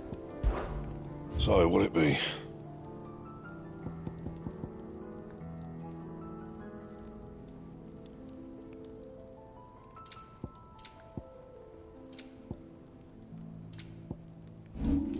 And?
What is it, Clive?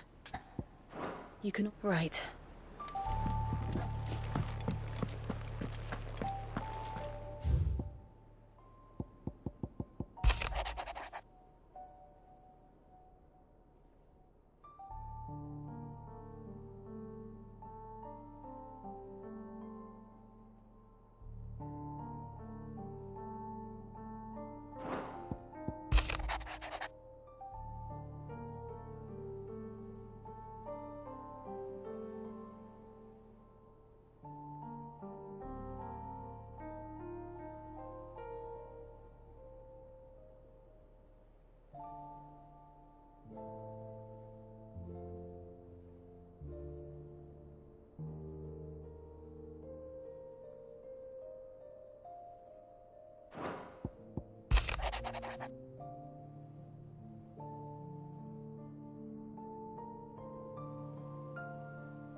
It's usually me making demands of Hippocrates.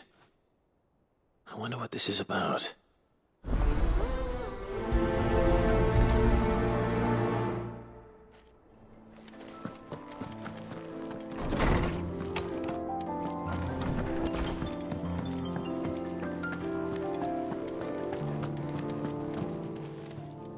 Clive. Go on, then. It'd better all be here. You're rubbing me blind, you know. It'd better all be here. None today, I'm afraid.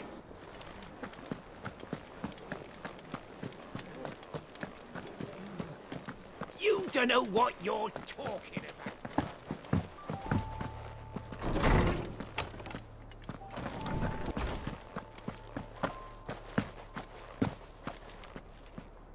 Lawsman Hippocrates. I received your note. Ah, yes. I expect you're wondering what this is all about. You spoke of making amends with Dion, but I can't imagine what for. Then I should begin by telling you that I was once his tutor. This was some years ago, of course, before I joined Cid in his hideaway.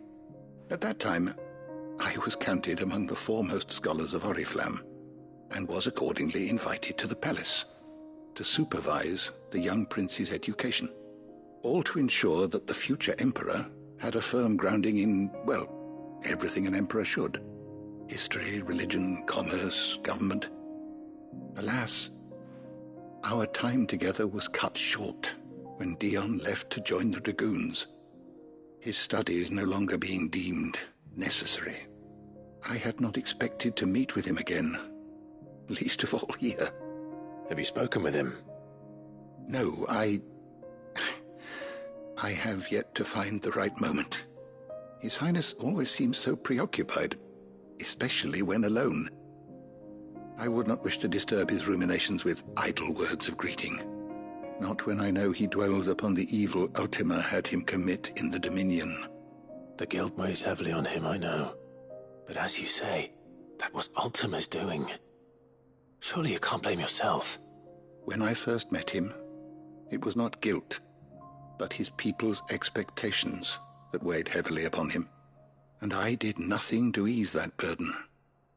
He bore it alone, until the day he could not bear it any longer.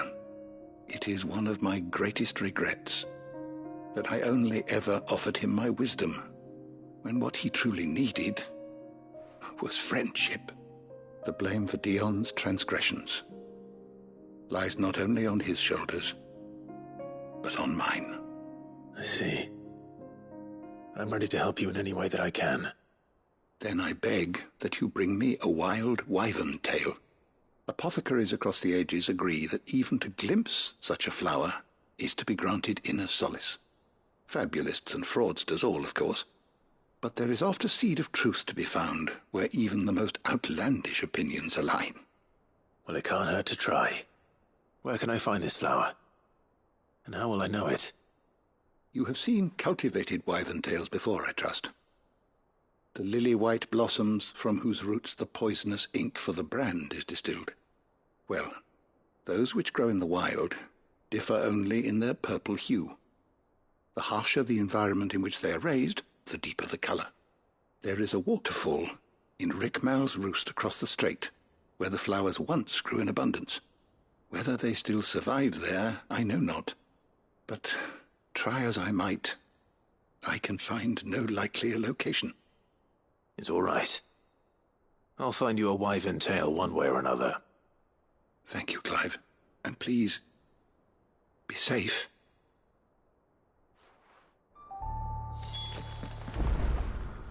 I was wondering when next you'd visit. Despite scouring the shelves, I have found only one reliable reference to a place where wild wyvern tails are known to have grown. But it is in Waloed, by a waterfall near Rickmal's roost, as I told you. I dare not ask that you undertake such a long and perilous journey on my account, of course, but were you to find yourself in the area? Thank you for indulging an old man.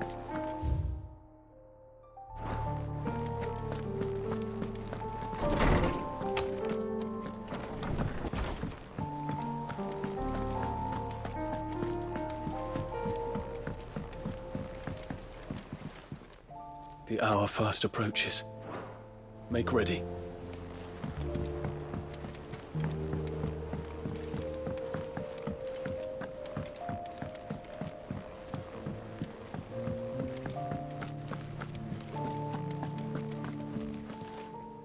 How may I help you today, Clive?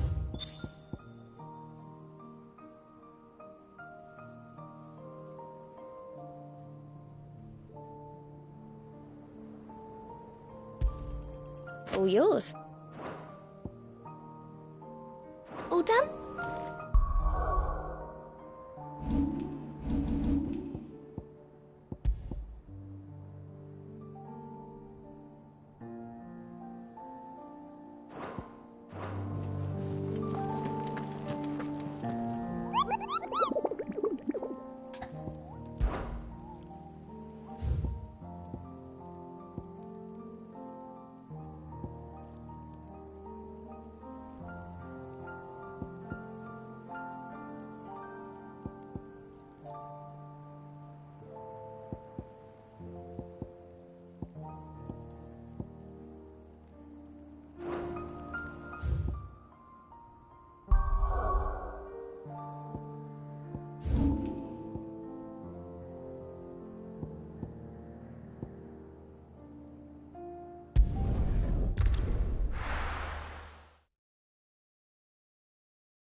Let's hope one of the merchants here has what Gav needs.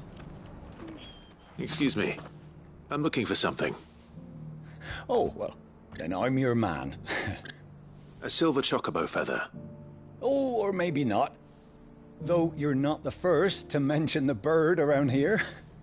There was a man stopped by the rest not long ago, claiming he was attacked by a silver chocobo. Near some gutted hovel, not far from Eastpool. Most took him for a braggart and a liar, but who knows? Perhaps there was some truth to his tale. We'll see. Thank you. The feller who claimed he was attacked didn't linger here long. Said he was gonna go back. Wonderful creatures chocobos are. They're fast. Who's going sparingly?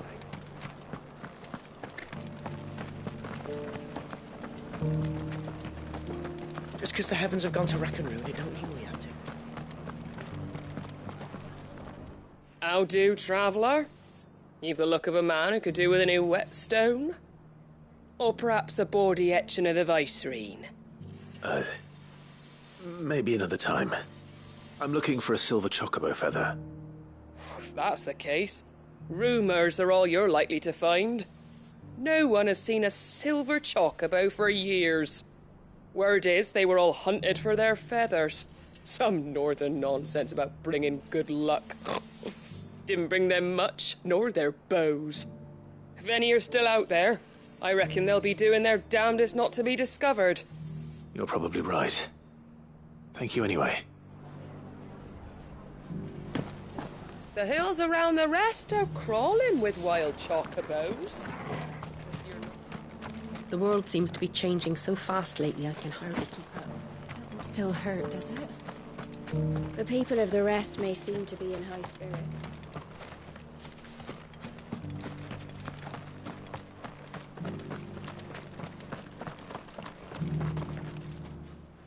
Can I help you with something?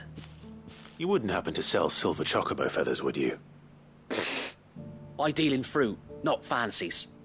But if it's fancies you're after, I suggest you try Rhiannon's ride. Was a silver chocobo seen there? Oh, yes. If you believe the ravings of a madman. It wouldn't be the first time. A silver chocobo sighted in the hills near Rhiannon's ride. It sounds almost too good to be true. But since I'm already here...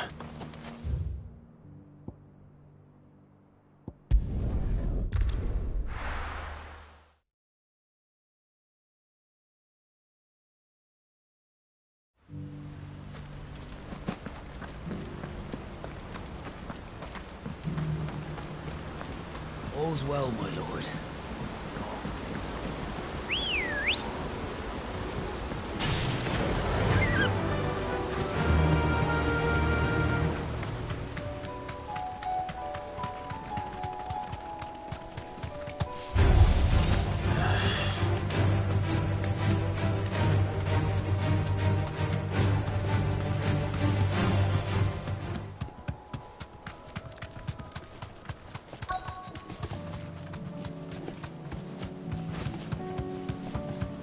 Tracks. They're not left by bandits for a change.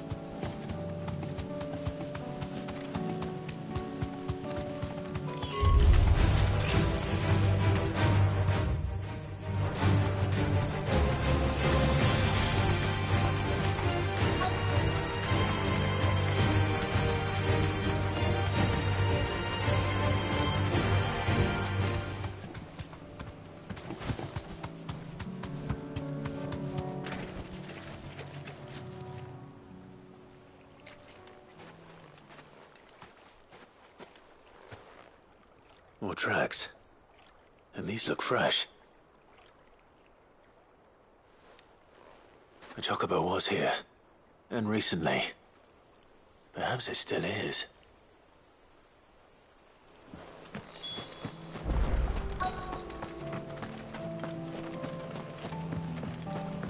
I don't hear anything.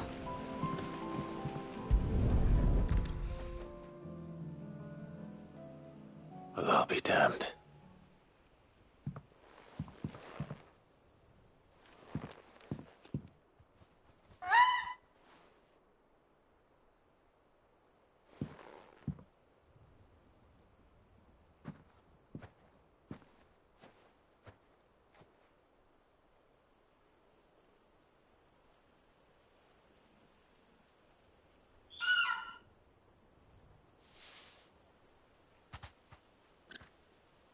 It's all right. I'm not going to hurt you. Just borrowing a feather for my friend.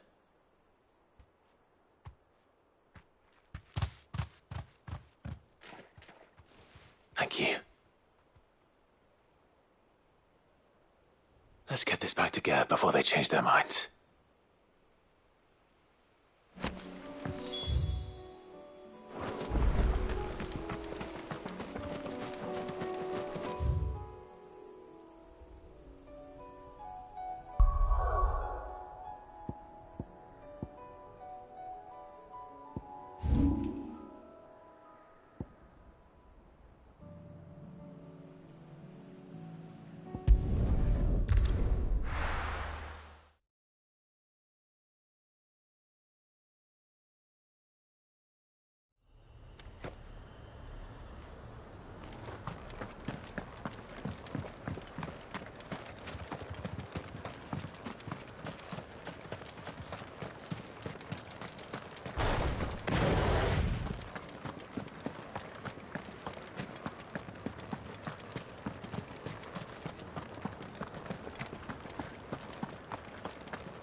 Seems this place has been flooded twice over.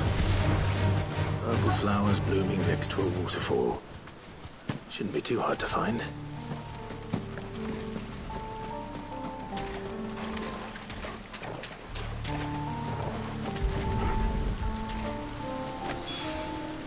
Here they are. As well big enough for a bunch, I suppose.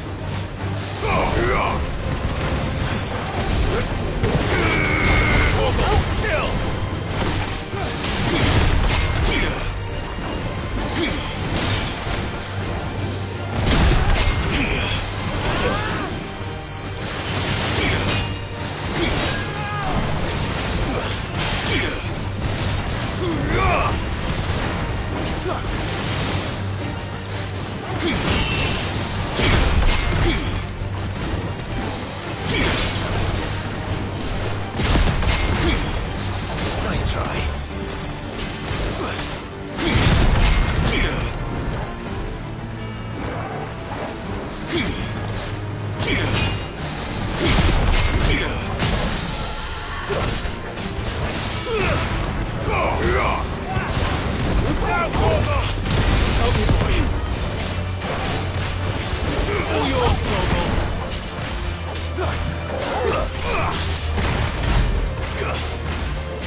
Come on.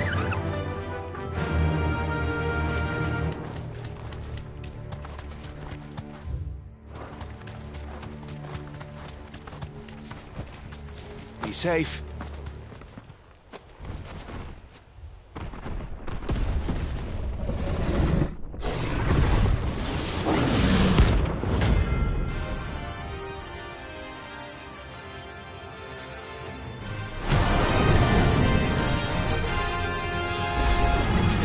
Another of the Royalist guard dogs. Quite a specimen it is, too.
No match for you, eh, Torgal?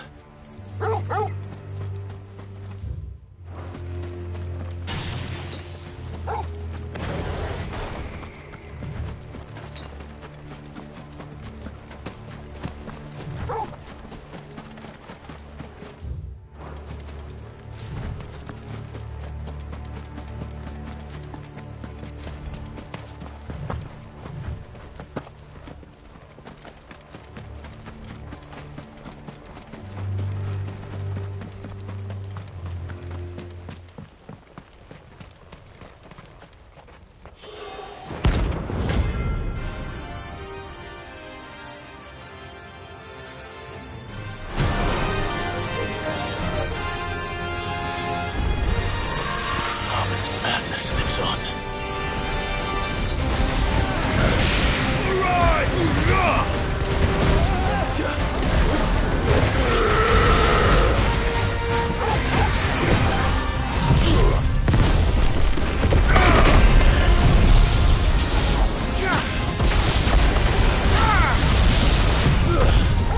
All yours, Torgal.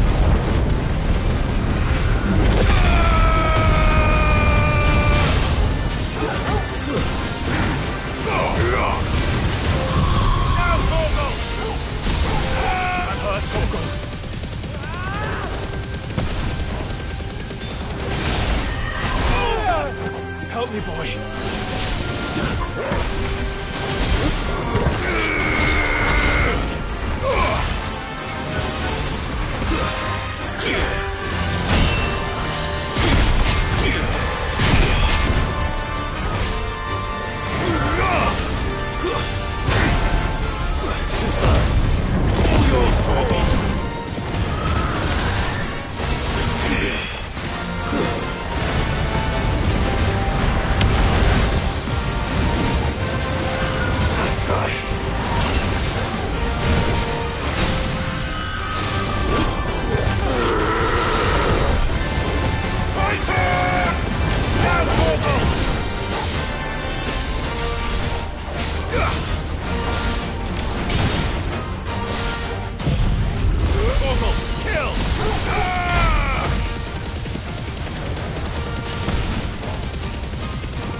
To me, boy.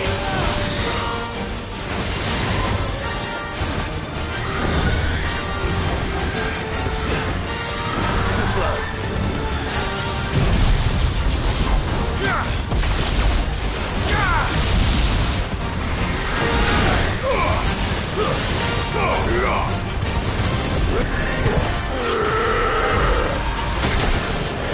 All yours, Torgal.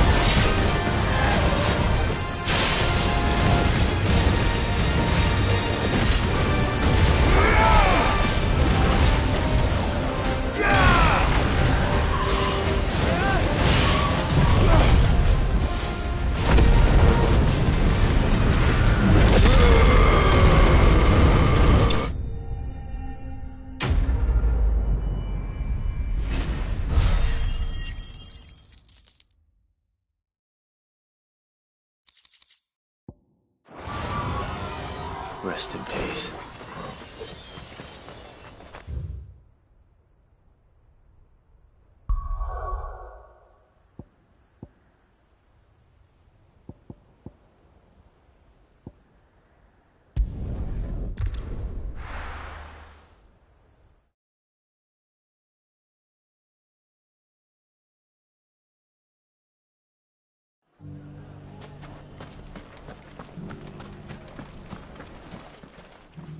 Welcome to the Briar's Kiss, Lord Undy.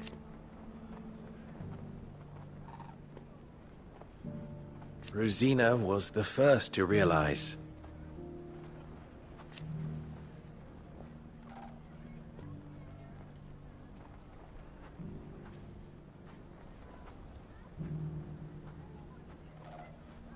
I swore that I would avenge her.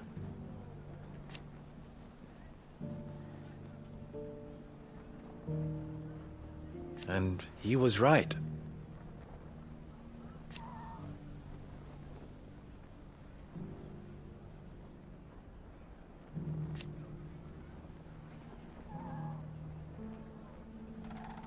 And that's who I'll be.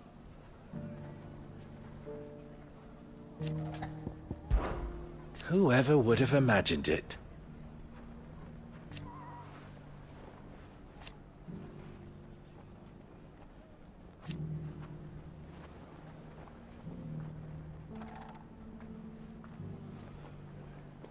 No.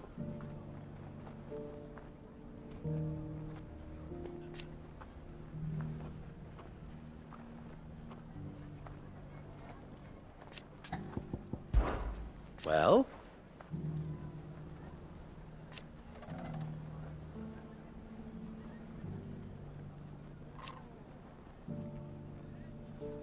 Everyone was delighted to hear it.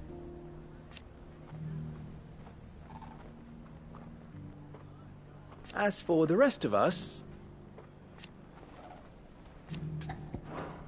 long live the cause, eh? Bearer or no. How about a few spicy sausages to put? So, you're going to join the Watch after?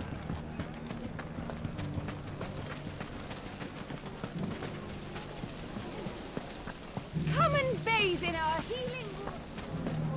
The fellow who used to run this stall took to his heels. Are you looking for something in particular? Here you are. My thanks. Here you are. Go with Gilbert.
And how might I help the garrison today?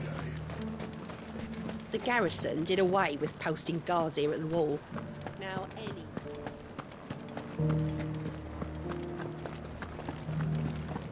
Looks like you've got a thirst. But enough talk. How about we retire to the Vale? I'd like that, but...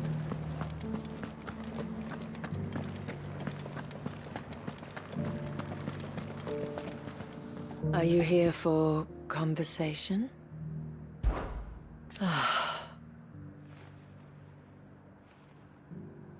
For his part.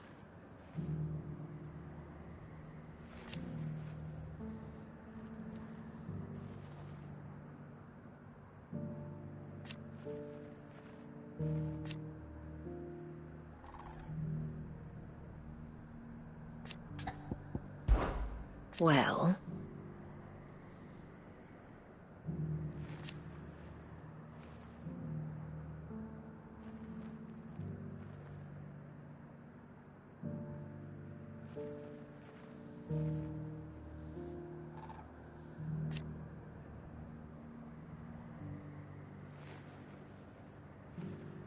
Why... Yes.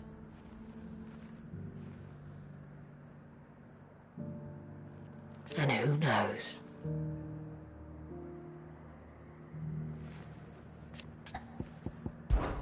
The last few years.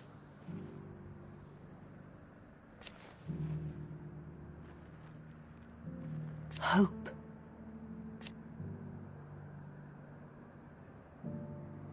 Belief that we all matter.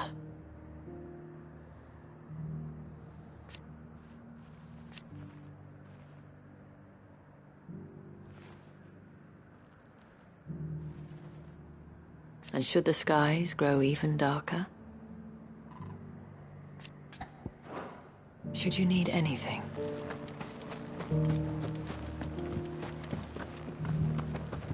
The garrison may have kept the whites from the walls, but who was it that kept these cobbles swept? That armor looks positively stifling. I could have it off before your captain even knew you were gone. I don't think I ever got the chance to properly thank you for your service. My chamber is just upstairs. You can bring your friend if that's your fancy.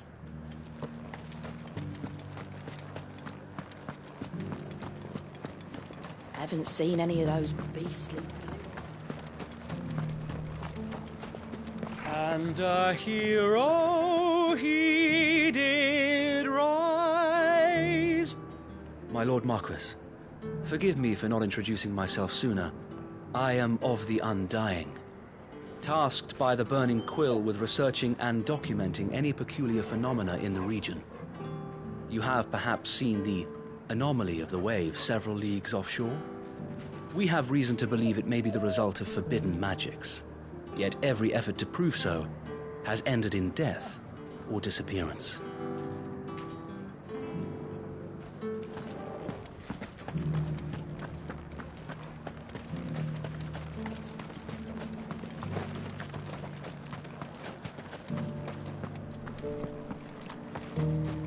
And a hero...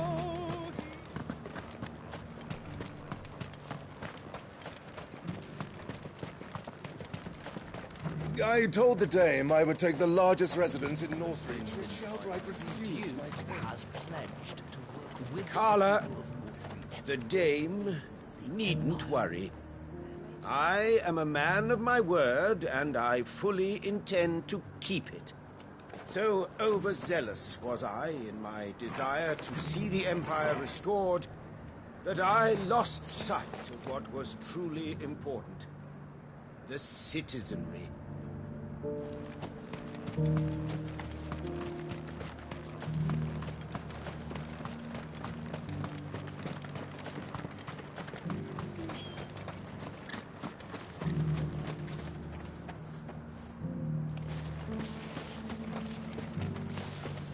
Do be careful.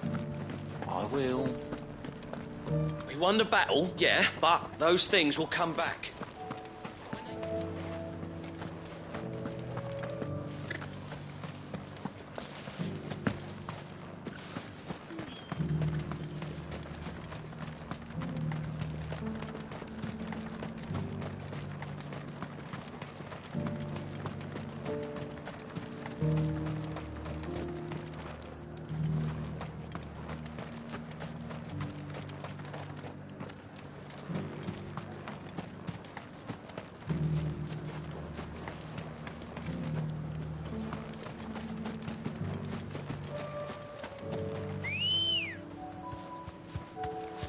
Ready, go?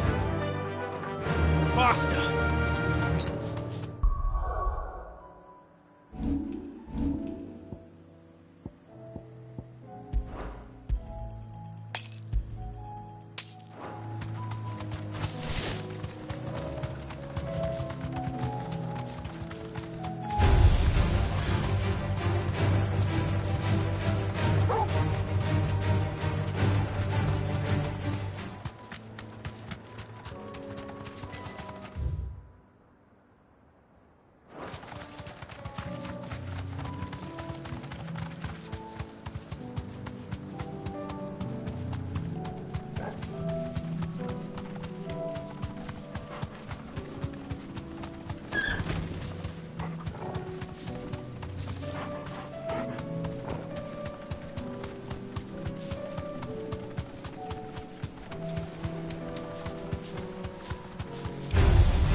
I'm getting tired of these things.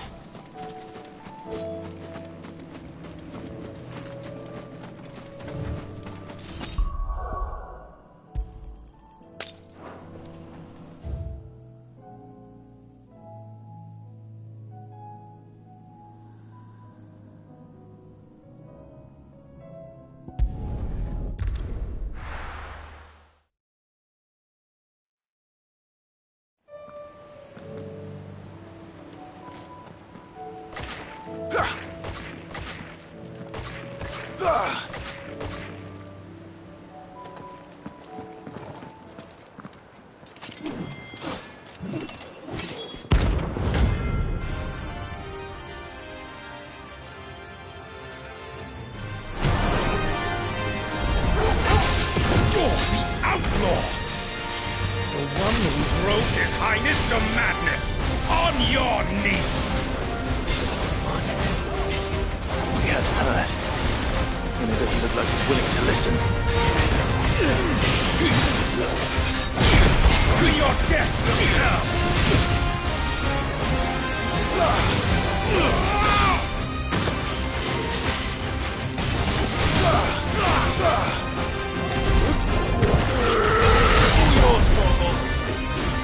Nice try.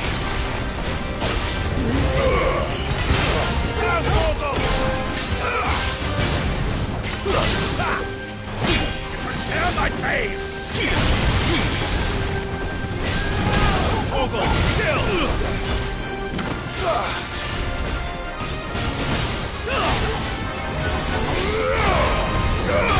It's all your fault!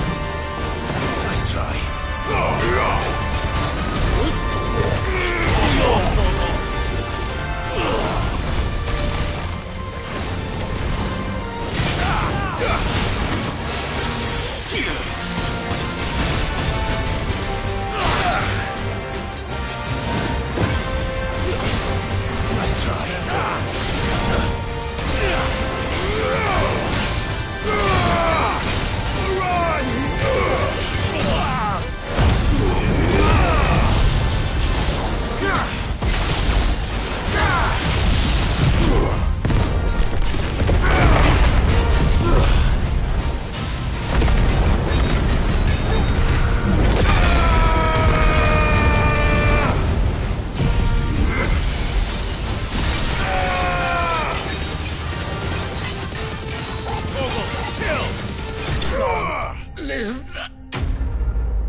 Damn it. Dion would have been glad to have you back at his side.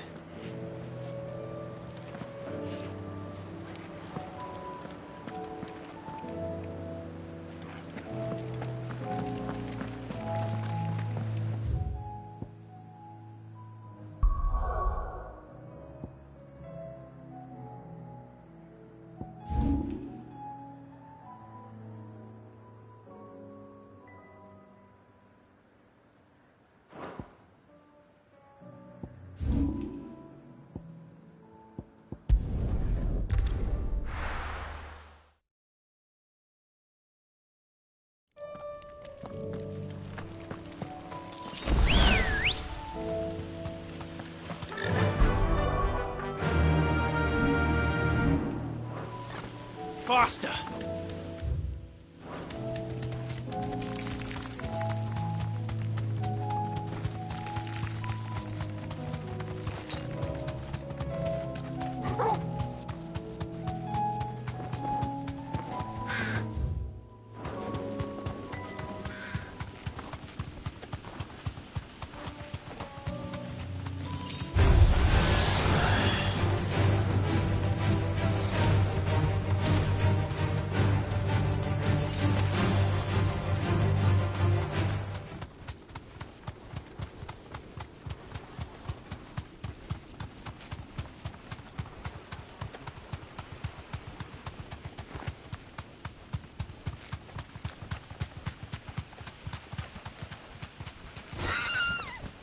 Straight home now.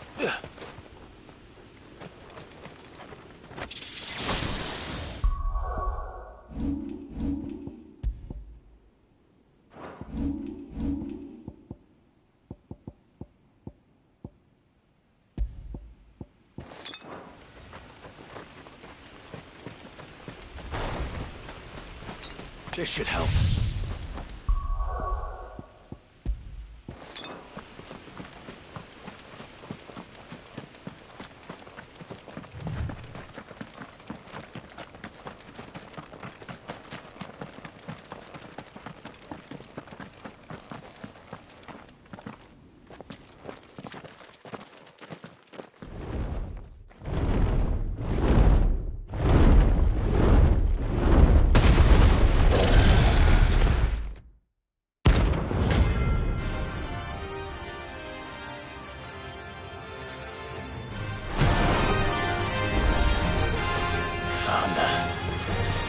This beast isn't to be trifled with.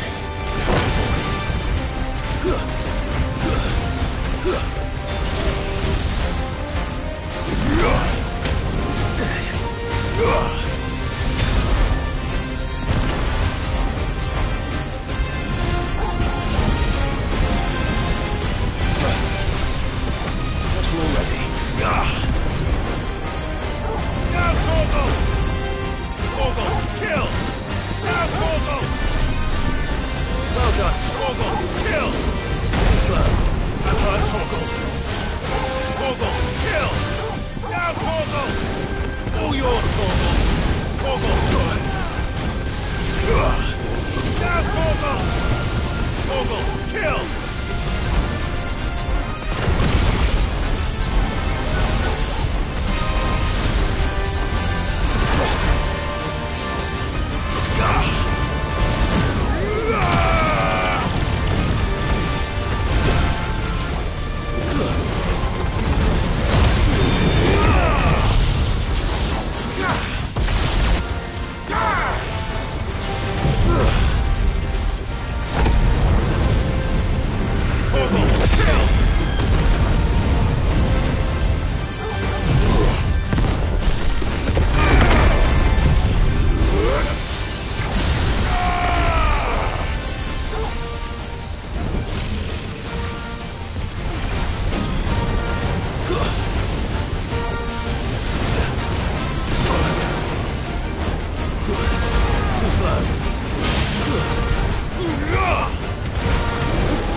Nice try. That's all ready.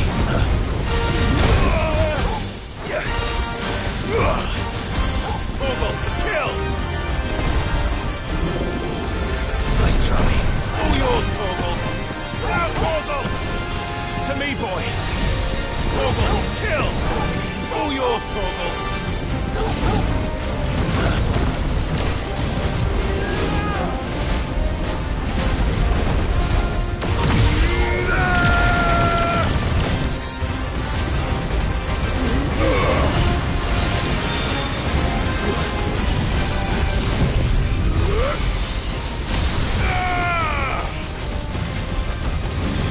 Now, Torgal!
What can I do for you?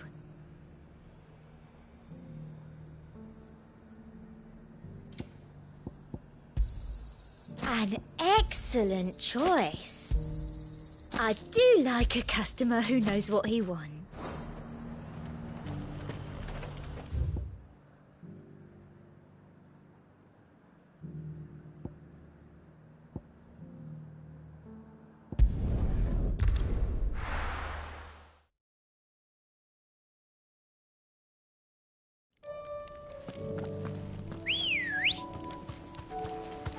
Good girl.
Straight home now.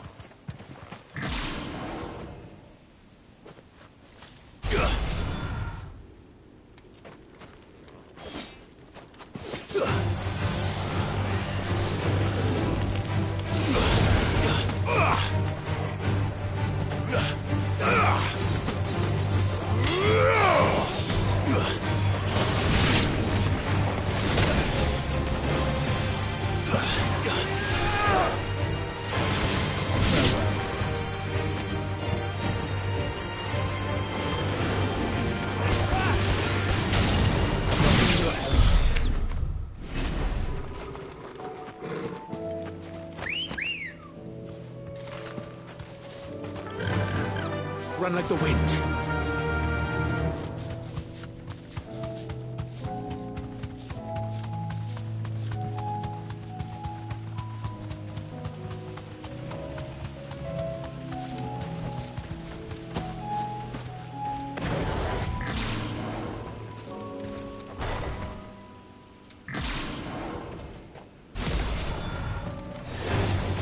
No holding back.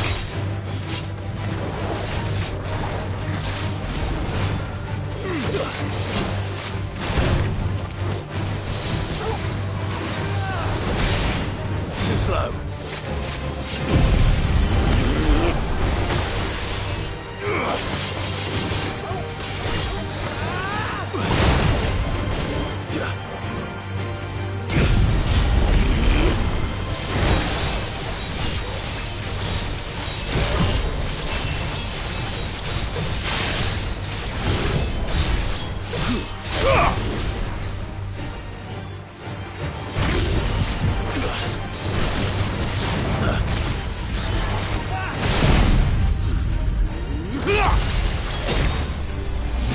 Farewell.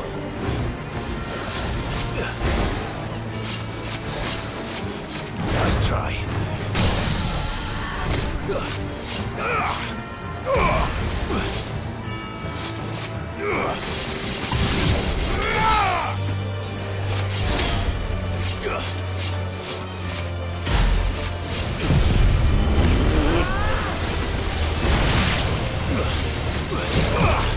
Too slow.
Come on.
Skal.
Torgal! Kill!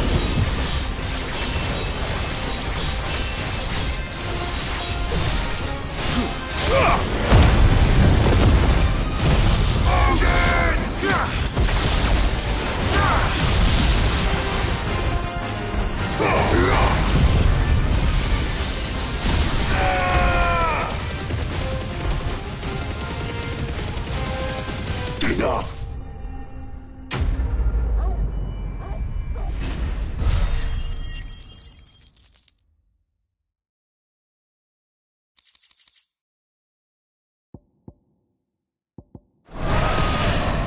Definitely not to be trifled with.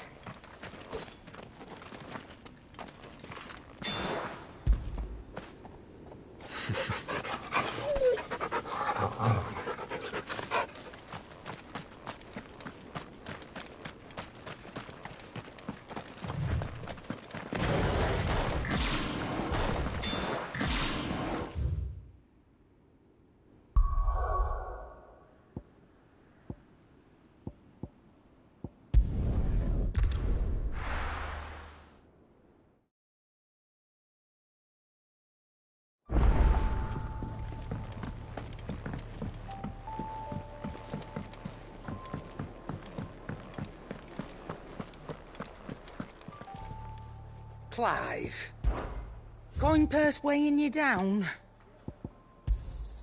It'd better all be here. You'll not find a better price than that. You're rubbing me blind, you know.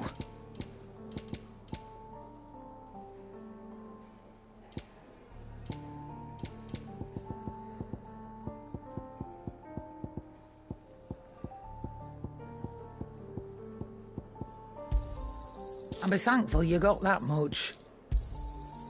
I reckon I can find a buyer. You got out else? I reckon I can find a buyer.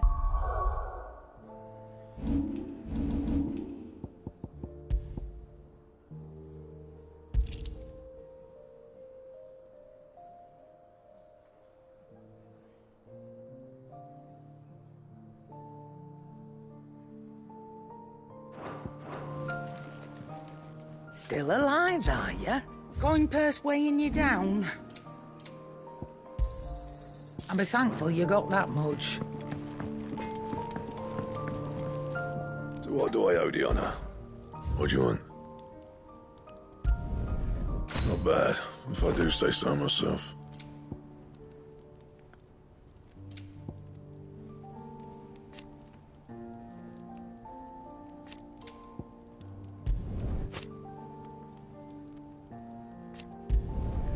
No scratches, all right?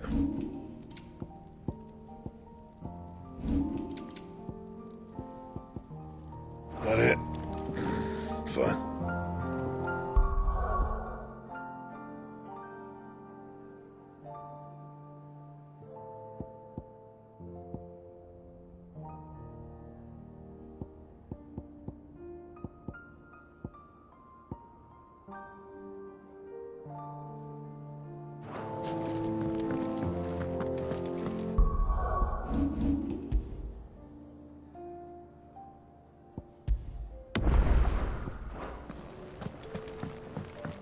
It was no trouble at all. Still, I appreciate it. What can I do for my favorite nephew? Do you know why? 'Twas not 20 summers past.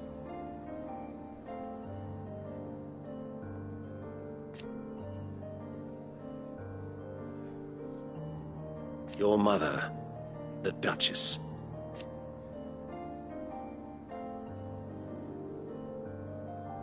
But above all,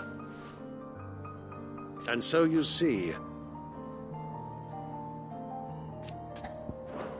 we'll be fine, Clive.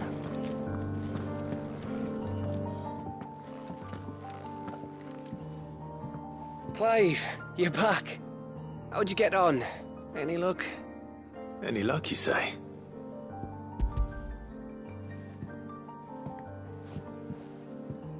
Crystals crack. Is this what I think it is? Where in the hell did you find it? It's a long story.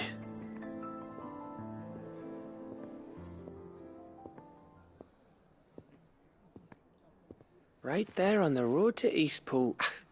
Who'd have thought it? Everything up there's been abandoned for years. The empty cabin made for the perfect shelter. Though I fear my presence may have forced the poor creatures to look elsewhere. Don't blame yourself, Clive. The Blight's right on Eastpool's doorstep. They'd have had to move on before long, even if you hadn't have turned up. They'll find a new home. Trust me.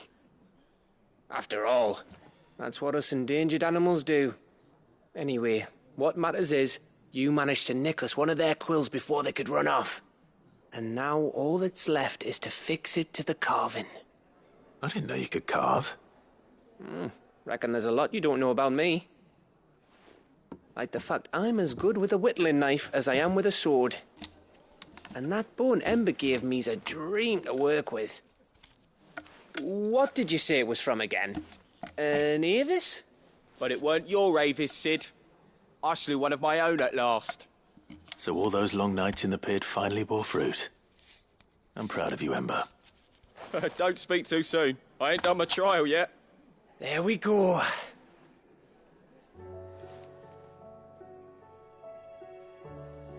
What do you think? I think if you ever hang up your scouting cap, you'll be able to make an honest living. Oh, will I? I should go and see if Ed is awake. Give it my best. You can give it to yourself. Come on.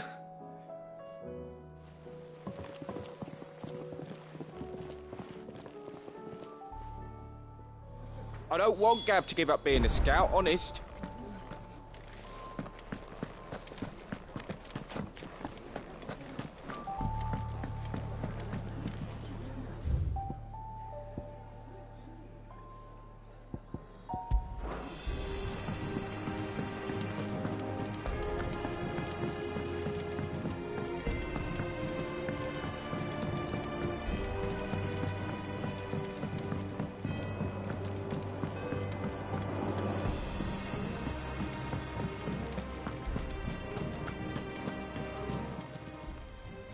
I wasn't expecting you back.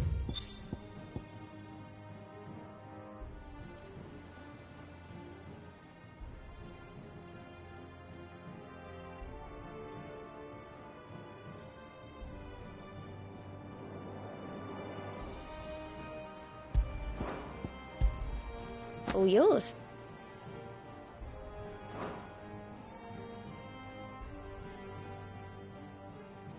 Best of luck out there, Sid.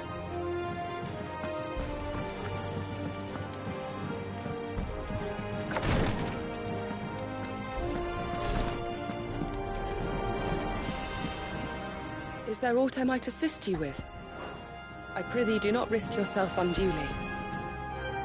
Ah, me lords. How are you feeling? Well, thank you. Is something wrong? Wrong? No, nothing like that. What it is... Go on, please.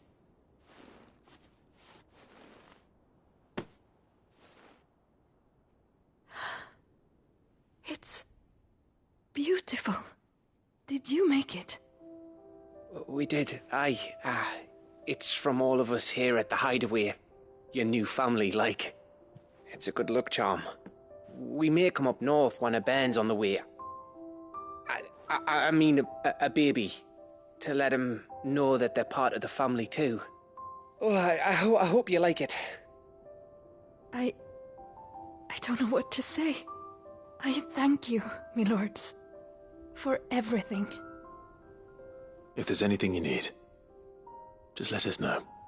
I will. Clive, fancy a swift off? I'm thirsty. I could be convinced.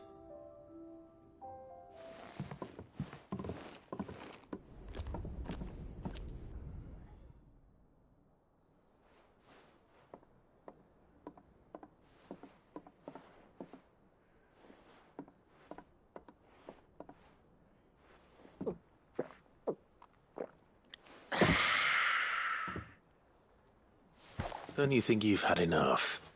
No, we're celebrating. I'm gonna be a father. I think Edda might have something to say about that. Ah, you know what I mean. Bit of light in these dark times.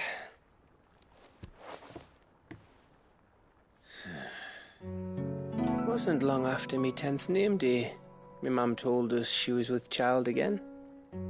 I was over the fucking moon. I was looking forward to having a little one to lord it over, what with me being the runt of the litter. Thought I'd finally have a chance to prove to the world that I could be a big brother. Imperials came the day she went into labour. Had myself a baby sister, and then I didn't. My whole family gone in a blink, while I hid in the cellar like the spineless little arsehole I was. Great brother I turned out to be.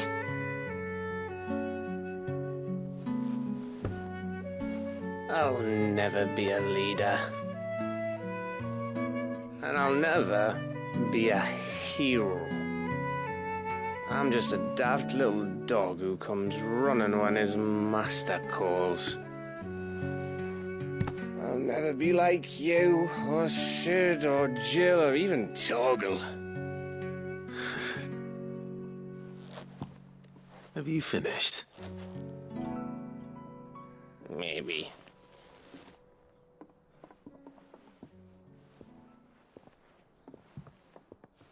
Do you know why you're our best scout?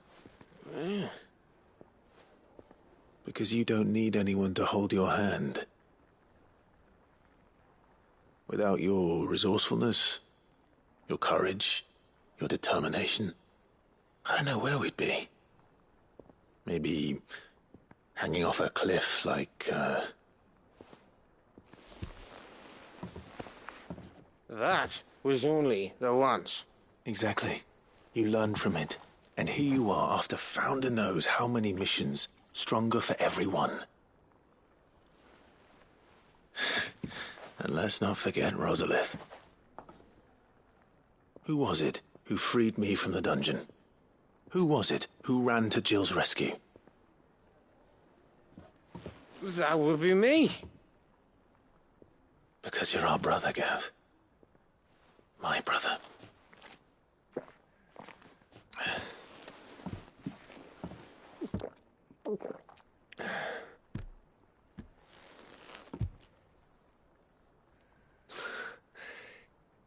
Your brother.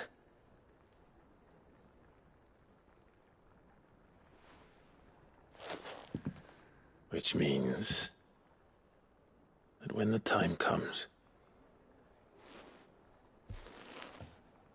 I get your room. And your sword.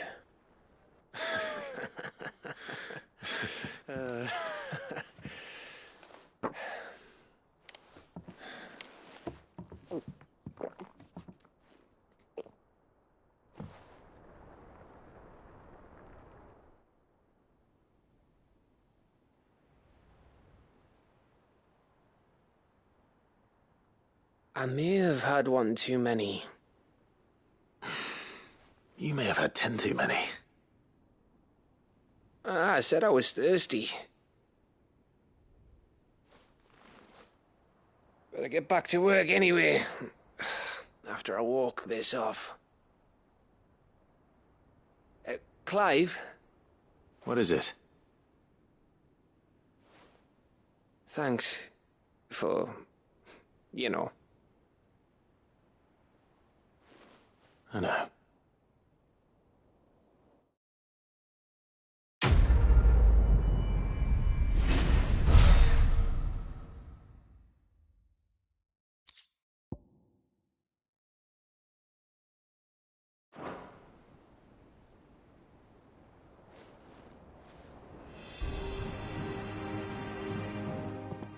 One of these days. One of these days, I swear it's gonna be me who drinks you under the table. If by under the table you mean retching on my boots half the night, I reckon one of those days was yesterday. Ha ha, you think you're so funny. But just wait till we crack open the bottle I left in your chambers. That stuff's strong enough to burn the horns off a behemoth. Sounds like I'll be needing some new boots.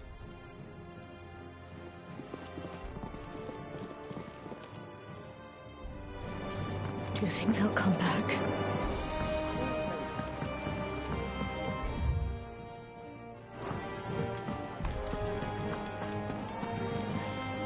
How's it going?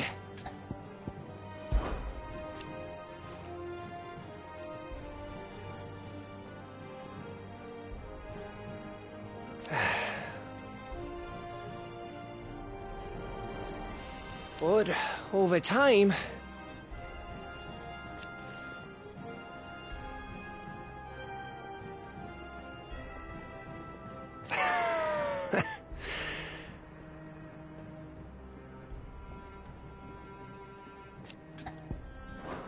Give that bastard hell.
Oarsman, I found the flowers you were looking for.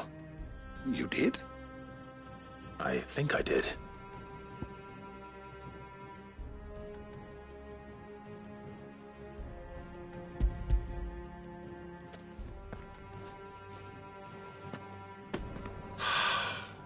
You did indeed. My dear boy, thank you. You wanted to make Dion a gift of one, did you not? Shall I invite him to join us? Oh, I don't... It's no trouble. I'll go and fetch him. I was wondering when next you'd visit. Thank you again, Clive. I know how hard these flowers must have been to come by. Fare thee well, my friend.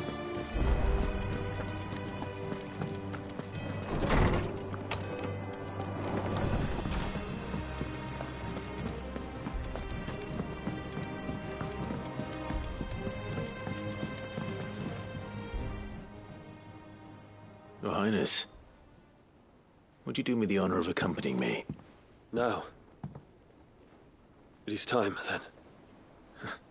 No. Only to the shelves. Our lawsman has something he'd like to give you.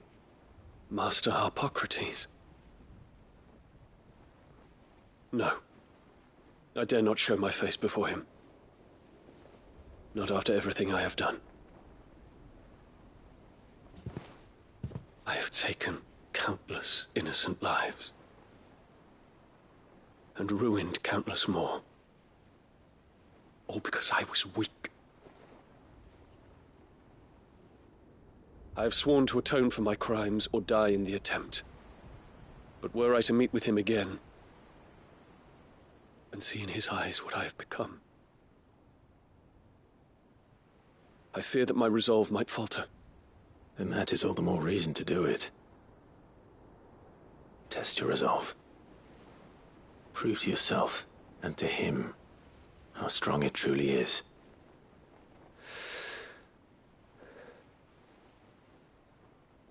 You are right. I must, at the very least, offer him my gratitude. Very well, then. Take me to him. Follow me.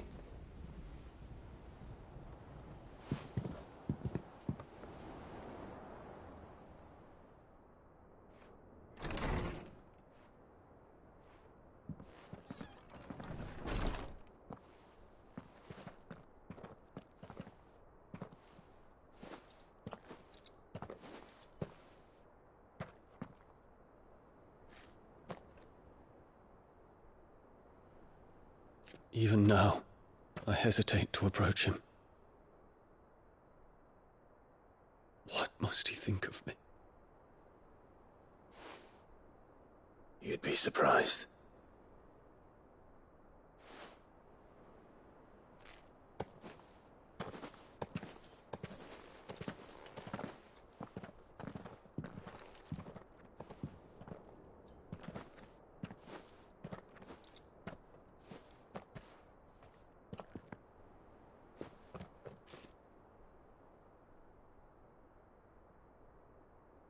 Master Harpocrates, pray, accept my apologies for leaving your tutelage before my studies were complete.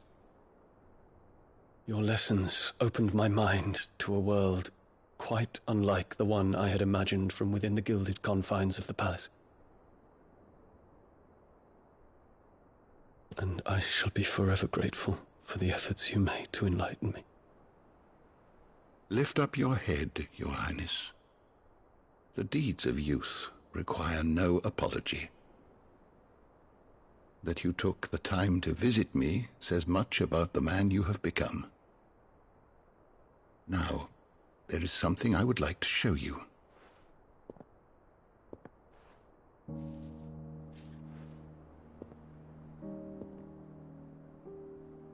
Is that a wyvern tail?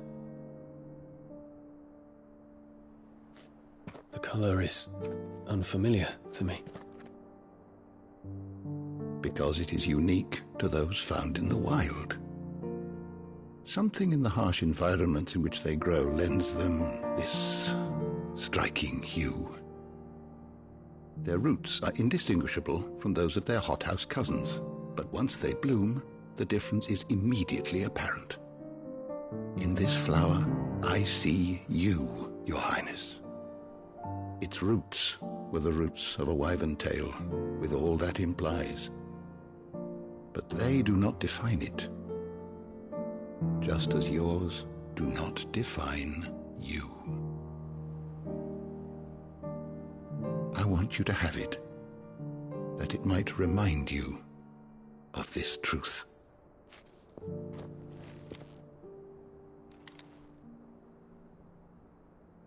Master Harpocrates, I would ask of you a service. Keep your gift until I have fulfilled my duty to the realm, for only then shall I be deserving of it.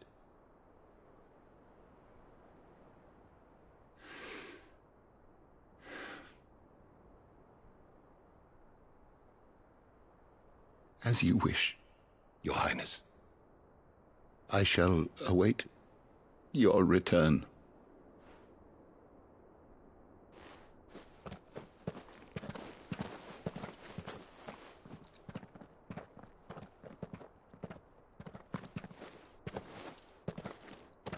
Our roots do not define us.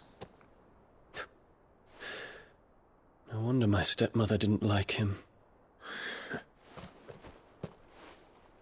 For reuniting me with memories I had thought long lost.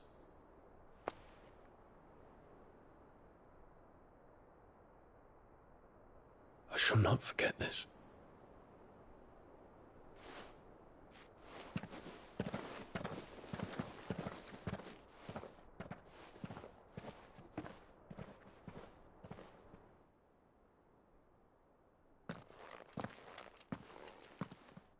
Thank you, Clive. Were it not for you, I fear I might never have found the right moment to speak with him. Not to mention the wyvern tales. I shall plant their seeds, that I might not disappoint His Highness upon his return. I hope the soil in the hideaway is to their liking. Why, these flowers bloomed in the bleak, black wastes of Waloed. I'm sure Nigel's yard will suit them to a T.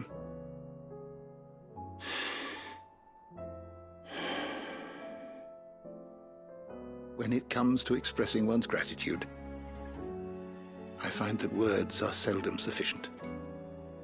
Here. What's this? A stolas quill. Or more precisely, my stolas quill. 'Tis said that an owl's feathers are steeped in the wishes it hears over its long lifetime. All those words just waiting to pour out onto the page. So consider this my wish for you. That one day you may put down your sword and pick up that pen. Well, when that day comes, I'll certainly have a lot to write about. Thank you, Harpocrates. It shall have pride of place in my chamber.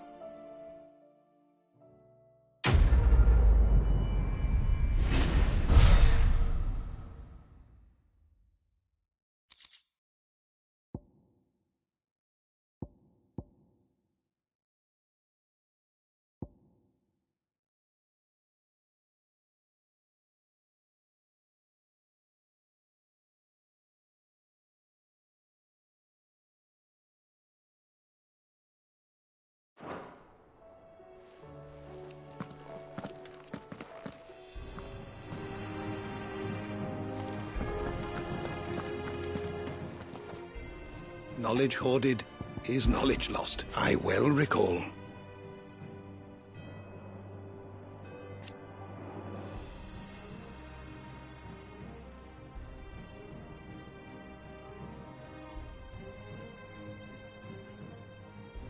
He truly believed.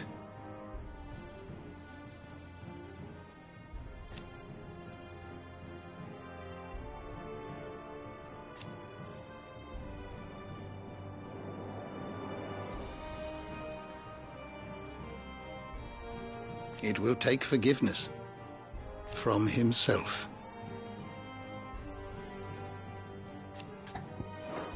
Go safely.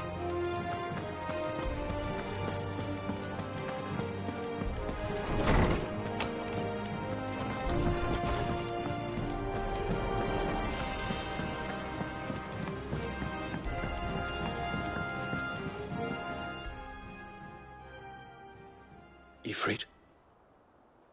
Your resolve didn't falter. No. Though I continue to be bewildered by fate. But I should meet with my old tutor here, at the very end of the world. I thank you, with all my heart, for giving me this chance. And I thank you for taking it. I should like to look upon that flower once more. When I am worthy.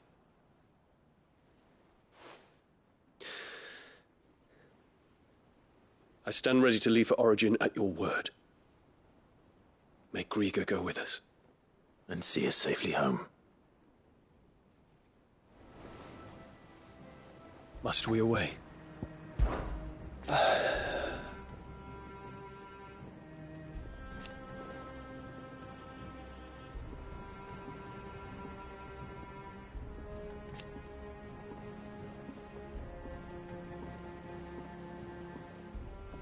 Alas. And yet...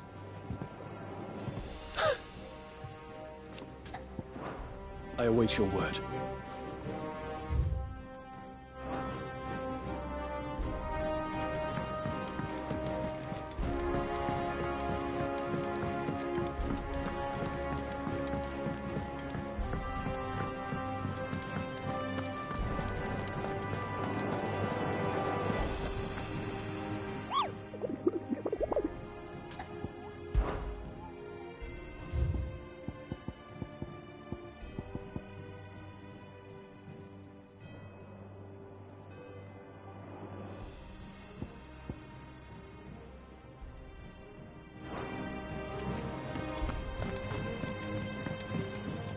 Back again?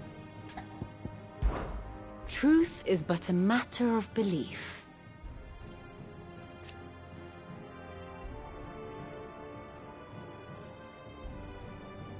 Alas.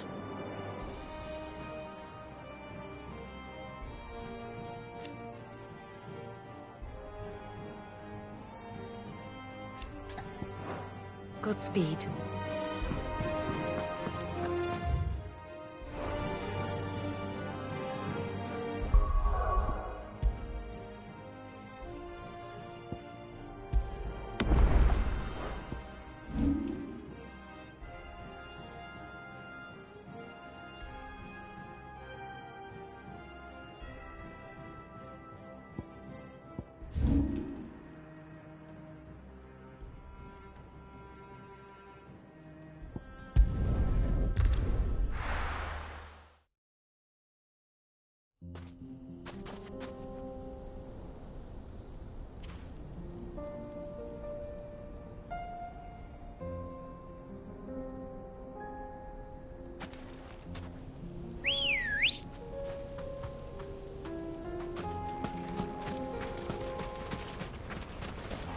Sid, you didn't happen to see anything out of the ordinary on your way here, did you? We've had reports of bearer transports being attacked along the roads and then freeing across. Ready, girl? Fly, Ambrosia.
Time to fight.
Come on.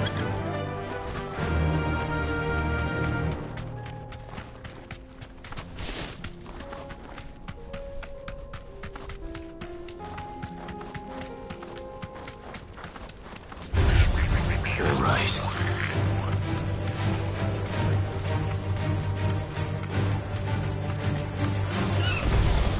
Back to the stables, girl.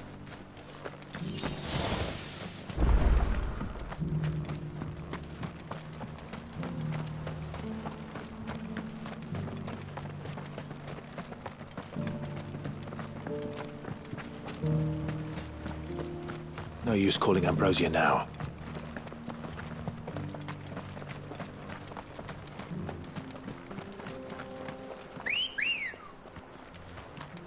Ready, go? Faster!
I knew I was right not to...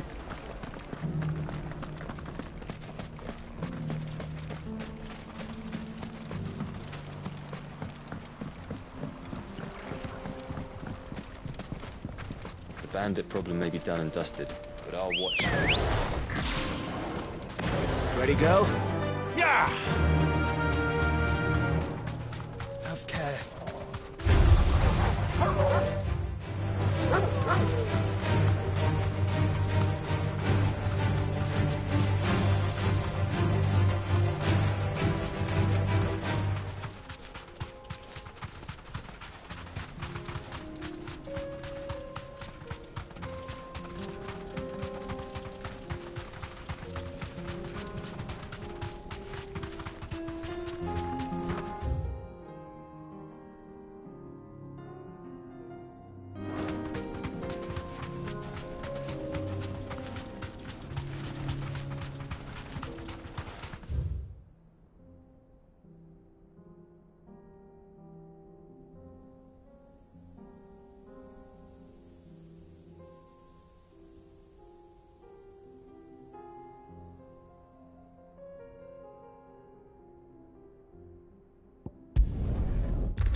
Come on.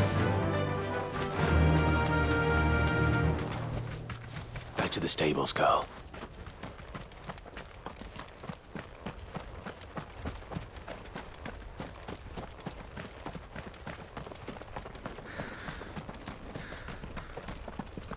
Our investigations into Ultima extend not only to ruins such as these.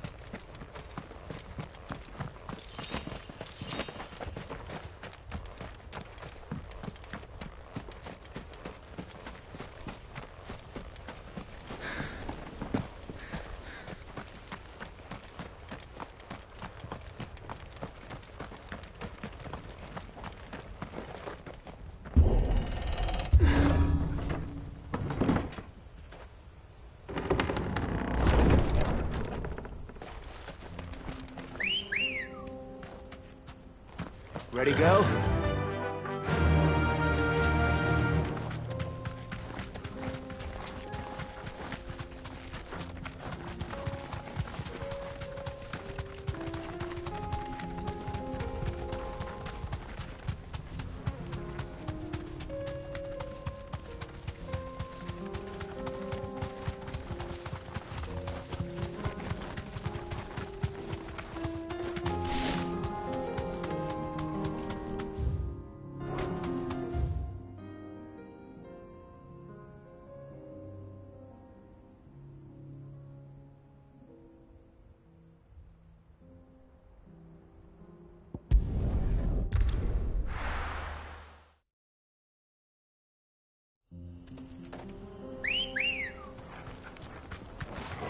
Good girl.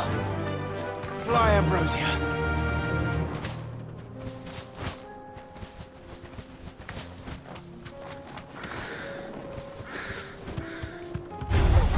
Time to fight.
Mistakes.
right.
run this one.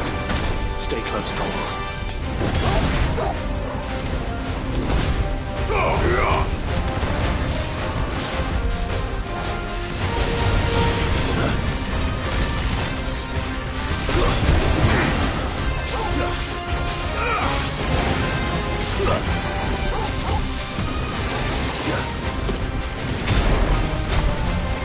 Too slow.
Should have picked on someone your own size.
Thanks, Gal.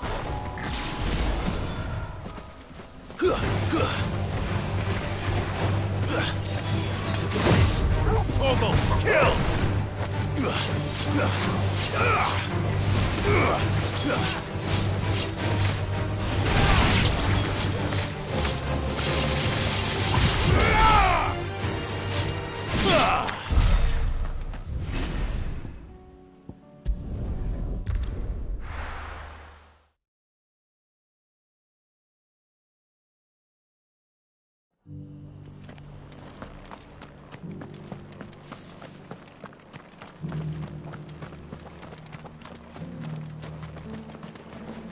Anything catch your eye?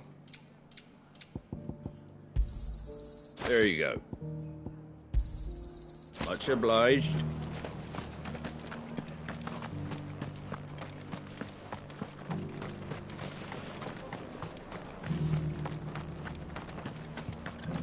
I'll build a barricade so sturdy, even abandoned.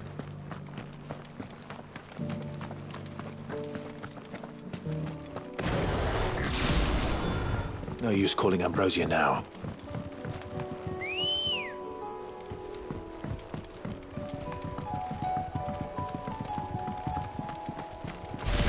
Can hardly make out a blooming thing.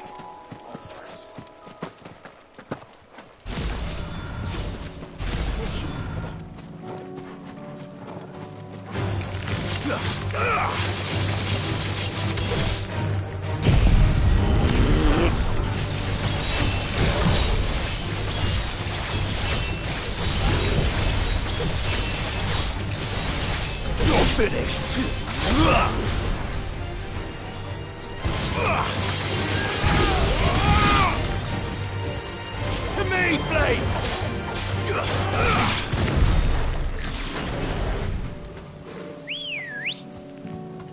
Come on.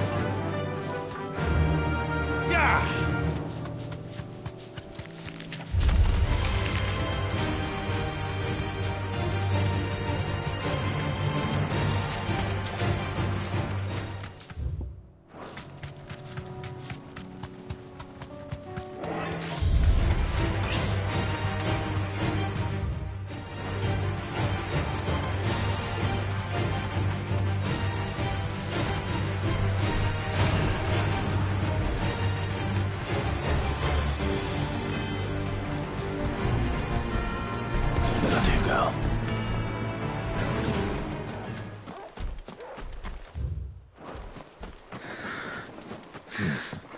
Not here. Ambrosia won't help me here.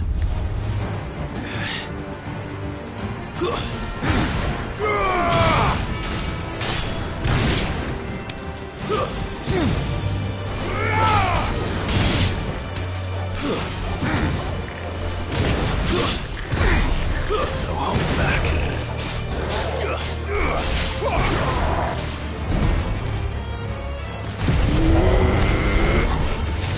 I'm her Torgal.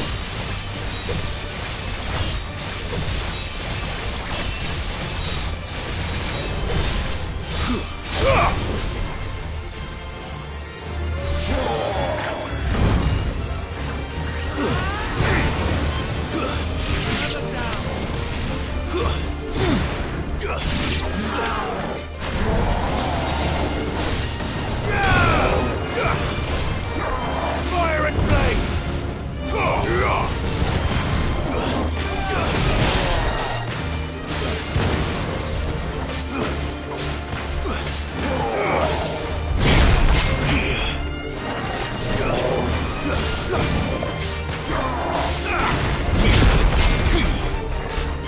Let darkness fall!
To me, boy!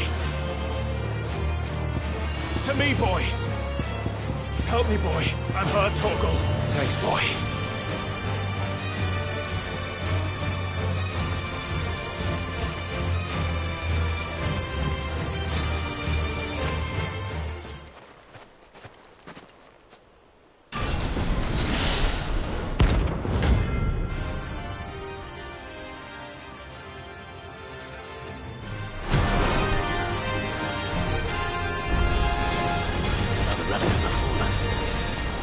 Seems this one has a little more life left in it. All right, then.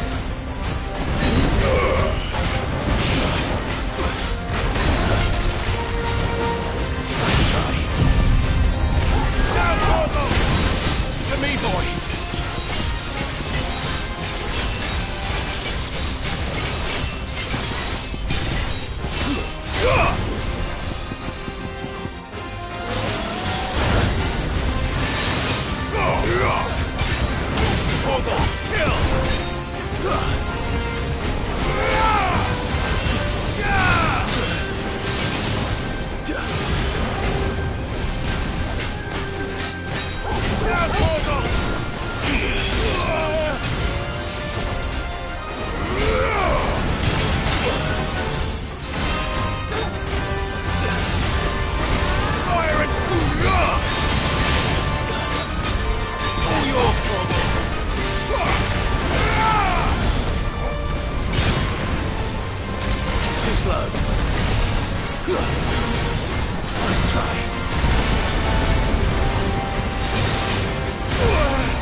Back to sleep with you. Yeah.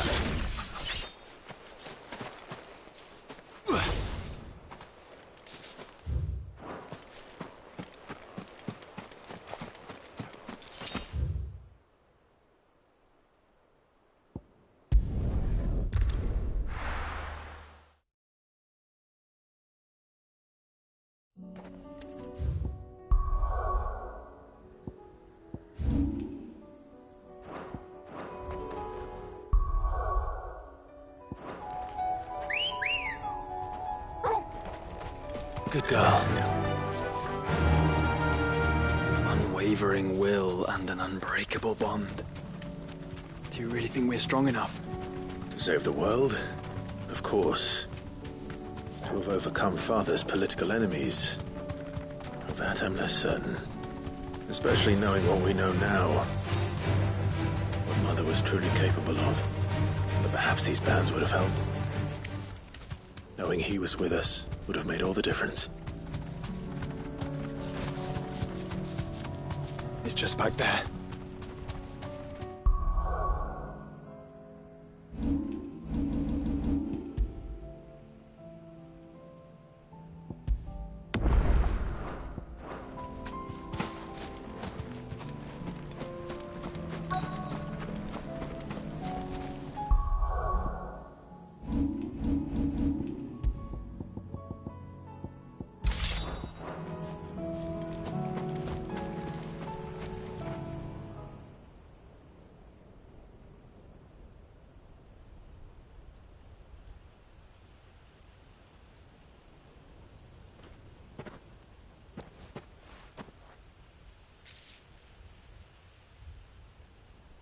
Father always fought for what he believed was right. It wasn't until that night at Phoenix Gate that I realized I had never fought for anything. I always had someone else to do the fighting for me.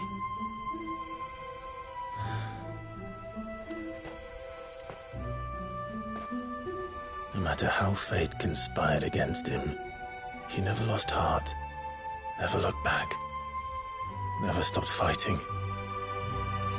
To me, he was the greatest of men. And I've been trying to live up to his ideals ever since.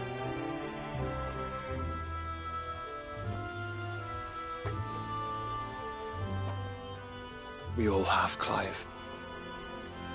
We all have. And we'll keep trying. Because that's what he would have wanted. What he would have done himself. Even if it meant standing against the very gods in the heavens. I shall be borrowing this, Father, if I may. That you might watch over us as we follow in your footsteps.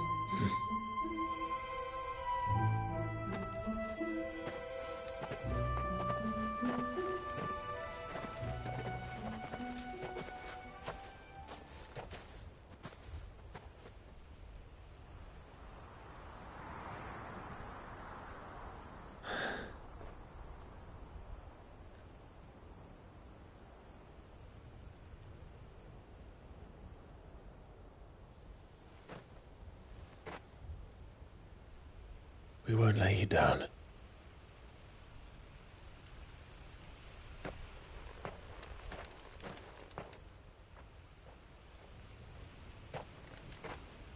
Onward then. Onward. To the end. And to a new beginning.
Brother, I put Father's helm in your chambers. He should be with you when his vision is finally realized. Thank you, Joshua. For everything. Don't mention it.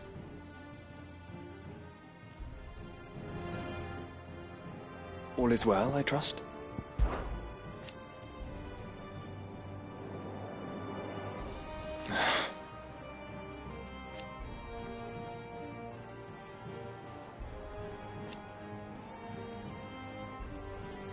His flame burns in your heart.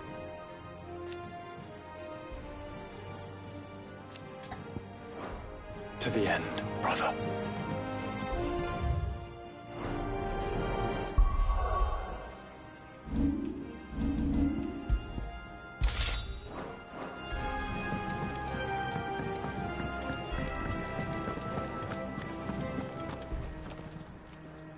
it's a dangerous world out there.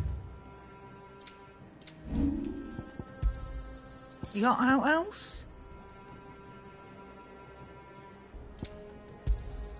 I'll be thankful you got that much.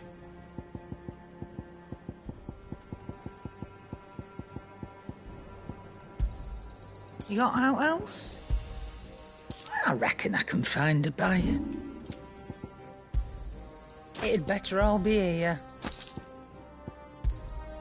You'll not find a better price than that.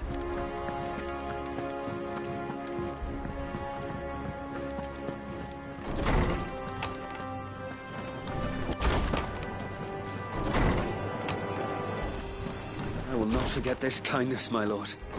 I shall go to Eastbourne.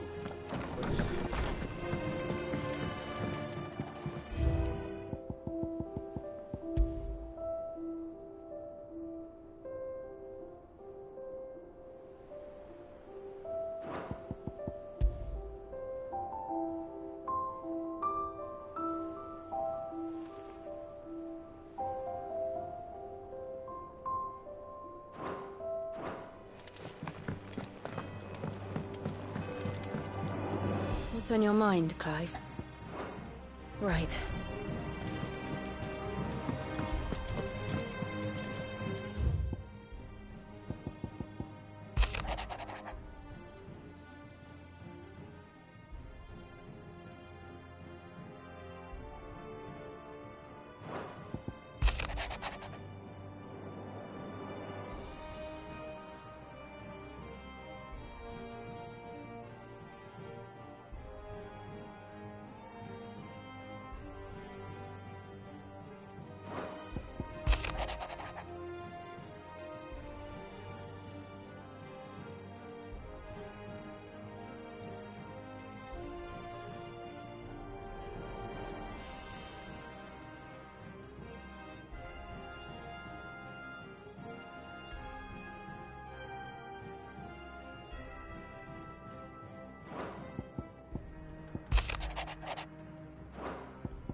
If Joshua's worried about Jill, I should go and speak with him.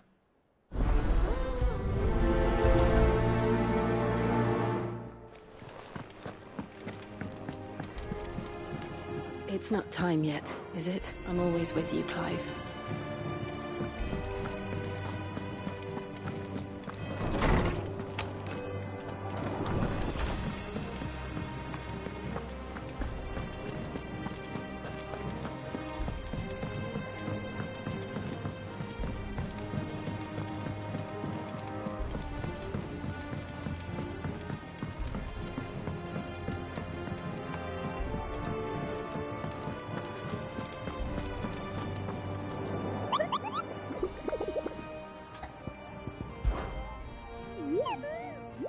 You're not from the forest. Well, then what were you going to tell me? And if you had?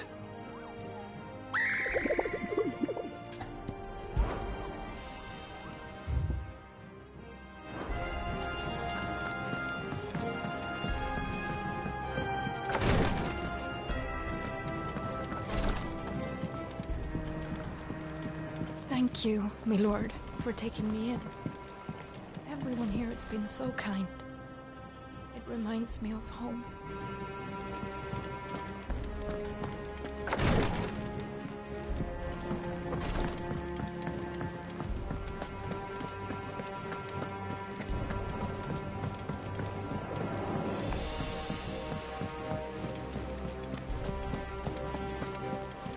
You be careful up there. If you happen to snag the...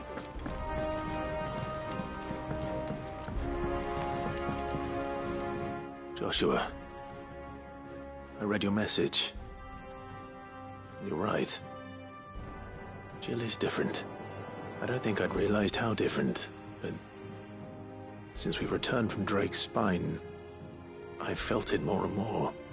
I suppose it's not hard to imagine why. She doesn't think she belongs anymore. And that's why we need to remind her she is still one of us. To let her know that we still need her, now more than ever. That you still need her. But how to do that? When last we were truly close, we were but children. Of course. Do you remember the time we accompanied Father on his annual tour of the Duchy? And Jill and I broke from the procession to ride up Man's Hill. To see the snow daisies, I remember. It was the first time Father had allowed us to join him. And when he realized you were missing, he had the entire retinue down to the pot boys combing the countryside. In the rain. A thunderstorm forced us to take refuge in a grove of oaks before we'd even made it halfway there. It was the Lord Commander who finally found us, and needless to say, he was none too pleased. Then it seems you and Jill have unfinished business. What do you say? Man's Hill. It's not that far. Oh, true. Though I suspect it is also much changed. Little in southern Rosaria remains as it was when we were children. You're saying I should go and scout the area for bandits? I'm saying we should first go and see if there are actually still any snow daisies left. What would you do without me, Clive? I can't say my travels ever took me back to Man's Hill. I'm curious to see how it has fared.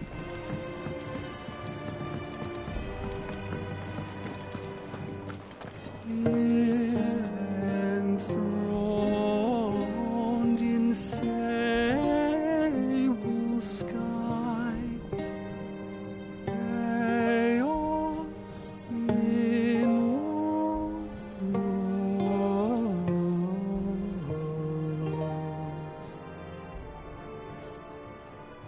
From divers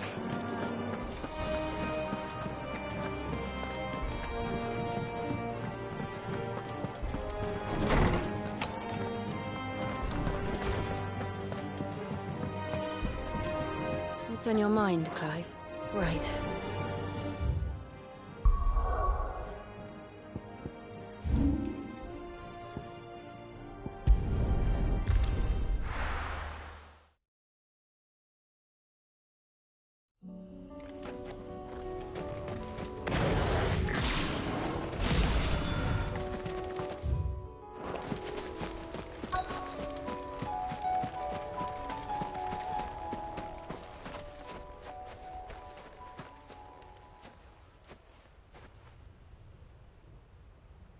This is the place, but... I'm sorry, Clive.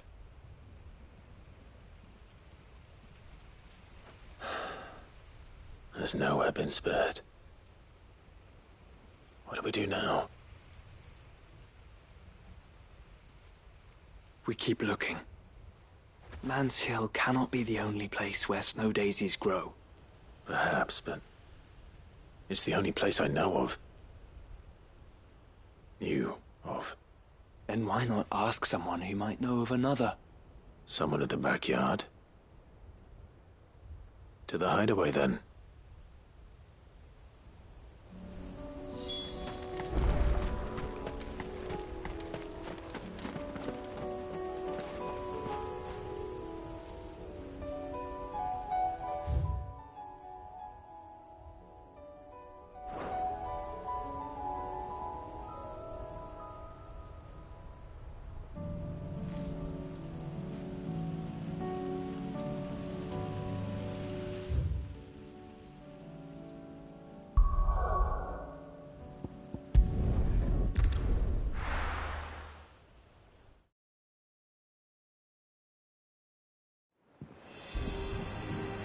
Let's hope one of the gardeners knows where to find snow daisies.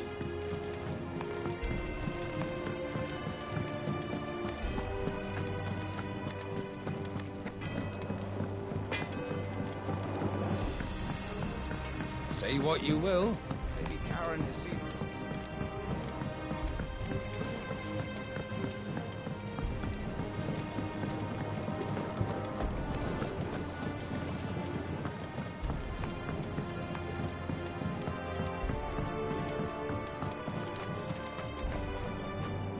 Oh.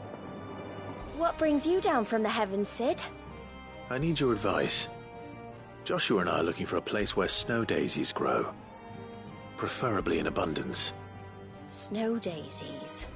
Then you'll want somewhere not too hot and not too cold. And where the winds are strong enough to carry the seeds. I reckon Man's Hill would be a good place to start. There in the Royal Meadows, perhaps? Both have similar climbs and the right elevation. If the Blight hasn't claimed them yet. Right. Thank you. Did you learn where we might find our flowers? The gardener here mentioned the Royal Meadows in Sambrack. The fields beyond Northreach. Well, if that's the case, then Yote was right. I recalled that she'd kept the record of our travels, you see. So I asked her if she'd perhaps noted anywhere that snow daisies grew, and she mentioned Oilefeist Bay. Whose shores border the meadows. Off we go then. The winds that blow across the Royal Meadows from Oilefeist Bay are strong indeed. Strong enough for snow daisies, it seems. Snow daisies may be beautiful, but they are really quite deadly. I wouldn't recommend it.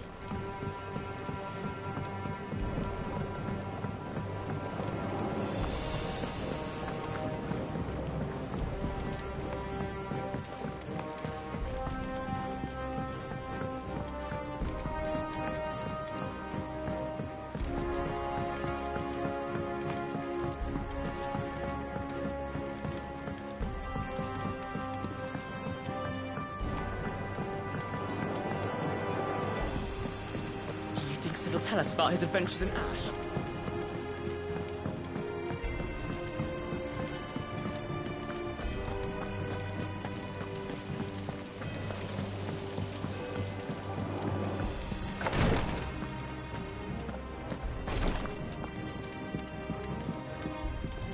Yes, my lord? Have care, my lord.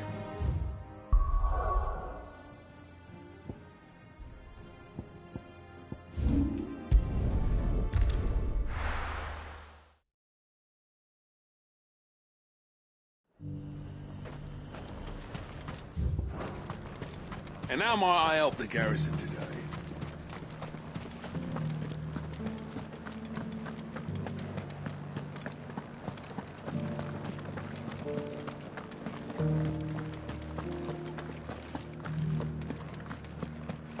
How are we going to arm the garrison without a forge? Might be some smiths down south that could do the job, but their bearers will be just as useless as ours now the Fang and the Tail have fallen.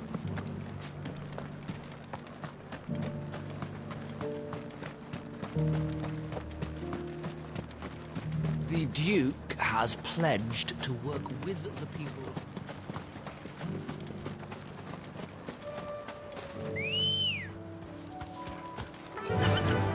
Yeah!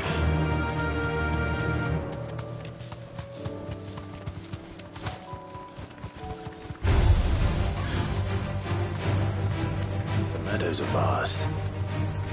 Where do we even start? Yote mentioned the coastline. We can start there.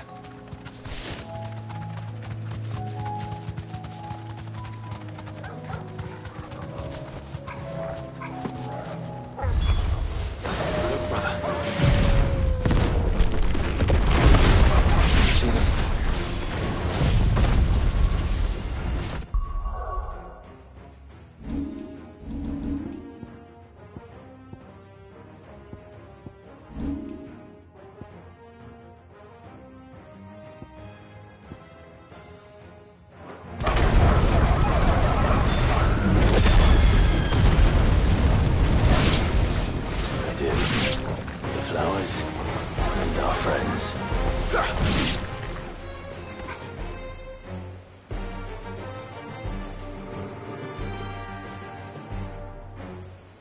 What do you see, boy?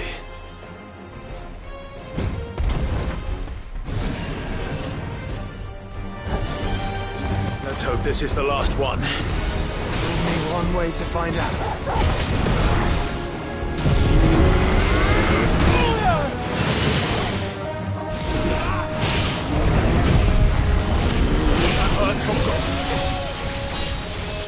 All yours, Torgal.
That was harder than I expected.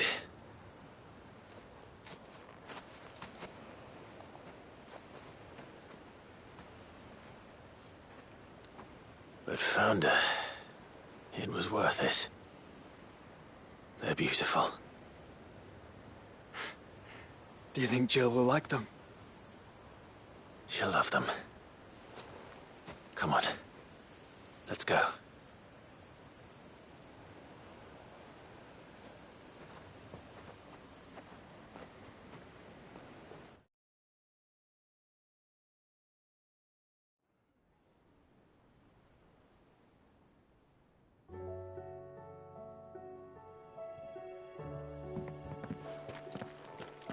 It appears my work is done. The rest, as they say, is up to you. Well, you and the skies. We wouldn't want another thunderstorm now, would we?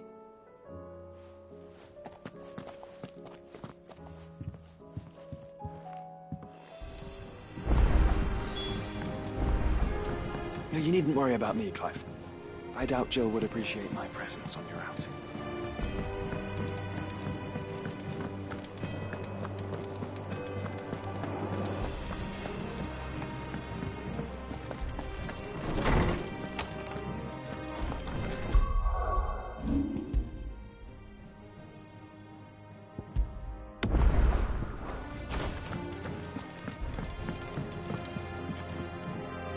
Jill, there's something I'd like to show you. There is?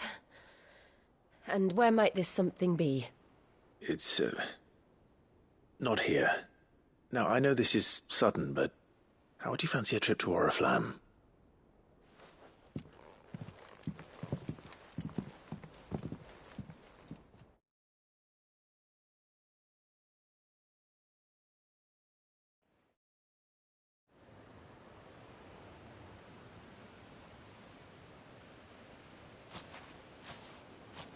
There are so many. This is what you wanted to show me. I don't know what to say. You don't need to say anything. The smile on your face is enough. We've been worried about you, Joshua and I. Do you remember when I took you to Man's Hill? Or tried to? How could I forget? You saw me crying and thought a change of scenery might lift my spirits. In the end, it earned me a nasty cough and a stern scolding from your mother. But I felt wonderful nonetheless. I'm sorry. I had no idea what I was getting us both into. But I couldn't bear to see you like that. Before we left, my chambermaid told me she'd overheard your mother talking about my marriage prospects with some of the noblewomen at court. They were debating whether it would be more profitable to marry me off to one of the high houses instead of saving me for the ducal line. No one thought to ask me what I wanted. I was nothing to them. A pawn at best. I felt so trapped. So lonely. I didn't know. But I wasn't alone. You were there. Your hand in mine as we ran for those oaks. And I knew then, no matter what happened, I would be all right. I'll never forget that feeling.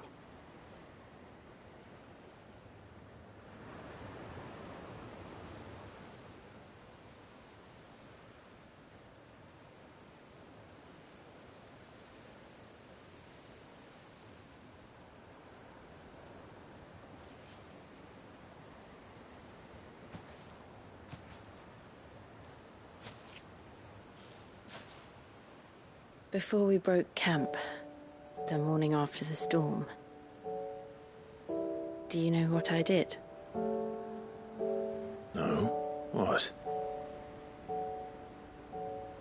I slipped away from my governess to climb the tor. And from there I saw a sea of petals, all reaching for the sun. And I realized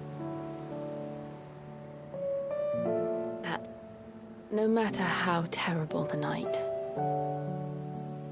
dawn would always come.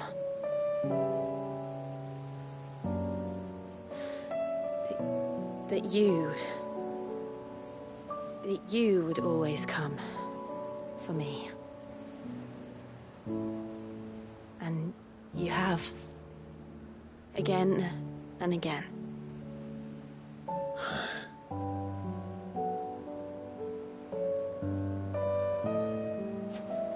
Where do you see us? When all this is over?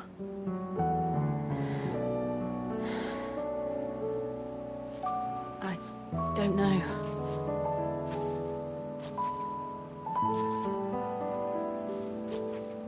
Not here, though. I think I've outgrown the twins. After everything we've been through, the realm just seems so small. I'll need some space to spread my wings. Then that's what you'll have. And I'll stop at nothing to see that you do.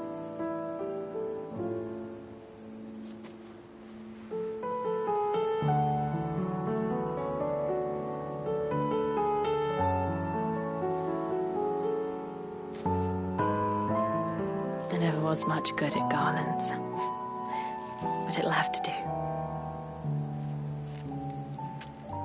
I'll treasure it forever. Thank you, Clive. For this, the flowers, for everything. It's exactly what I needed. You are my treasure.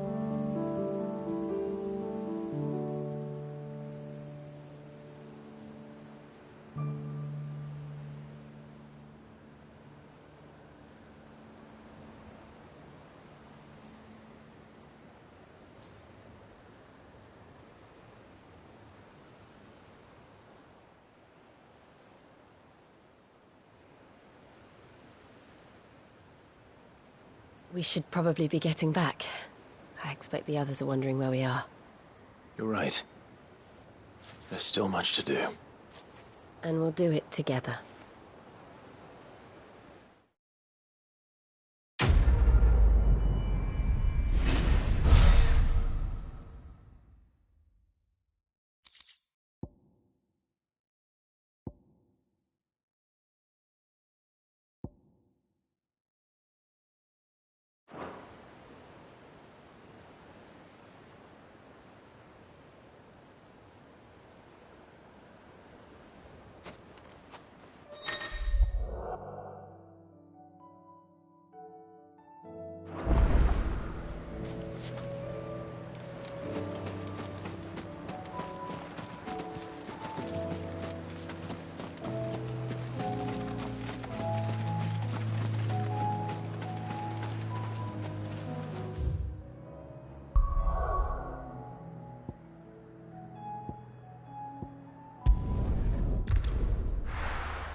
Clive, you have but to say the word. Courage, Ifrit. Make ready.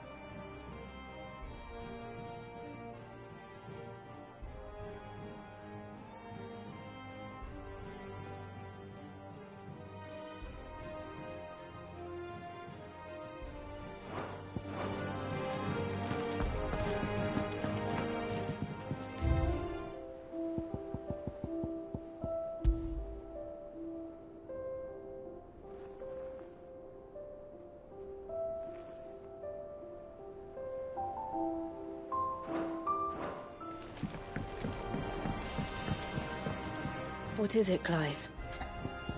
You can always... For so long...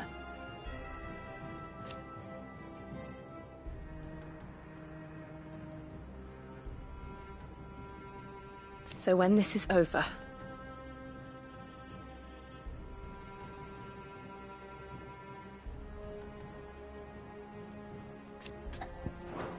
I'm always with you, Clive.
Good morrow to you, my friend.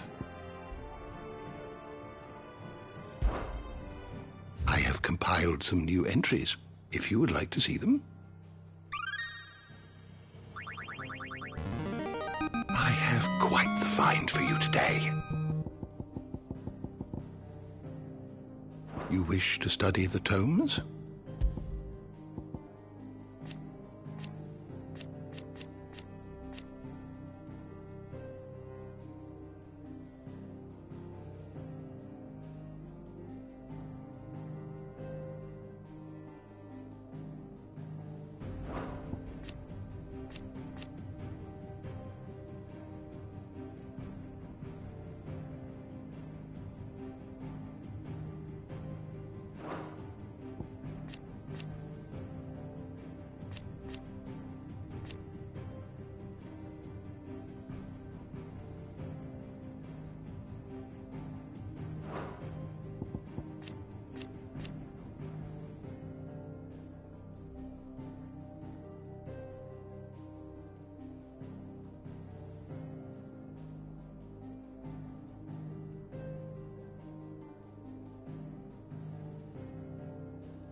are always welcome, Clive. Knowledge hoarded is knowledge. Fare thee well, my friend.